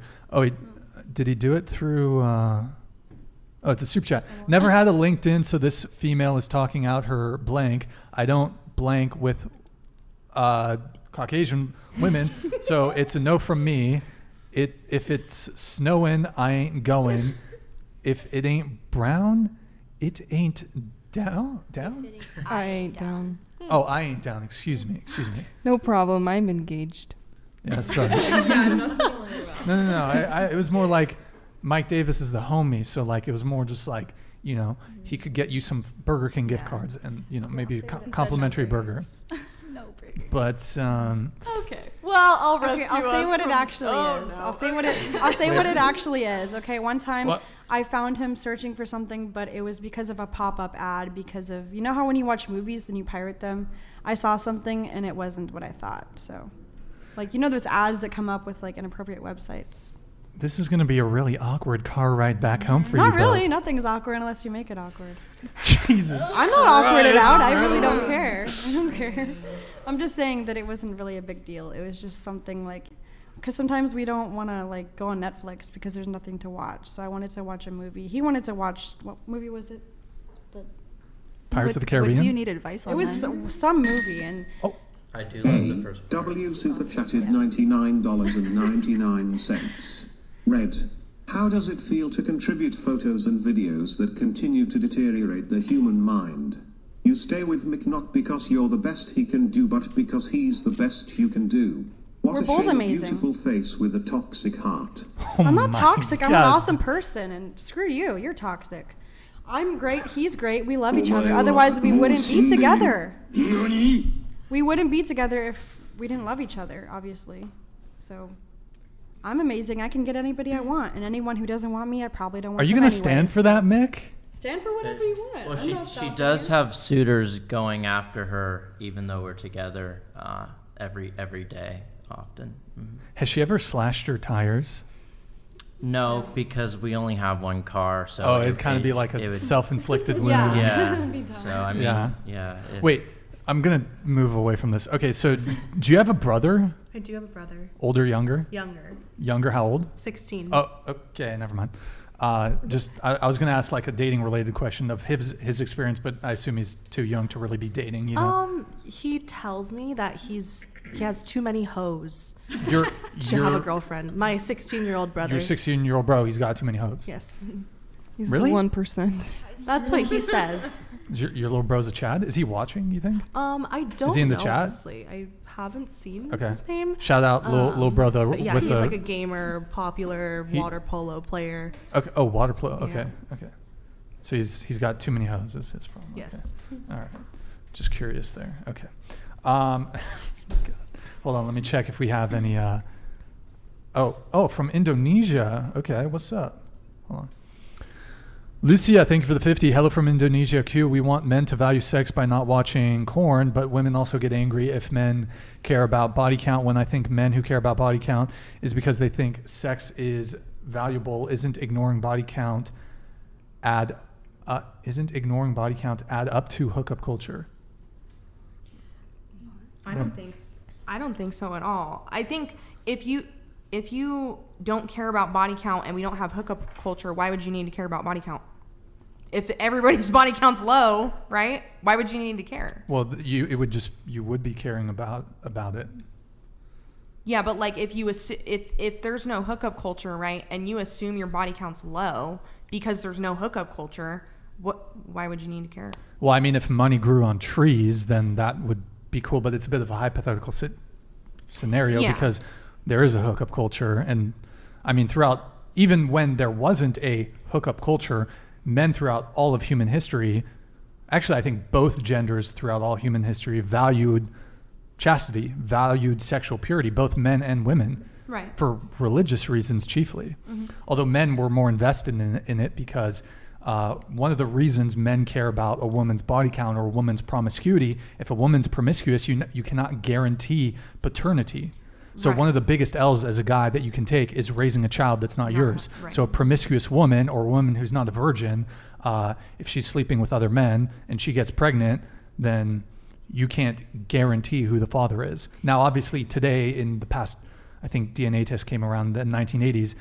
Now we can determine who is the father. However, that doesn't undo our evolution and our biology for men having a evolutionary hardwired desire to know that the child that we're raising and investing our time, energy, and resources in is actually our child. So I think that's one of the reasons why men care more about promiscuity and body count than women, for evolutionary and biological reasons, because as a woman, if you get pregnant, you know for certainty the child is yours. However, if a man, unless you get a paternity test, there's really no way to ensure that. And the way they ensured that as best as they could in the past was with virgins. Mm-hmm. If the woman's a virgin, she's had sex with no other men, you know for certain that if you have a child with her, that the child is yours. So yeah, I think, but even like back in the day, right, I think you could tell if a woman was promiscuous, because sex work and prostituting has existed since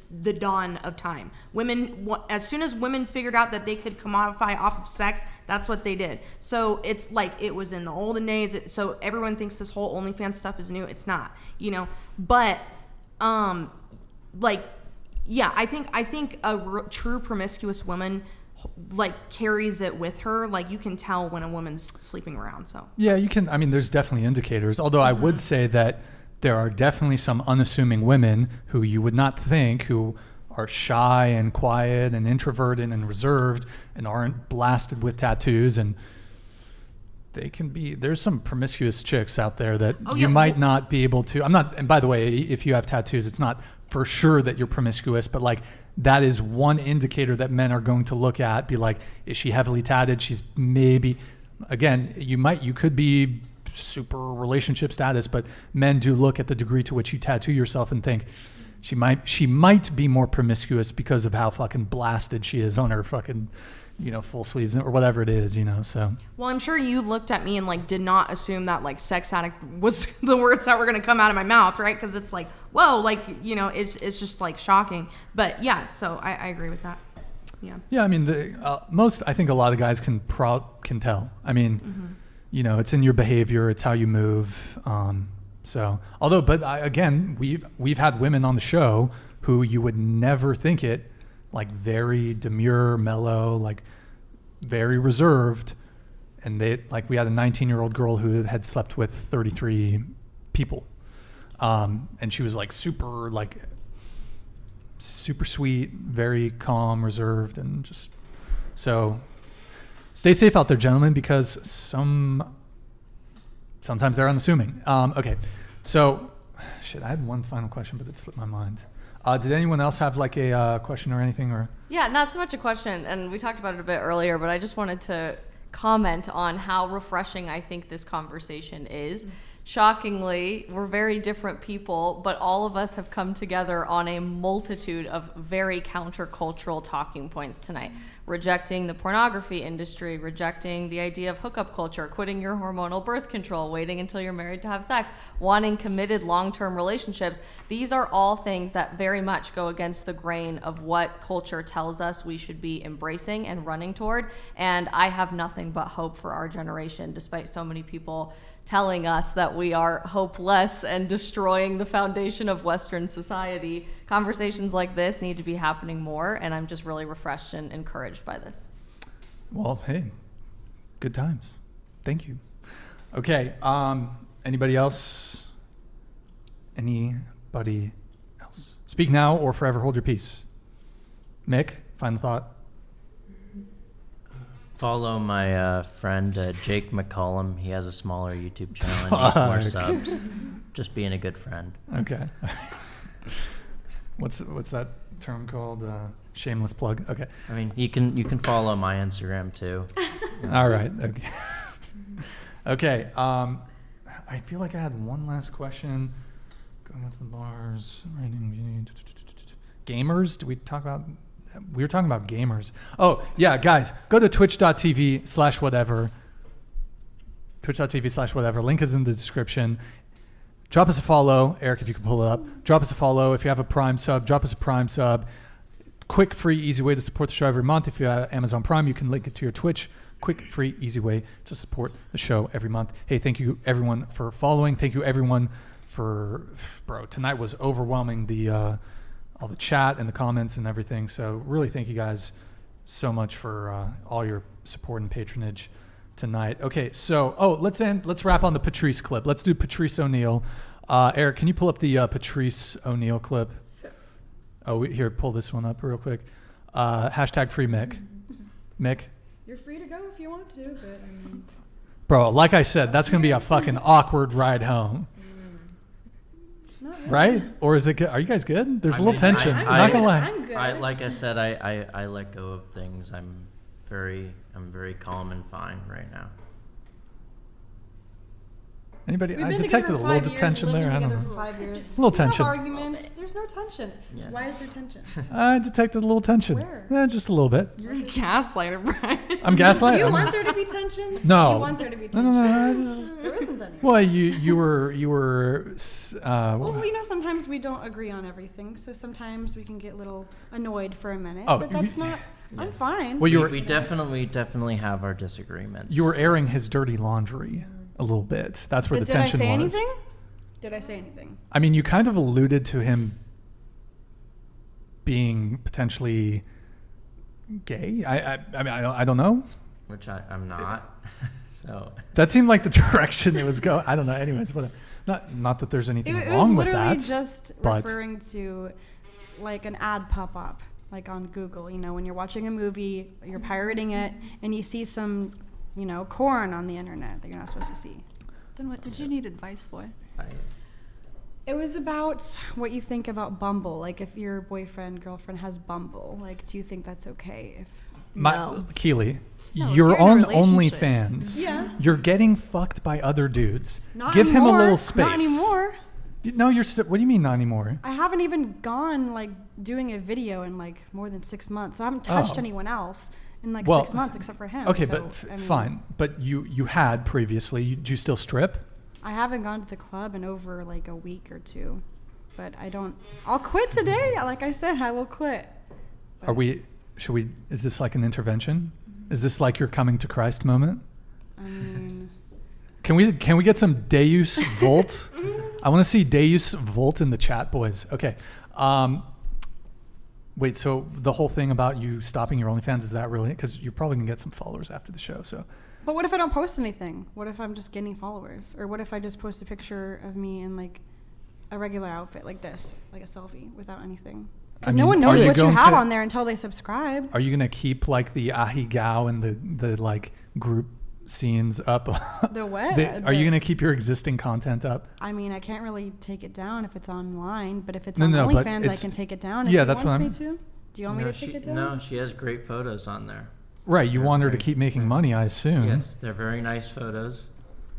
Okay. Very, good pics.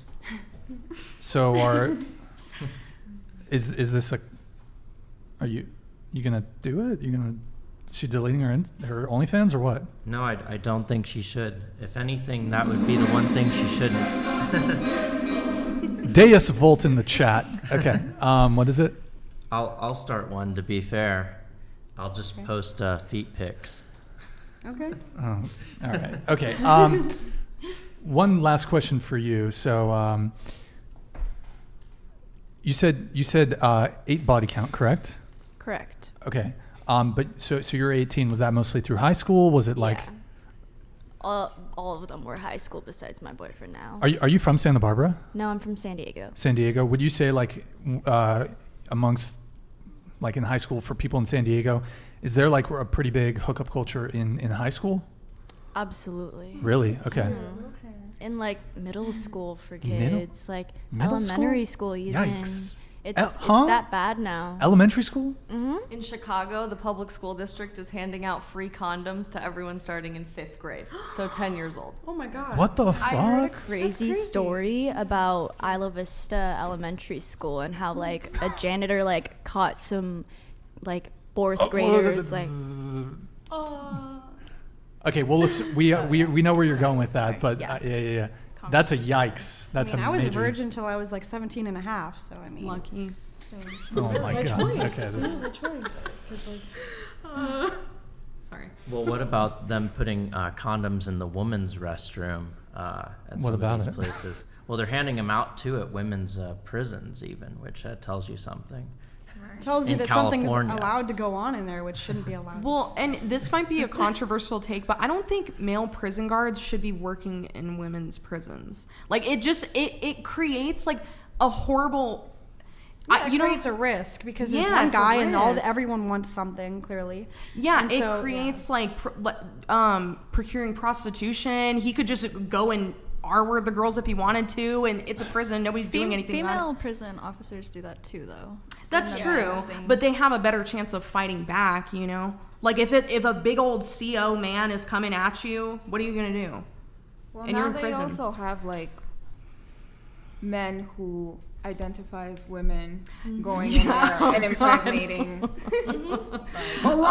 It seems like we all agree on that topic before even getting there. It's pretty scary. I mean, what do you do at that point? Last question. I wanted to go around the table on this. How does everyone like identify politically? Politically, I would say liberal, I'm pretty conservative. neutral, but a little more on the conservative side. Oh, okay. I'm pretty much straight down the middle moderate. I go a little more liberal. I would say a moderate libertarian that's a little more right-leaning. Same. I feel like I'm pretty neutral with like more conservative views.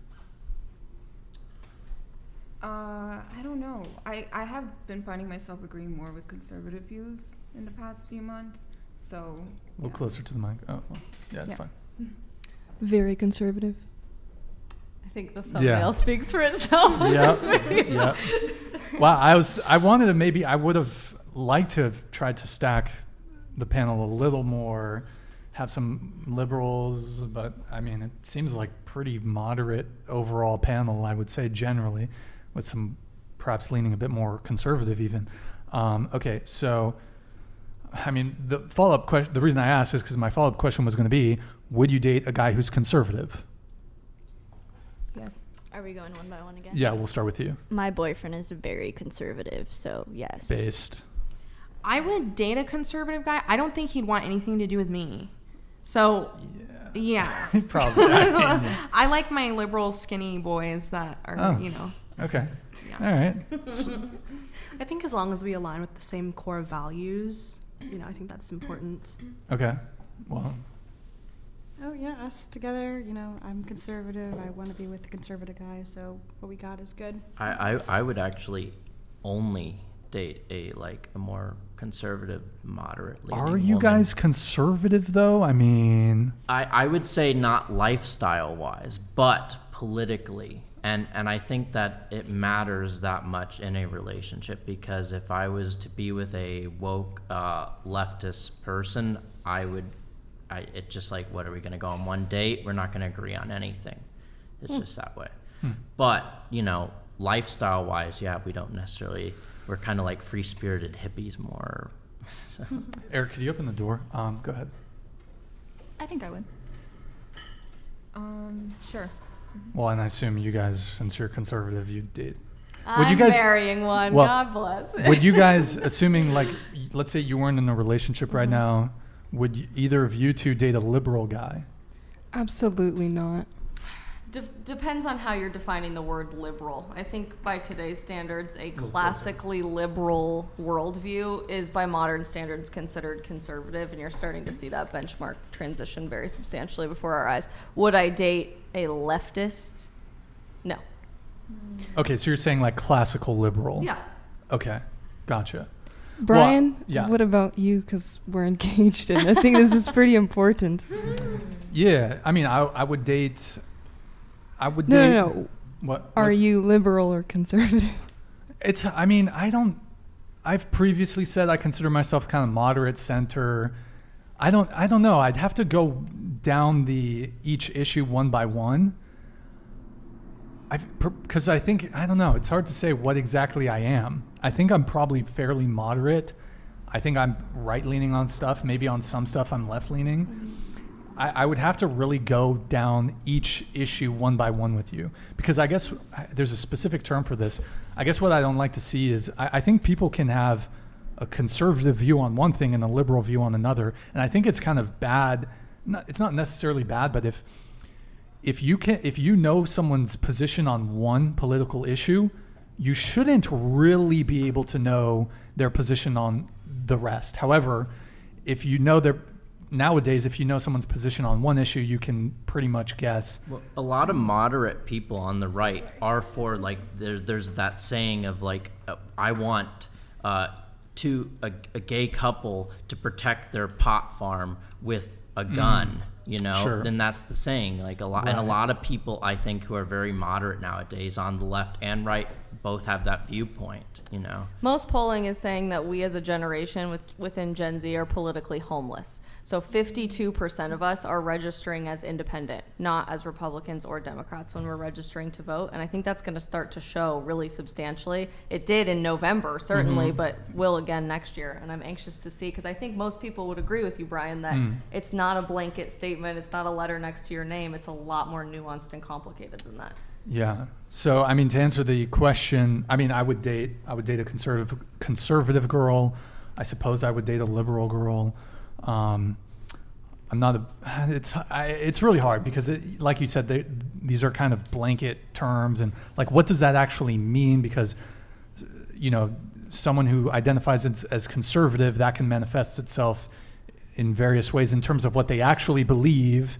And so I think there is a bit of a variety. I forgot there's this exact term for it, political cohesion. I don't know. It doesn't really matter. But okay, we have Luke here. Just tuned in. A lot of things are making sense about OF Girl now. Keely, your response. What things are making sense? Good question. Good question. I think that's it. Oh, okay. One last firecracker question for the. I don't know. Would you date a guy who's pro? Do I want to go here? Yes.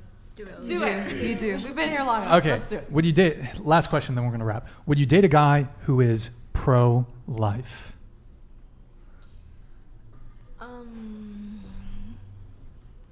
Yes. Well, your boyfriend's conservative, so is he? So he is Okay. very pro-life. But why? I guess why the hesitation? Because I guess like before I was super like politically informed, I would say, like before, like years ago, before I even met my boyfriend, like I was super like pro-choice. Like it's your body, you get to decide whatever you want. But Interesting. Okay. I don't know, he kind of opened like a new perspective to me about pro-life and abortion and all of this. So that's why like I hesitated, because I guess I would date a guy who's pro-life or pro-choice. So Okay. Yeah. But so up until you met your current boyfriend, you were pro-choice. yes. Okay. And having dated him, he kind of maybe started introducing some more conservative thoughts. And so you changed your view on it. I wouldn't say like I completely like shifted my view. I'm still kind of like in the air between the two right now. Sure. But Okay. yeah. Got it. So the answer is yes. Oh, interesting. Okay. If my boyfriend was pro-life, it depends on. Would you date a guy who's pro-life? Yeah, it depends on how pro-life he is. If that makes any sense. Like if he's like, no, you know what's, then I would just be like I don't think we can see eye to eye on like cultural differences and like understanding why people do the things they do. So I think it would just be a statement of his values. But if he could understand circumstances surrounding it, then maybe, yeah. What about you? I think I agree. I think my immediate choice was to say like no, because I personally am pro-choice. I think that, I know we talked a little about like birth controls and things and how that's kind of been subject to why women are kind of more prone because they feel more protected. I think that it's not something that should be used loosely. I think that it's like these are for serious cases, but it should be available for those cases of like SA or anything that happened like that. And again, like kind of like you said, how it's kind of like situational. Like if they're like, oh, across the board, just like always, I think probably not. But if it's like, if they understand the situations where you could see that could be useful, I think. Sure. Yeah. By the way, is this kind of like dragging the show on to bring this up at the end of the show? I don't know. Is it maybe, yeah. People seem to be commenting on it, so. I don't know. I feel like it's a bit, I want to be considerate of everyone's time here before we get into a debate on this. We are, so, yeah. Okay. I think abortion is like a really evil thing, and if a guy is like pro-choice on that, I feel like they would try to push me to have an abortion if I ever got pregnant. That is something I will never ever do. Man, I should have brought some more liberal girls on the show. It's a little too stacked. Sorry, I think you're the only. I apologize. I would have tried. I stand my ground. No. I mean, and it's fine. I just feel like you're maybe one against too many, so I feel like that's perhaps a bit unfair to you. But go ahead. You said if he was pro-life? Would you date a guy who's pro-life? Yeah, as long as he's consistent. Because, like, I feel like there's some people who are, like, pro-life but against the death penalty. Well, I don't know if those two... Or pro-death penalty, I mean. I don't think that those two are necessarily the same thing. I think that there is, like, a correlation because it's still a human life, so... But I think that I am ultimately also, like, pro-choice, but I'm also, like... calling it for what it is, like you are terminating a life, so you are committing, like you are killing a being. Sure, do what you want, but call it what it is so that you don't try to make yourself feel better by being like, and actually I would say that in terms of the thing about the death penalty, I think actually probably a lot of, well, I don't know, it's hard to say, I don't know if they've done studies on this, but I think a lot of people are against the death penalty. And I could definitely see a lot of pro-life people being against the death penalty, chiefly because if you innocent people get convicted of crimes. So I think that's one really strong argument against the death penalty. Super chatted $100. Okay, we'll get to that. Thoughts on Andrew Tate? We'll get to that, and then we have to do. That's right, the Patrice clip. Then we'll wrap. I'm sorry, guys, that we've gone a little long here, but I think it's been a really good conversation. I think we'll wrap in about 10 minutes, guys. Thank you for your patience. Okay, so death penalty. There's obviously the risk of someone innocent getting convicted. So I think a really strong argument against the death penalty is, hey, in the event of someone who's innocent being convicted of a crime where there's a death penalty potentiality, then, I think that's a good reason. Also, it's actually more expensive. There's more a burden on taxpayers to enact the death penalty on someone because there's like automatic appeals or something, and then it takes years and years, and it's actually, apparently it's cheaper to just give someone a life sentence. So for those two reasons, I'm kind of against the death penalty. Although I suppose there are scenarios where,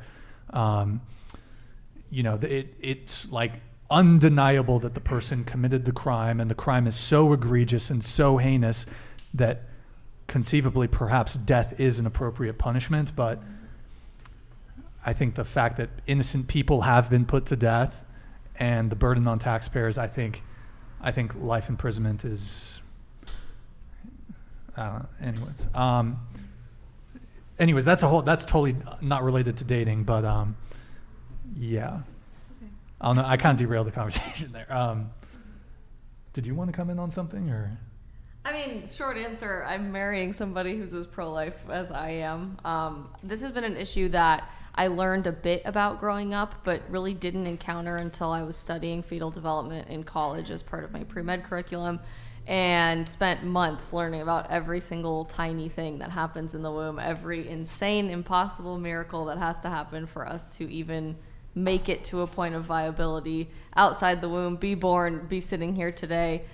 We could literally spend a PhD course talking about all of that, so I won't. But I just find it so fascinating that this has become such a polarizing subject in a follow the science society, when the science is abundantly clear about the reality that that's a genetically unique human life that's never existed before. It never will exist again. And 96% of biologists across more than 1,000 higher education institutions, most of whom are pro-choice, call themselves pro-choice, all agree that life begins at conception. So that's an interesting study to go research from Princeton University. But I am extremely proud to be pro-life. I believe that abortion is the single greatest genocide that the human race has ever faced, and has stolen 1/3 of our generation in America, which is unbelievably tragic, continues to steal millions of lives every day. And if your man is not pro-life, go find a better one.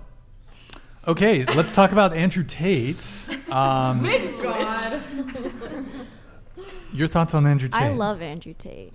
I wouldn't say love, but I like him. I like his morals. I like the way he talks with confidence. He has a lot of common sense. Awesome. He just knows what he's doing. He's a very smart man, and you can just see that from the way he speaks. Oh, okay. All right. So this could be really long, but I'm going to make it short. I at least respect Andrew Tate for the fact that he walks the walk. He's got 3, 4+ girlfriends, you know what I mean? He's killing it with women. And I feel like a lot of times when high value men give other men advice, they're not that they're not slaying it out there, but they're either single or just not even in a relationship, So I respect him for that, but with that being said, I'll probably just let the Romanian government do the talking for me and shut my mouth. I honestly don't know enough about the subject. Sure, totally fine. He said things that I agree with and disagree with. I think that he's being held illegally in the prison currently, and I do believe everybody has the right to a fair trial. Have I ever subscribed to his Hustlers University or listened to all his clips and everything? No, and not certainly. I'm not into that, but I do think he's said a lot of things that the establishment does not like, and that is why he is being held illegally, and I do think that's very wrong. Free speech, Same here. I agree with basically what he just said. I like his message. I feel like he does have a lot of common sense and makes valid points. I don't know that I like his character and the act that he plays all the time. So it's kind of like a, I don't know, 70-30. Sure.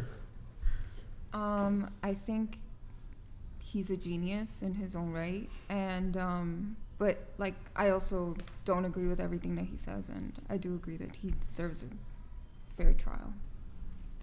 I think top G is quite fitting for him, but I completely, like, the one thing I completely disagree with is the fact that he says that him, like, cheating on his woman is not considered cheating because he's a man and it's okay and it doesn't make a difference.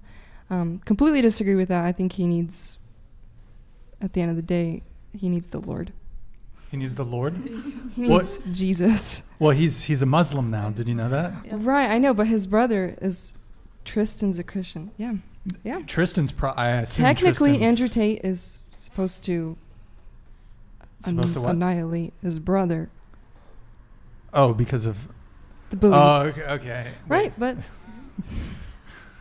what about you? A lot to unpack there. Yeah. I've spent a lot of time touching on this subject over the last several months, really before any of the Romanian government trial conversation remotely started. But for whatever reason, mainstream media has gone after Andrew Tate with a vile hatred, unlike anything I have ever seen.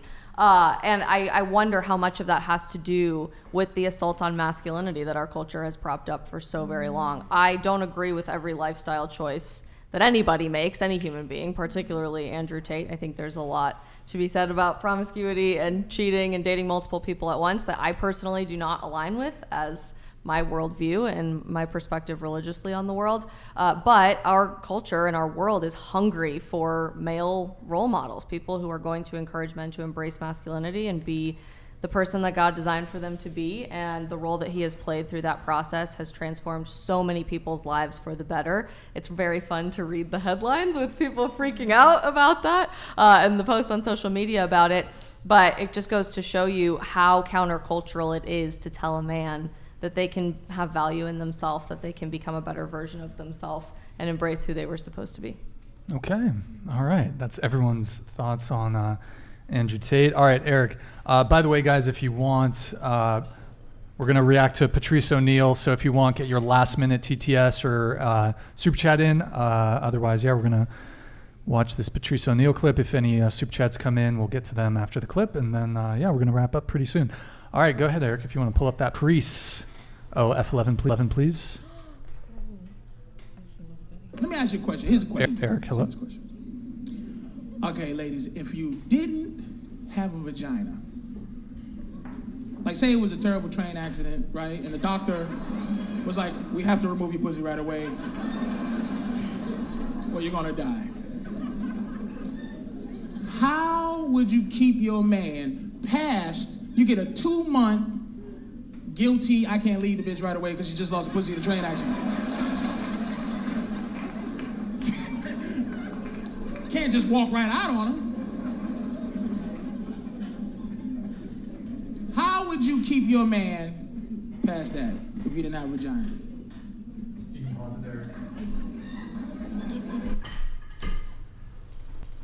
Go ahead. So terrible train accident. What do you do to keep your man?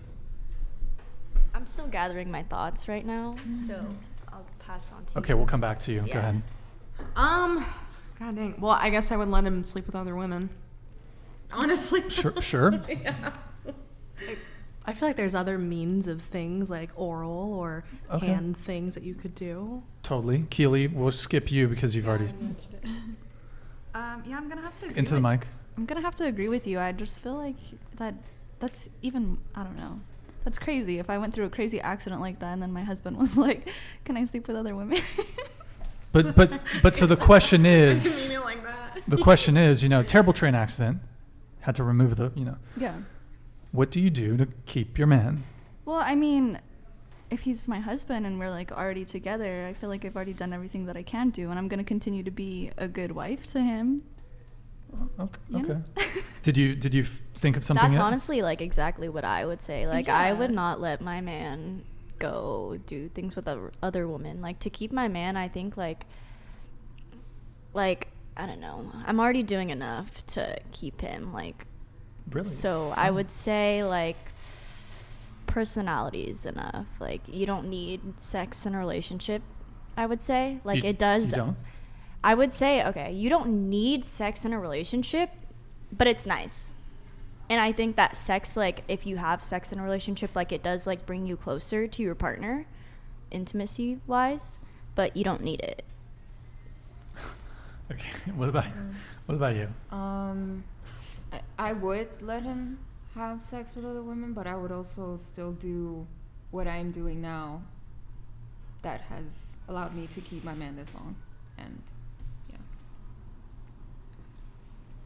I don't have an answer, honestly. Like. Oh, okay. All right. I just love that I can answer this question with the reality that I am marrying my fiance through biblical matrimony in sickness and in health, for better or worse. This is one of those worst scenarios.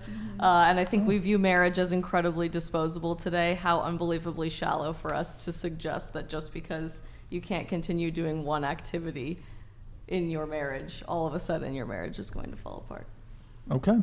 All right. Those are some answers there. Continue the clip, please.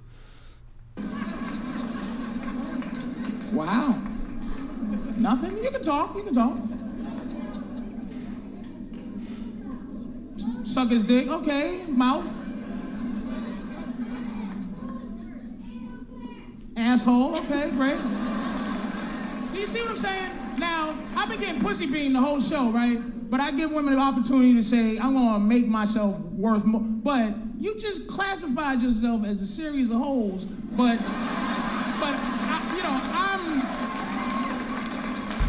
I'm supposed to treat you special, but you're just a bunch of hoes for yourself. No one said learn how to play Xbox, learn how to play pool, tell better stories, get another bitch that got a pussy to come on in. Well, look, whatever. Okay, some of you. Oh, go ahead. I will say that I've already watched this Oh, show. you saw it. Okay. And I also saw the podcast from Sunday. I was watching, but my answer, like, still the same. Sure. Yeah, some of you took the bait, some of you didn't. So we'll leave it at that. Anyways, I want to thank everyone for tuning in tonight. Let me just double check here, make sure we don't have any. No, we're good. All right. Thank everyone for tuning in tonight. You could have been anywhere in the world, but you're here with me. I appreciate that. Thank you to everyone who super chatted and supports the show. Your patronage is very much appreciated. Thank you guys so much. You guys blew me away tonight with all the support. It was a lot. It was a lot, and thank you guys so much. So maybe if you guys want to give me any feedback in terms of do I adjust, how much, just because I'm super appreciative, but the volume was, I felt like a couple people a few times got interrupted by the TTS. So I'm going to go back and tinker with it and see if I bump up the TTS again. I don't know. But in any case, thank you to everyone who patronizes, supports the show. Thank you guys. Big thank you to the wonderful panel. We went a bit late tonight, guys, but it was a very, really good panel, I think. Very good panel. So thank you guys all so much for coming. And thank you to all our chat mods. And I feel like I'm needing to thank somebody, but thank you, Eric, the top producer, the top G, the top P. Okay, I feel I'm forgetting somebody else. Anyways, any women who want to be on the show, DM at whatever on Instagram, BD_Atlas if you are short or have an Audi. Okay, guys, we'll be live again Sunday. Wait, is today Tuesday? Today's Tuesday. We'll be live again Sunday at 7 p.m. Pacific. Thanks again for tuning in. We will see you next time. Good night, guys. Deus Vult in the chat. Good night, guys.